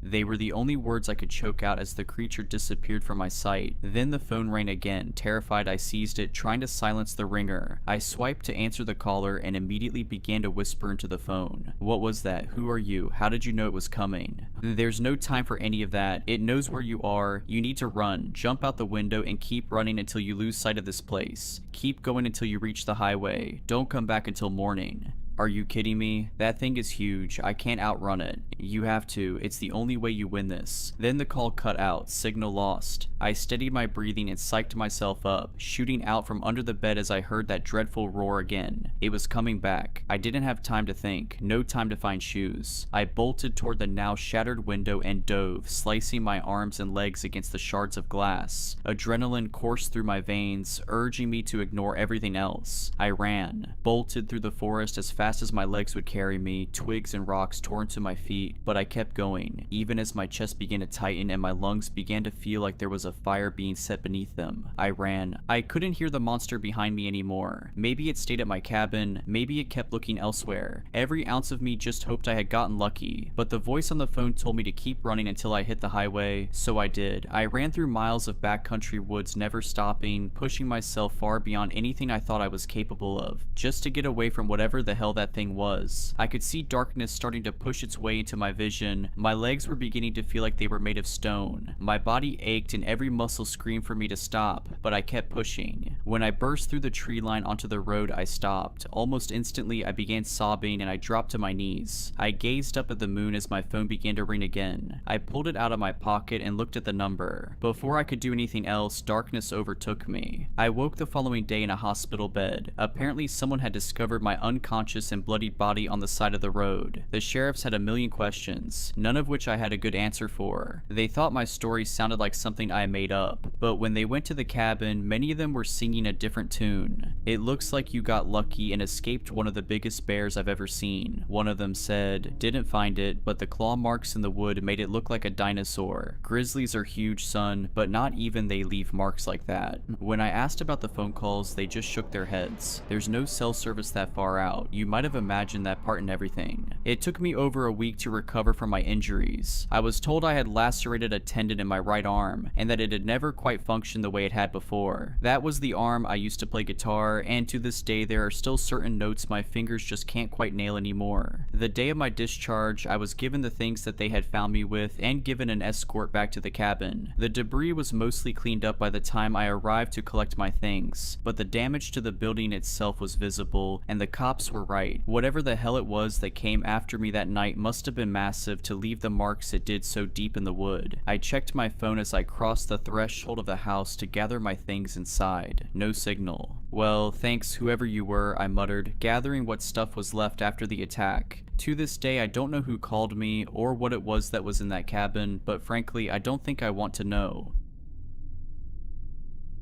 My wife, Mia, and I were driving cross country. It was our first attempt at the Great American Road Trip. Mia and I rented a small RV, more of a camper than a full-blown RV. We packed up a couple suitcases with plenty of room for any souvenirs, and we hit the dusty trail. We started our journey on the Mother Road, Route 66, driving south from Chicago until we connected to Interstate 70 and shot straight west through Missouri. The goal was to see those parts of the country we had never seen before, stopping anywhere that seemed interesting, from the plains of Kansas up through the Badlands of Wyoming and South Dakota. In Missouri, we saw the world's largest cap gun. In Kansas, we visited the Evel Knievel Museum and the world's largest belt buckle. We love all those kitschy tourist trap places. Eventually, we made it to Colorado, and after a few hours more of driving through amber waves of grain, we saw them, the Rocky Mountains. We made an exit and headed north through the winding mountain highways. The Rockies were gorgeous. Snow snow-capped in the middle of summer. Some of the peaks pierced through the white, fluffy clouds. We saw a sign that read traffic tunnel 3 miles. A little further and sure enough, there it was. A large tunnel bored directly through the mountain in front of us. A large sign read Pike Tunnel, longest traffic tunnel in the nation. Please turn your headlights on now. How long is it? Asked Mia. That's what she said, I quipped. But she was right. There was no information beyond the detail that this was the longest tunnel in the nation. Can't be more than a mile or two, I said as I watched the little white car ahead of us slip into the darkness. A moment later we joined it.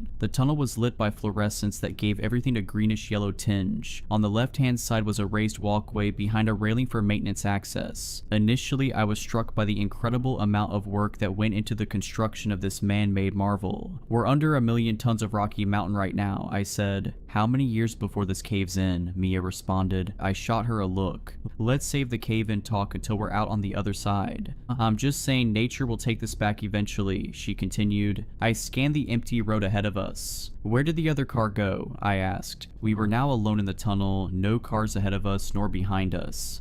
They must have sped off ahead. Maybe they're scared of a cave-in. My Spotify playlist had stopped playing. Mia looked at the phone. No cell service. She turned on the radio and spun the dial only to find static. You're not going to be able to pick up a station in here, I said. She turned the volume down. Just wanted to check. If only we had some CDs. This tunnel really keeps going. I would have thought we'd be through it by now, I replied. I looked at the RV's odometer. 45,600 miles. I picked up speed. I wanted to try and catch up to the little white car. Up until this point, the tunnel was a straight shot, but now the tunnel started to curve to the right. It may have been my imagination, but it also felt as though we were descending. Mia felt it too, and she started to get antsy. Where did that other car go? How long is this tunnel? There was an urgency in her voice. I was getting nervous. Claustrophobia was not usually a problem for me, but when I looked down at the odometer and I saw that it had gone up by 3 miles, my mind began to wander to unsettling places. We were descending in altitude. I could feel it. I could see a slope in the lights on the ceiling and the railing of the maintenance walkway. I could feel a pressure in my head and I was getting cold. Could you grab me a Coke from the back, Mia? I couldn't have Mia getting anxious. That would only start a chain reaction and make me freak out, which would then make her freak out. She unbuckled and ducked into the back of the RV to where we had a cooler stocked with drinks and food. Just as she stepped into the back, I saw something. There, standing on the side of the road, was a man wearing a reflective safety vest and a hard hat. He was waving to me as I passed him by. Something about him looked strange. I watched him in the side view mirror as we passed, and he was still watching the RV, still waving at the back of our vehicle as he faded into the distance.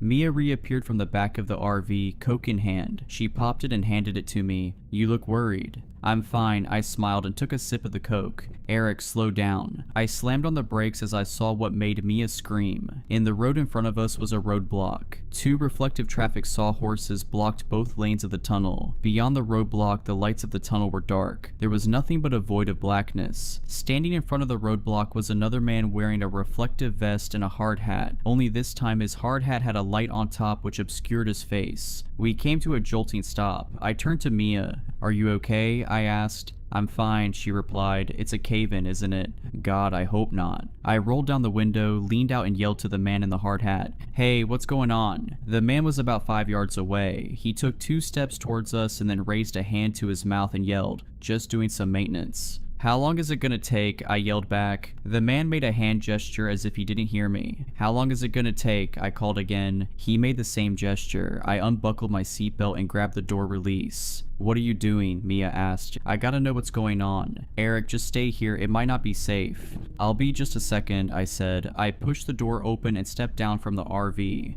Stay in your vehicle, the man yelled. He took a couple steps towards me with his hand out, telling me to stop. What's the holdup? I shouted. The man was a bit closer now, but I still couldn't see his face through the shining light on his helmet. Please stay in your vehicle, he shouted. There was something off about him. Then I heard it. A scream or something rolled from deep in the tunnel. The worker turned and looked into the darkness. Then he ran past the barricades and soon all we could see of him was the light on his helmet. The light disappeared a moment later. What the hell was that? Is someone hurt? Mia asked. I have no idea, I said. Should we do something? Mia asked. I just sat there and watched the pitch black tunnel in front of me. I had no idea what to tell her. I checked the side view mirrors. There was still nobody behind us. Where are the other cars? I asked. They must have gotten through before the roadblock. Or maybe they caused the roadblock, Mia replied. I saw another worker a little ways back. We could try to go back and talk to him. We'd be going straight into any oncoming cars. There's a maintenance walkway. We didn't pass him that long ago. We can probably catch him on foot. Maybe we should just wait for the guy to come back. She reached over and grabbed my arm. I squeezed her hand. She was right. I looked out at the tunnel ahead of us. I turned on the RV's high beams, but all I could see beyond the roadblock was more tunnel and more road. I checked my phone. Unsurprisingly, there was no service still. We waited, but the man never came back. It's been 20 minutes, Mia said. How come there hasn't been another car behind us? I was having the same thought. I rolled down my window and stuck my head out. I looked back at the road behind us. It went back about 200 yards before curving out of sight. There was no sign of that first worker I saw on the maintenance walkway. I looked at the roadblock ahead of us and clicked on the RV's high beams. There was nothing beyond the roadblock but more tunnel. It didn't look like it was under construction, just very dark. I think we should keep going, I said. What about the roadblock? We'll move those sawhorses out of the way and just drive past, I said as I opened my door. Mia looked at me, then she cast her eyes to the dark tunnel ahead of us. I knew she was processing the same limited options that I was. Driving backwards would be a huge risk in the instance of another car finally coming along. Getting out and walking would take God knows how long. We could have driven 10 miles at this point. Forward was our best option. Let's do it, Mia said. We jumped out and quickly pulled the two sawhorses out of the right lane. I pulled the RV up past the barriers, then we jumped out again and put the sawhorses back where they were. We didn't need another car to come barreling through. We were finally moving again, slowly. It was pitch black save for the high beams of the RV. We crept forward at around 15 miles per hour. As the tunnel turned and twisted, my eyes started to play tricks on me. I kept seeing shapes at the furthest point of the tunnel. I kept seeing something standing just at the end of the next bend, but as we rolled forward, there was nothing there. Where are the workers? Mia asked. I don't know. I was done rationalizing. This was all wrong. Traffic tunnels are never this long. My mind started to wander to all the road trip urban legends I'd read about. The killer in the backseat, the disappearing gas station, the pale man in the cornfield. Did we stumble into some strange outlier location? An in-between point on the endless roads that cross this country? Then I saw it. Look, a person, thank God, Mia shouted. As we rounded a curve in the tunnel, a group of maintenance workers entered our view. The three of them stood on the left side of the road behind two more sawhorses topped with flashing lights. Two of them faced towards us, the third was facing the other two. The one with his back to us wore a light on his hard hat. Was this the same guy we saw earlier? How did he get this far away? I approached slowly and rolled down the window. Hey, you left us waiting back there, I yelled. There was no response. In fact, all three men were completely silent, and it was hard to tell in the flashing light of the sawhorses, but they looked to be standing completely still. Hello? I yelled again. I pushed open my door and stepped out onto the pavement. Eric, wait. I held up a finger to Mia. Just a second. I slowly stepped towards the three men. Hello? No response. What the? The bright lights of the sawhorses obscured their faces. I kept moving closer. Hey, what's going on? Then I saw it at their faces. They were plastic. In front of me stood three mannequins. I backed away toward the RV, then I turned and walked hurriedly to the vehicle. I was seriously freaked out, but I didn't want to alarm Mia. I climbed into the driver's seat and slammed the door shut. They're mannequins, I said. What? They're mannequins. Why, what? I don't know.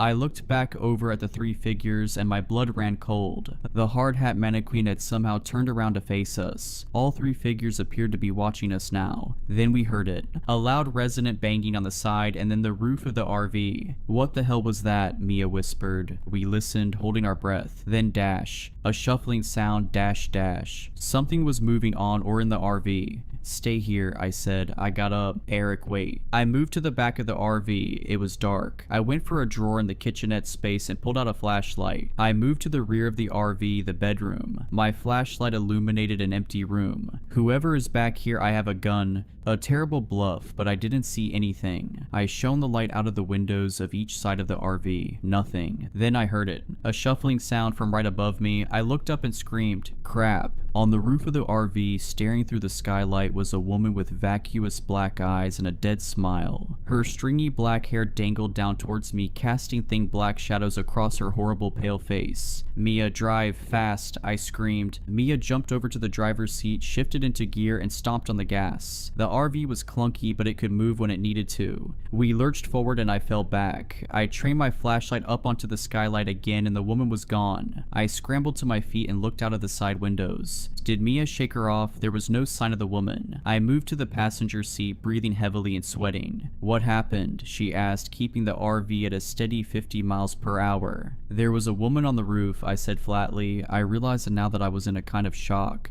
A woman? Her eyes were black. Mia just looked at me, then back at the tunnel ahead of us. "There's something wrong with this tunnel," I whispered. Mia pointed at the road ahead. "Look." I looked out at the tunnel. There were more mannequins. A lot more mannequins. They were positioned on both sides of the road. They were all facing us, and even though I never saw them move, when I looked in the side view mirror, they were somehow still facing us, turning to watch us as we drove past, watching without eyes. "Just keep driving," I said. As we drove on, the mannequins crowded the sides of the road more and more. There were thousands of them. Eventually they were so close that some of their outstretched arms hit the side of the RV. They were closing in on us, squeezing our path forward. One stood in the middle of the road. "I don't think I can get around it." "Run it over, don't stop." The RV smashed into the mannequin. Its head shot forward and bounced against the windshield, and the vehicle shuddered as it rolled over the body. Soon there were 2 in the road, then 3. I could see where this was going. Pretty soon there would be too many for the RV to ram through, but god damn it, we were going to get through as many as we could. "Speed up, Mia." Crash. The sound was surreal, smashing into mannequin after mannequin at nearly 60 miles per hour. Hands, legs, heads, and torsos flew. The windshield cracked, the RV shuddered and screamed, and eventually slowed down, despite the screaming engine. I'm certain the axle was jammed up with lifeless, plastic body parts. Eventually we came to a stop. "She won't move," Mia said. She pressed on the gas, but it was no use. The RV just rocked a little bit. "Try reverse." She shifted and pressed on the gas. We got some decent movement before running into another jam. "Crap.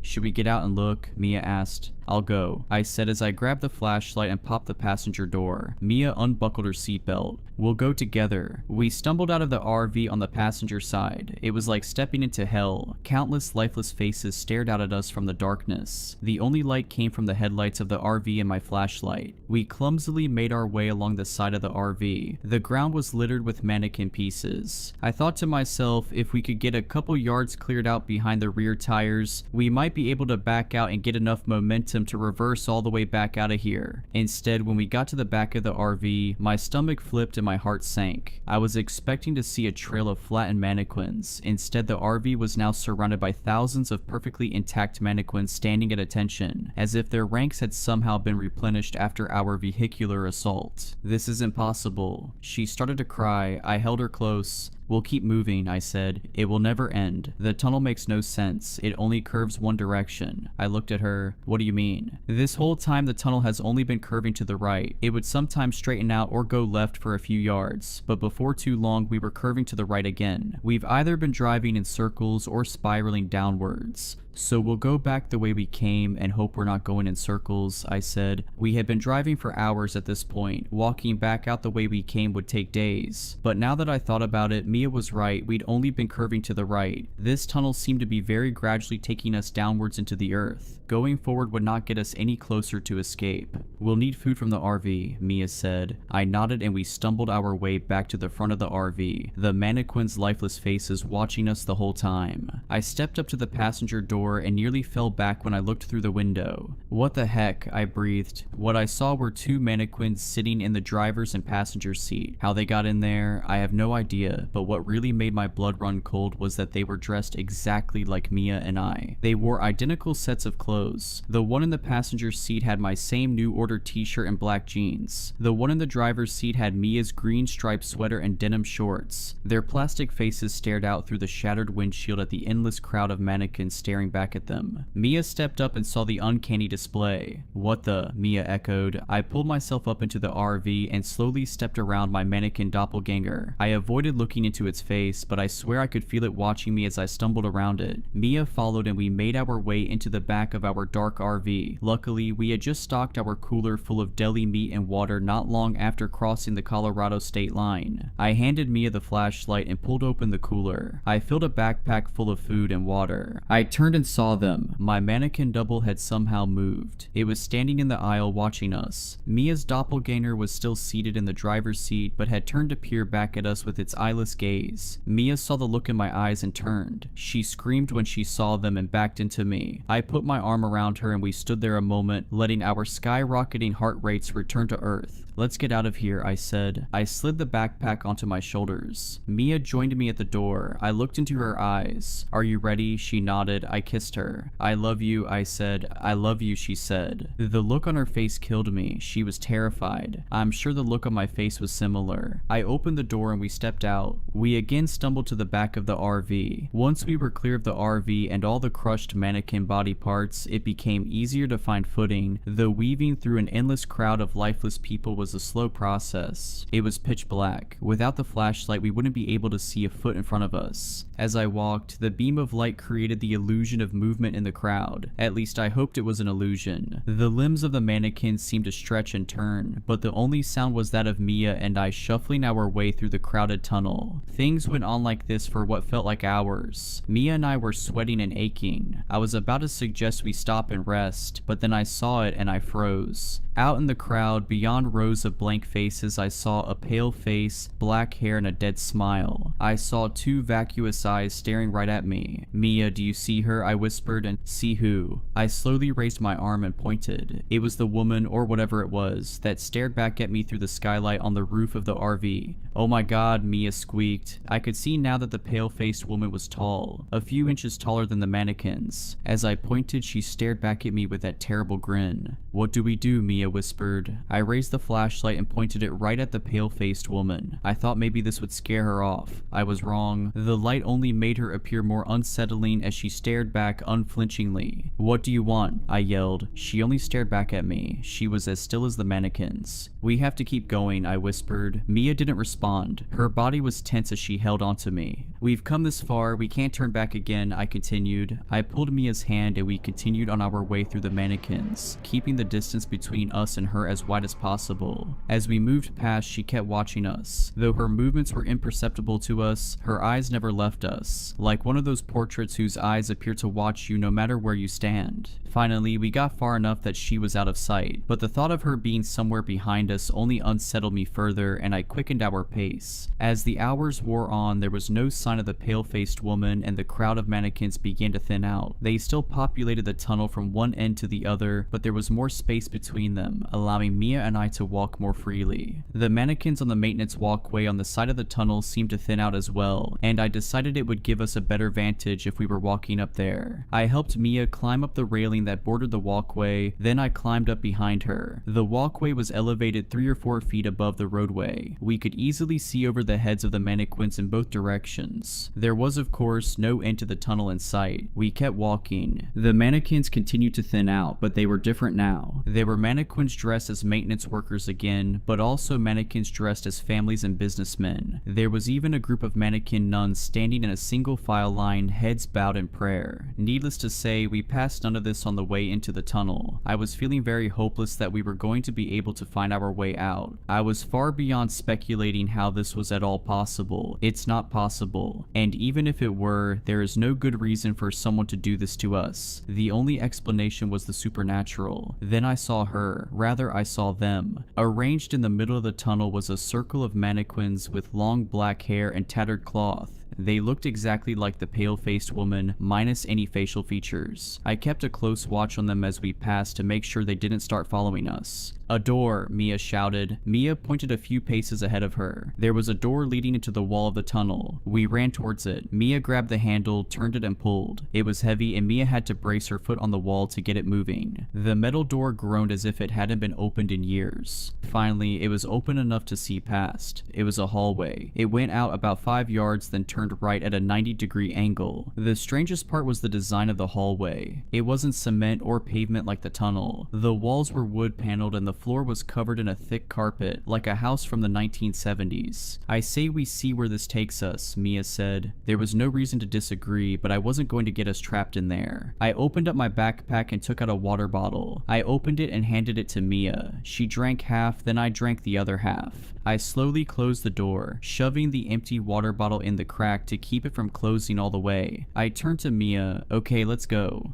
We slowly made our way down the quiet hallway. We got down to where the hallway cornered to the right, and that's when we heard it. Ka-chunk. I whipped around. The door had closed behind us. I ran back to it and tried to push it open, but it was no use. There was no way it closed on its own. Someone had to have removed the water bottle. Our path had been chosen for us. There was no turning back. We continued down the hallway. We turned right. The hallway continued, then turned right again. That should have led us right back to the tunnel, but it didn't. This part of the hallway went on far longer than was possible without running into the tunnel. Then it turned right again. It went on like this. Sometimes a section of the hallway was 20 feet long, sometimes it was 20 yards long, sometimes it was 3 feet long, but it always turned to the right. At first it was a relief to be somewhere other than the cold, dark tunnel, but the hallway very quickly became claustrophobic, and before too long, I heard someone walking behind us. We had stopped to take a break and I heard a third pair of footsteps on the carpet coming from behind us. I backtracked to the last corner. I was terrified as I slowly peeked around the corner, tense and waiting to see the vacuous eyes and inky black hair of the pale-faced woman. But there was nothing there. I wasn't about to backtrack any further. There was no one there, I whispered. Mia slumped against the wall and slid down to the carpet.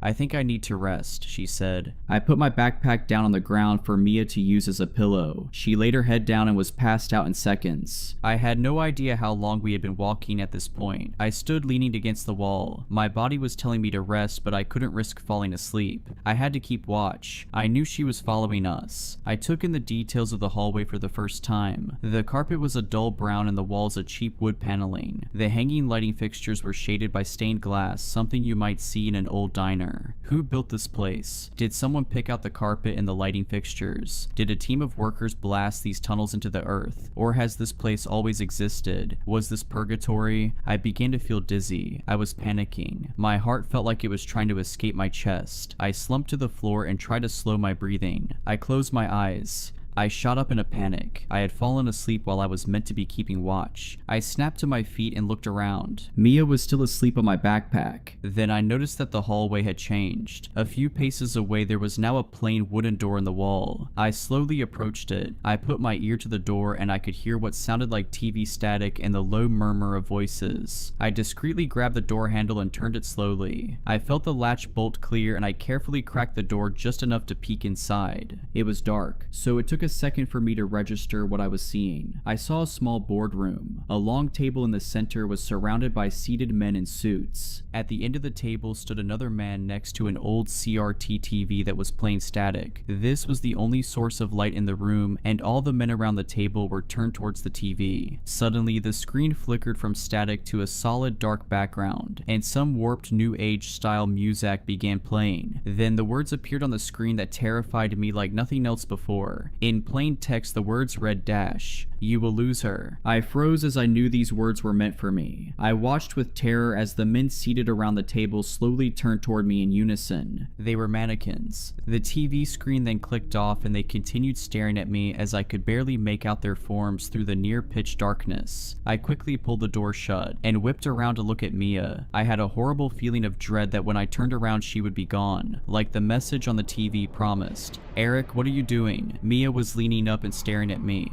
Thank God. There was Mia, right where I left her. I pointed at the door and said, "This door appeared and I..." "What door?" she interrupted. I turned and sure enough, the door was now gone. I explained what happened to her, but I left out the message that appeared on the screen. "You will lose her." Those words still burned in my brain. I tried to force them out. We drank water, ate granola, and then got moving again. Hallways, endless hallways. After a couple hours of walking, we started to hear music. There were small speakers in the corners of the ceiling. I recognized it as the same new age music that played on the TV in the boardroom. The melody drilled into our minds. Combined with the dull aesthetics of the quiet hallways and the endless right turns, the music had a hypnotizing effect. The lengths of the halls became more uniform. That is to say, the straight section of hallway was about 7 paces, then a right turn, then 7 paces and a right turn. "I think we're walking in circles or a square," Mia said. I looked at her and took out a bottle of water. I peeled off the plastic label and dropped it on the floor. Then we kept walking. 7 paces right turn, 7 paces right turn, 7 paces right turn. And there it was. Mia was right. The label for my water bottle lay in the middle of the hallway. Somehow we had been led into a loop. I lost it. I kicked the wall repeatedly and screamed. Mia just leaned her back against the wall. This was our dynamic. If one of us lost it, the other became zen and thought of a solution. More often than not, I was the one to lose it. I finally stopped freaking out. "There has to be a way out, a door," Mia said. "We would have seen it," I replied. "A hidden door," she said. She turned around and ran her hands along the cracks of the wood paneling. "Most likely on the outer wall," she said. She beat her fist on the wall, listening for a change in the sound. I exhaled heavily, sweating and tired, and I started searching the wall as well. We checked the whole first wall, nothing. We checked the second wall, nothing. The third, nothing. The final wall, nothing. I gave up and slumped on the floor. Mia immediately went over to the other side of the hall and started checking the inner wall. "What are you doing? I thought you said it would be on the outer wall," I asked. Then we heard it. Mia beat the wall, and instead of the dead thud, we heard a resonate boom. A door. I shot up and started tapping the wall with Mia until we found where the door ended. It was the width of about 4 wooden panels. I lined myself up in the center, lowered my shoulder, and pushed. It moved. It barely moved, but it was enough to confirm this actually was a door. I recentered and tried again, lowering my center of gravity. I pushed as hard as I could. The door pushed inward about 3 inches, then Mia joined in. We slowly moved the door, 5 inches, then 10, then 15, then 20. Then Mia slipped inside. I had a moment of panic as she disappeared into the darkness, and those haunting words came back into my mind, "You will lose her." I darted past the doorway, falling through the threshold and hitting the concrete floor. I looked up and there was Mia, thank God. I promised myself I'd never let her out of my sight again. "The exit," Mia said. She looked and sounded as if she were 1,000 miles away. I got to my feet and followed her gaze. What I saw nearly brought me to tears. We were back in the tunnel, but there was light. About a mile down was the mouth of the tunnel, and daylight pouring in. Beautiful daylight. I grabbed Mia tight and kissed her. "Thank God," she cried. We started moving. Nothing was going to slow us down this time. We sped up into a run down the maintenance walkway towards that beautiful sunlight. As we approached, something else came into view. Parked in the middle of the roadway was a large vehicle.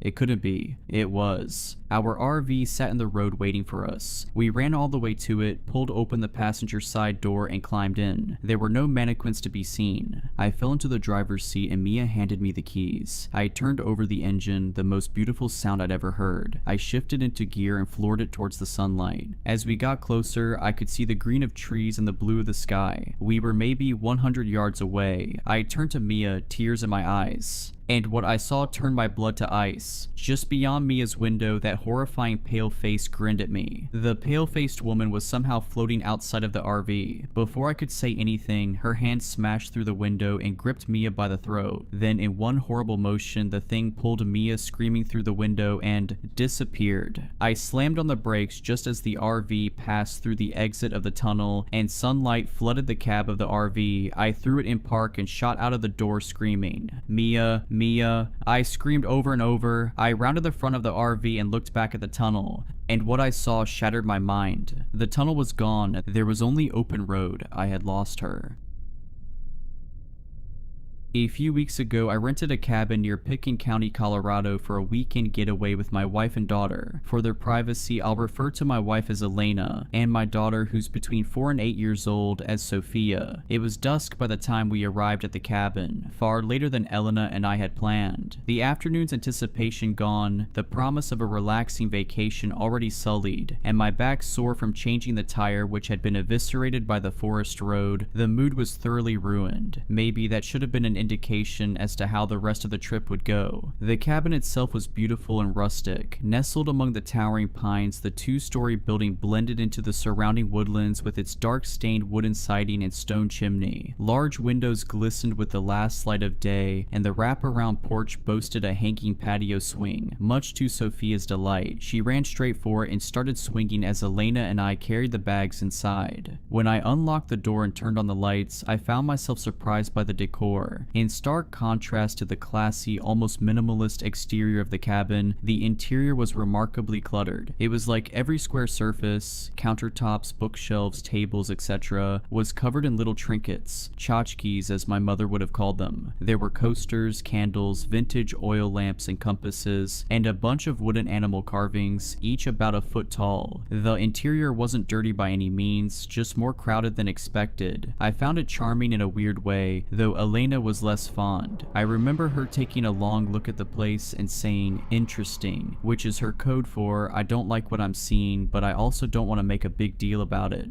It was past Sophia's bedtime, so after coaxing her off of the porch swing, I helped her get set up for the night. There were 2 bedrooms on the second floor, a master suite with an attached bathroom, and a smaller bedroom that was pretty clearly set up as a kid's room for visitors to the cabin. The cabin was specifically advertised as family-friendly and good for parents with younger children, so it was no surprise when the smaller bedroom was full of colorful toys and plushies. There was a fireplace across from the bed, its mantel showcasing a full set of those wooden animal carvings, 1 moose, 1 bear, 1 trout, and so on. There was also one particularly large teddy bear sitting on the bed, partially buried under the covers like it was getting ready for bed. Sophia instantly fell in love, and I thought it was sweet that the cabin's owner had gone the extra mile to make the place welcoming. I didn't love the idea of her cuddling it to sleep though, since it likely hadn't been washed between visits, so I propped it up on a chair next to the bed before tucking Sophia in for the night. Tired from our travels, Elena and I went to sleep not too long afterwards. Saturday was our designated lake day. After making breakfast and waking up Sophia, who had to be convinced not to take her new best friend Mr. Bear out on the water with us, we grabbed the kayaks off of our roof rack and headed down to the shore. We were a short walk from the lake, and I was absolutely blown away by the natural splendor. Our cabin was semi-isolated, remote enough to give my family peace and privacy, but close enough to civilization that we could easily access help in case of an emergency. We were a 5-minute drive into town and a 5-minute walk to the nearest neighboring cabin, which we passed on the way to the lake. It was a gorgeous building, far more intricate and seemingly much older than the one we were renting. There was an older woman sitting on the porch as we passed it by, and although I couldn't wave since both hands were full with the kayaks, I gave her a nod and a friendly smile. She stared at me in response, her expression completely blank. She was looking directly at me, but almost looked like she was in a trance or something. "What was that all about?" I quietly asked Elena once we were out of earshot.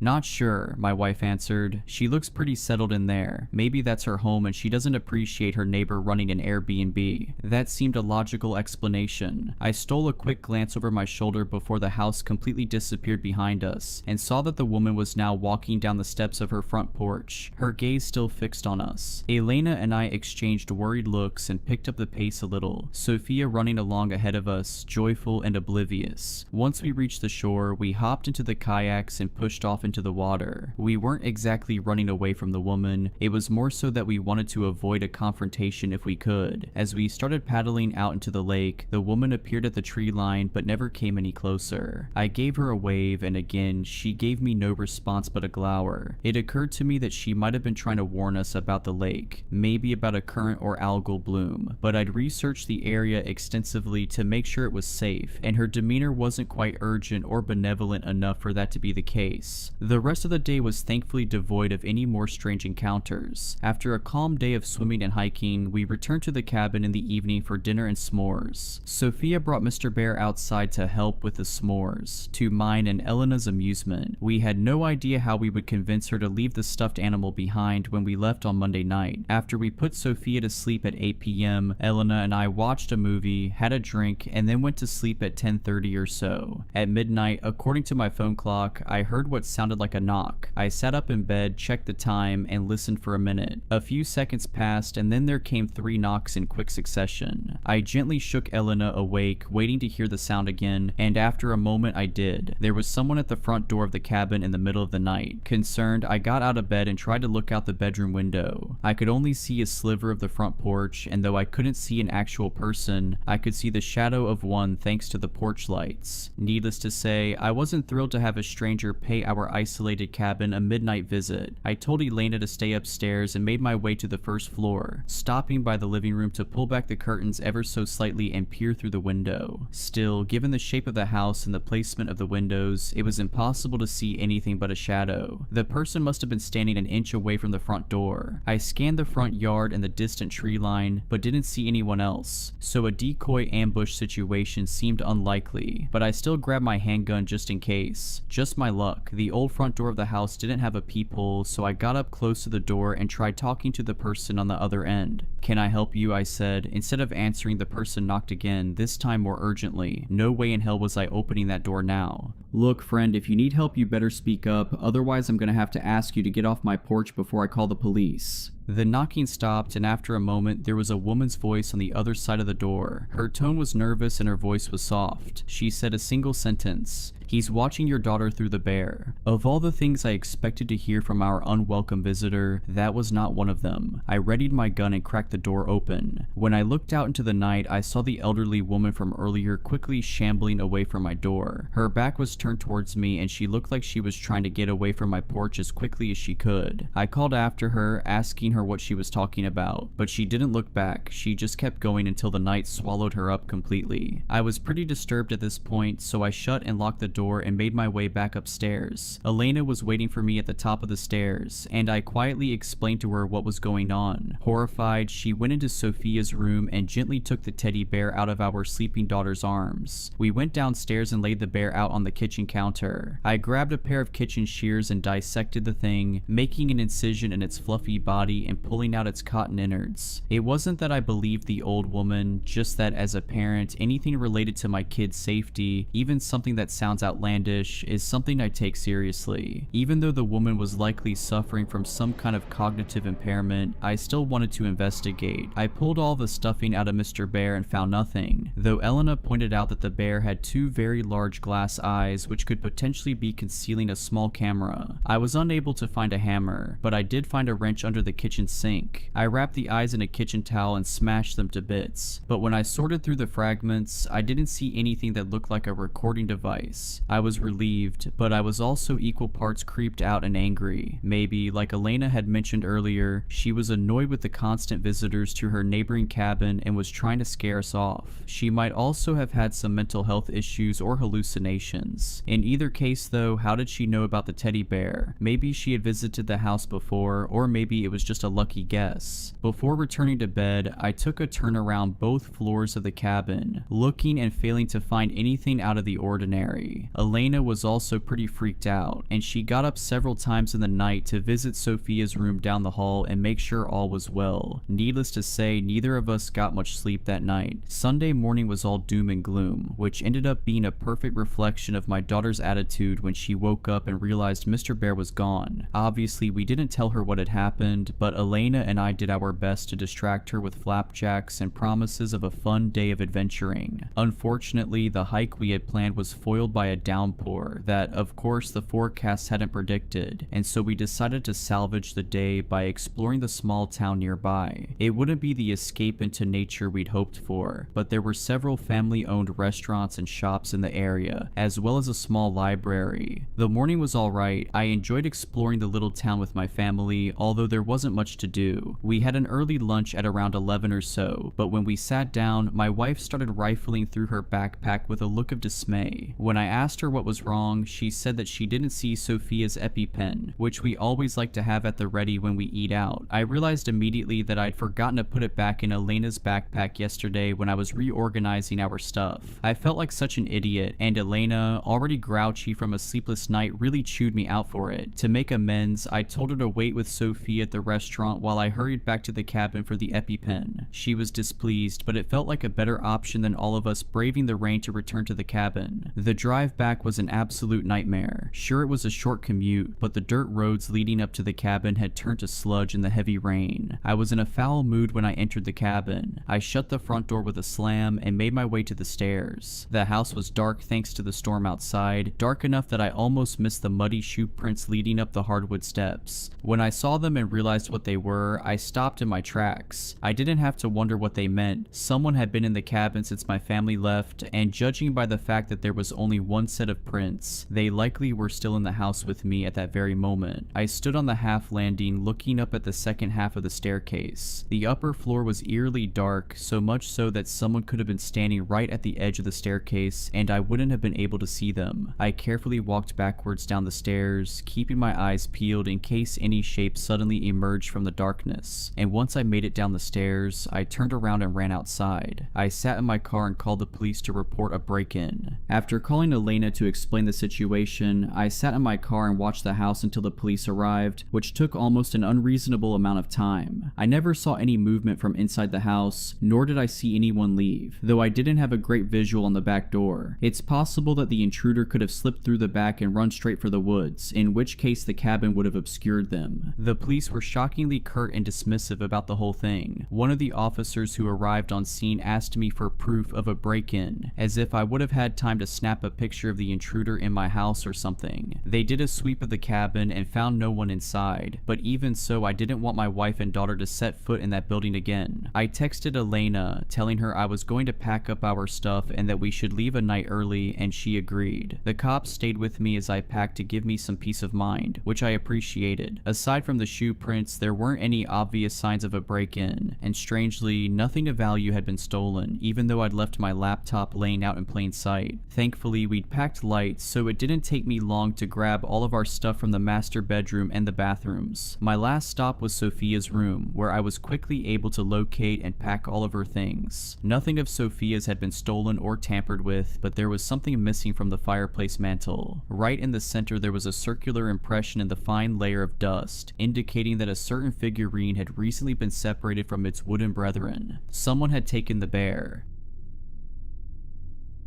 It had been raining for most of the day. Yesterday's forecast was for a light shower, but this was torrential. I peeked out the window, and in the darkness of the late afternoon, I could see a river of rainwater cascading down either side of the street. My parents were getting worried about my sister. Emily had spent the day at a friend's house and was supposed to be back an hour ago. Just as my dad was about to get in his car and go for a drive around the block to find her, the front door opened. Emily walked in dressed in her yellow raincoat. Much to my parents' chagrin, she was holding onto the worn collar of an old soaking wet dog. The thing was a mongrel, but I could make out the Alsatian in it, maybe some golden retriever. As I tried to work it out, I made a mental note to put dog breeder down on my list of career interests for school. My parents exchanged apprehensive glances as Emily smiled awkwardly and explained how she found him shivering in the rain on the side of the road. There was something about its eyes, she said, that made her instantly feel sorry for the poor guy. My dad knelt by the dog and had a look at its collar. It was battered, its red color fading, and it had no name, phone number, or address written on it. My father stood up with a sigh and told Emily that he'd bring the mutt to the vet on Thursday to see if it had been chipped, and for the 5 days until then, looking after it would be her responsibility. Emily beamed at my dad and took the dog into the kitchen to towel it down. Later on that evening, she brought it back into the living room and informed us that his name was Buster. My father warned against getting too attached, but she didn't listen.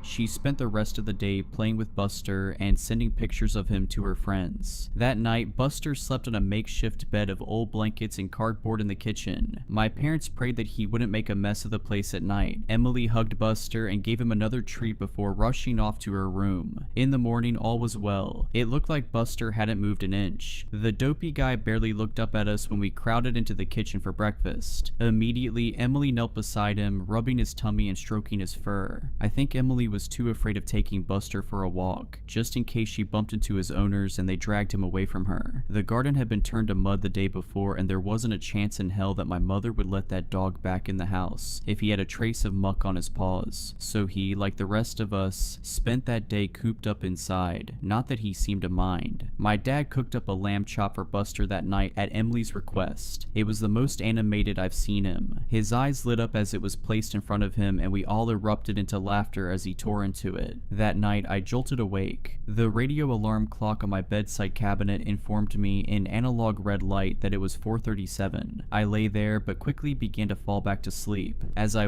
could have sworn I heard something moving around in the hallway. I assumed it was my dad stumbling to the bathroom in a drunken stupor, and for the second time that night, sleep took me. I spent most of the next day hanging out with friends around town. We rode our bikes, threw stones at the windows of the old house on Mill Street, and dared each other to shoplift from the local off-brand gas station. I made off with a packet of apple-flavored chewing gum. When I came home, things felt different, hostile. I didn't want to ask what happened, but before I could slink off to my room, my mother told me Emily had accidentally knocked over my grandfather's urn while playing with Buster in the front room. I suppressed a chuckle at the thought of how much trouble she'd be getting in. Mature of me, I know. That evening there was silence around the dinner table, broken only by Buster's whining. I woke up again that night. This time I swung myself out of bed. My mouth was dry and my breath left a stale taste at the back of my throat. I wandered downstairs to the kitchen to get a glass of water. I tried to be as silent as possible, not wanting to disturb the sleeping dog. Buster slept soundly in his little bed, and I knew a freight train going past wouldn't wake him. I poured a glass of water and drank it in a continuous gulp. Then an idea came to me. I crouched by the cabinet my dad kept his whiskey in. I opened it, trying not to let the hinges creak. I picked out a bottle and stood up. I gently unscrewed the cap and took a sip. I coughed and choked and spluttered. As I went for another sip, I heard movement upstairs. I knew my father would kill me if he caught me drinking. I hastily put the cap back on and placed it back in the cupboard. I speed walked out the kitchen, desperate not to make a noise. Just before I began ascending the stairs, I heard the door to my parents' room open. I quickly turned around and hid in the living room. I heard my father walk down the stairs and into the kitchen. My heart was beating like a tribal drum as I hurried out of the living room, and I stepped agonizingly loudly up each creaky step back to my bedroom. I thought I had made it, but just as I was pushing my bedroom door open, I heard a voice behind me. It was my father. He'd popped his head out of his bedroom. He asked if it was me moving around. I told him that I'd just gone downstairs to get a glass of water. He told me to keep it down, and before he retreated back into the darkness of his room, I saw my mother stirring in the bed behind him. He closed the door. That morning I woke up with a migraine. Nothing too major, but it was a drawback from what would have otherwise been a great day. My sister was at some dance club, my mother was visiting the solicitor in town, and my father had gone golfing. On this rare occasion, I had the house to myself.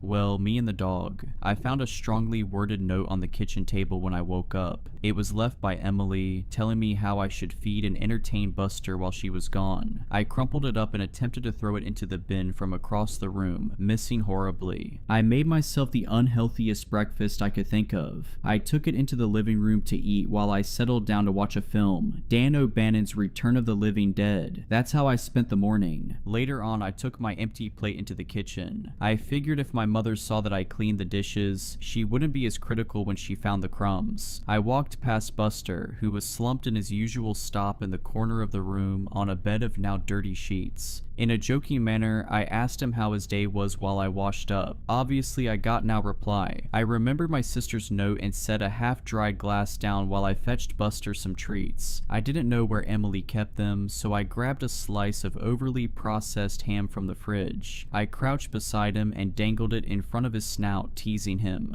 There was no response, no slow opening of the eyelids, no methodic wag of the tail. There were no signs of life at all. I gasped and put my hand on his stomach, trying to feel it rise with his breath or a heartbeat, anything. To my horror, his abdomen began to compress when I did, like a limp, deflating balloon. He felt hollow, empty. I scrambled to my feet and stumbled backwards. As I put my hand on the counter, I knocked over a glass. It shattered on the kitchen floor, but Buster didn't so much as flinch. I panicked and ran up to my room. I took my phone from my bedside cabinet and hastily rang my mother. It rang for a brief moment before she picked up. I managed to stutter out that there was something wrong with the dog, that it was an emergency. She assured me that she had just picked up Emily and would be home in 10 minutes, and with that she hung up. I set my phone down and paced around the room room. As I was thinking, I heard a noise coming from the first floor. It sounded like someone moving around. I assumed it was my mother, home earlier than she estimated. I made my way downstairs to greet her, hurrying over the creaking steps. There was no one. The door was still locked and I, as far as I knew, was alone in the house. I heard the now familiar wag of Buster's tail as he came bounding up to me from the hall. I looked at him puzzled as he nestled his head into my leg. I stroked him behind the ears as he mewed low. I then heard the equally familiar jangling of keys as the front door was unlocked. My mother stepped inside, pumping her umbrella. Emily, who was close beside her, ran to Buster and dropped to her knees as soon as she saw him. She hugged him tight and whispered in his flea-bitten ear. I could see her eyes were red, raw from crying. My mother asked me what the big emergency was, and I paused before answering. I explained that he had been unresponsive, but he seems fine now. My mother let out a long, drawn-out sigh as she made her way past us and into the kitchen. She called my name, frustrated, when she saw the broken shards of glass on the kitchen floor. I had forgotten about that. Emily spent the rest of the day in her room with the dog. At dinner, neither me or my mother mentioned anything about Buster's false alarm. We just let my dad witter on about improving his backswing, whatever that meant. For the third night in a row, I jolted awake in the small hours of the morning. I groaned at the abrupt ending of a good dream, tossing and turning until I found a comfy position. As I tried to get back to sleep, I began to feel a presence. It was the feeling you get during an awkward silence when you become painfully aware of the other person. I sat up in bed and rubbed my eyes, trying to adjust them to the darkness. There was someone in the corner of my room. I was certain of it. I could make out the vague shadow-covered silhouette standing just beyond the foot of my bed. I was almost paralyzed with fear, but my right hand managed to creep over to my bedside cabinet. I fumbled as I felt for the familiar switch of the lamp. Just before I turned it on, the figure in my room bolted. I recoiled in shock as I realized my half-asleep mind had been right. Someone had been standing there watching. As the moon emerged from a bank of clouds, my room was briefly lit with a dull glow. In that half-light, I saw the outline of a tall man slink out of my room and into the darkness of the hall. I didn't realize I was screaming until my father burst into my room moments later. He switched the lights on, which burned my eyes. He held me and asked what was wrong. With snot and tears dripping down my face, I managed to stutter out that there had been someone in my room. At this, my dad turned and ran back into his room. His caring embrace was quickly replaced with my mother's. He emerged with a baseball bat in his hands, gasping it so hard his knuckles were white. My mother went to check on Emily. She made me come with her, not waiting to let her children out of her sight. Me barged into Emily's room. She was already awake, sitting upright in bed. My mother fired a barrage of questions at her. Dazed, Emily told us that she hadn't seen anything. My father came into the room 10 minutes later. He informed us that he did a sweep of the house and found nothing. No signs of a break-in, no mysterious intruder. He brought me back to my room. Once I was in bed, he sat by my side and explained to me that I probably just had a bad dream. He said there was nothing to be afraid of and joked that if someone did break into the house, they'd soon be scared off by Buster, the world's greatest guard dog. Eventually, I mustered the courage to fall back asleep. The next morning, everyone in the family was noticeably tired, even the dog. We greeted each other with yawns and joked about the previous night's events. I didn't know that this was the start of the last truly happy day of my life. My parents went out shopping, Emily took Buster for his first proper walk, and I spent most of the day gaming. It was a normal day. I've had dozens just like it. We had chicken breasts and bland steamed vegetables for dinner. Wednesday was family night, so after dinner we came together in the living room to play a board game. Tonight it was Cluedo. Buster was curled up at Emily's feet. My father thought then was a good time to remind her that tomorrow he was bringing the dog to the vet and would hopefully reunite him with his real owners. At this, Emily screamed that she was his real owner. She stormed out of the room, Buster following close behind. As soon as she slammed the door behind her, my dad signed. He said he knew my sister would get too attached to that dog. This was the sour note the day ended on. At 10, I did my usual routine. I brushed my teeth, changed into my pajamas, and listened to music for half an hour or so before turning over and going to sleep. As I expected, I woke up again in the middle of the night. This time, I was too afraid to move, too afraid to open my eyes and see what could be lurking in my room. Instead, I kept them tightly shut and tried desperately to go back to sleep.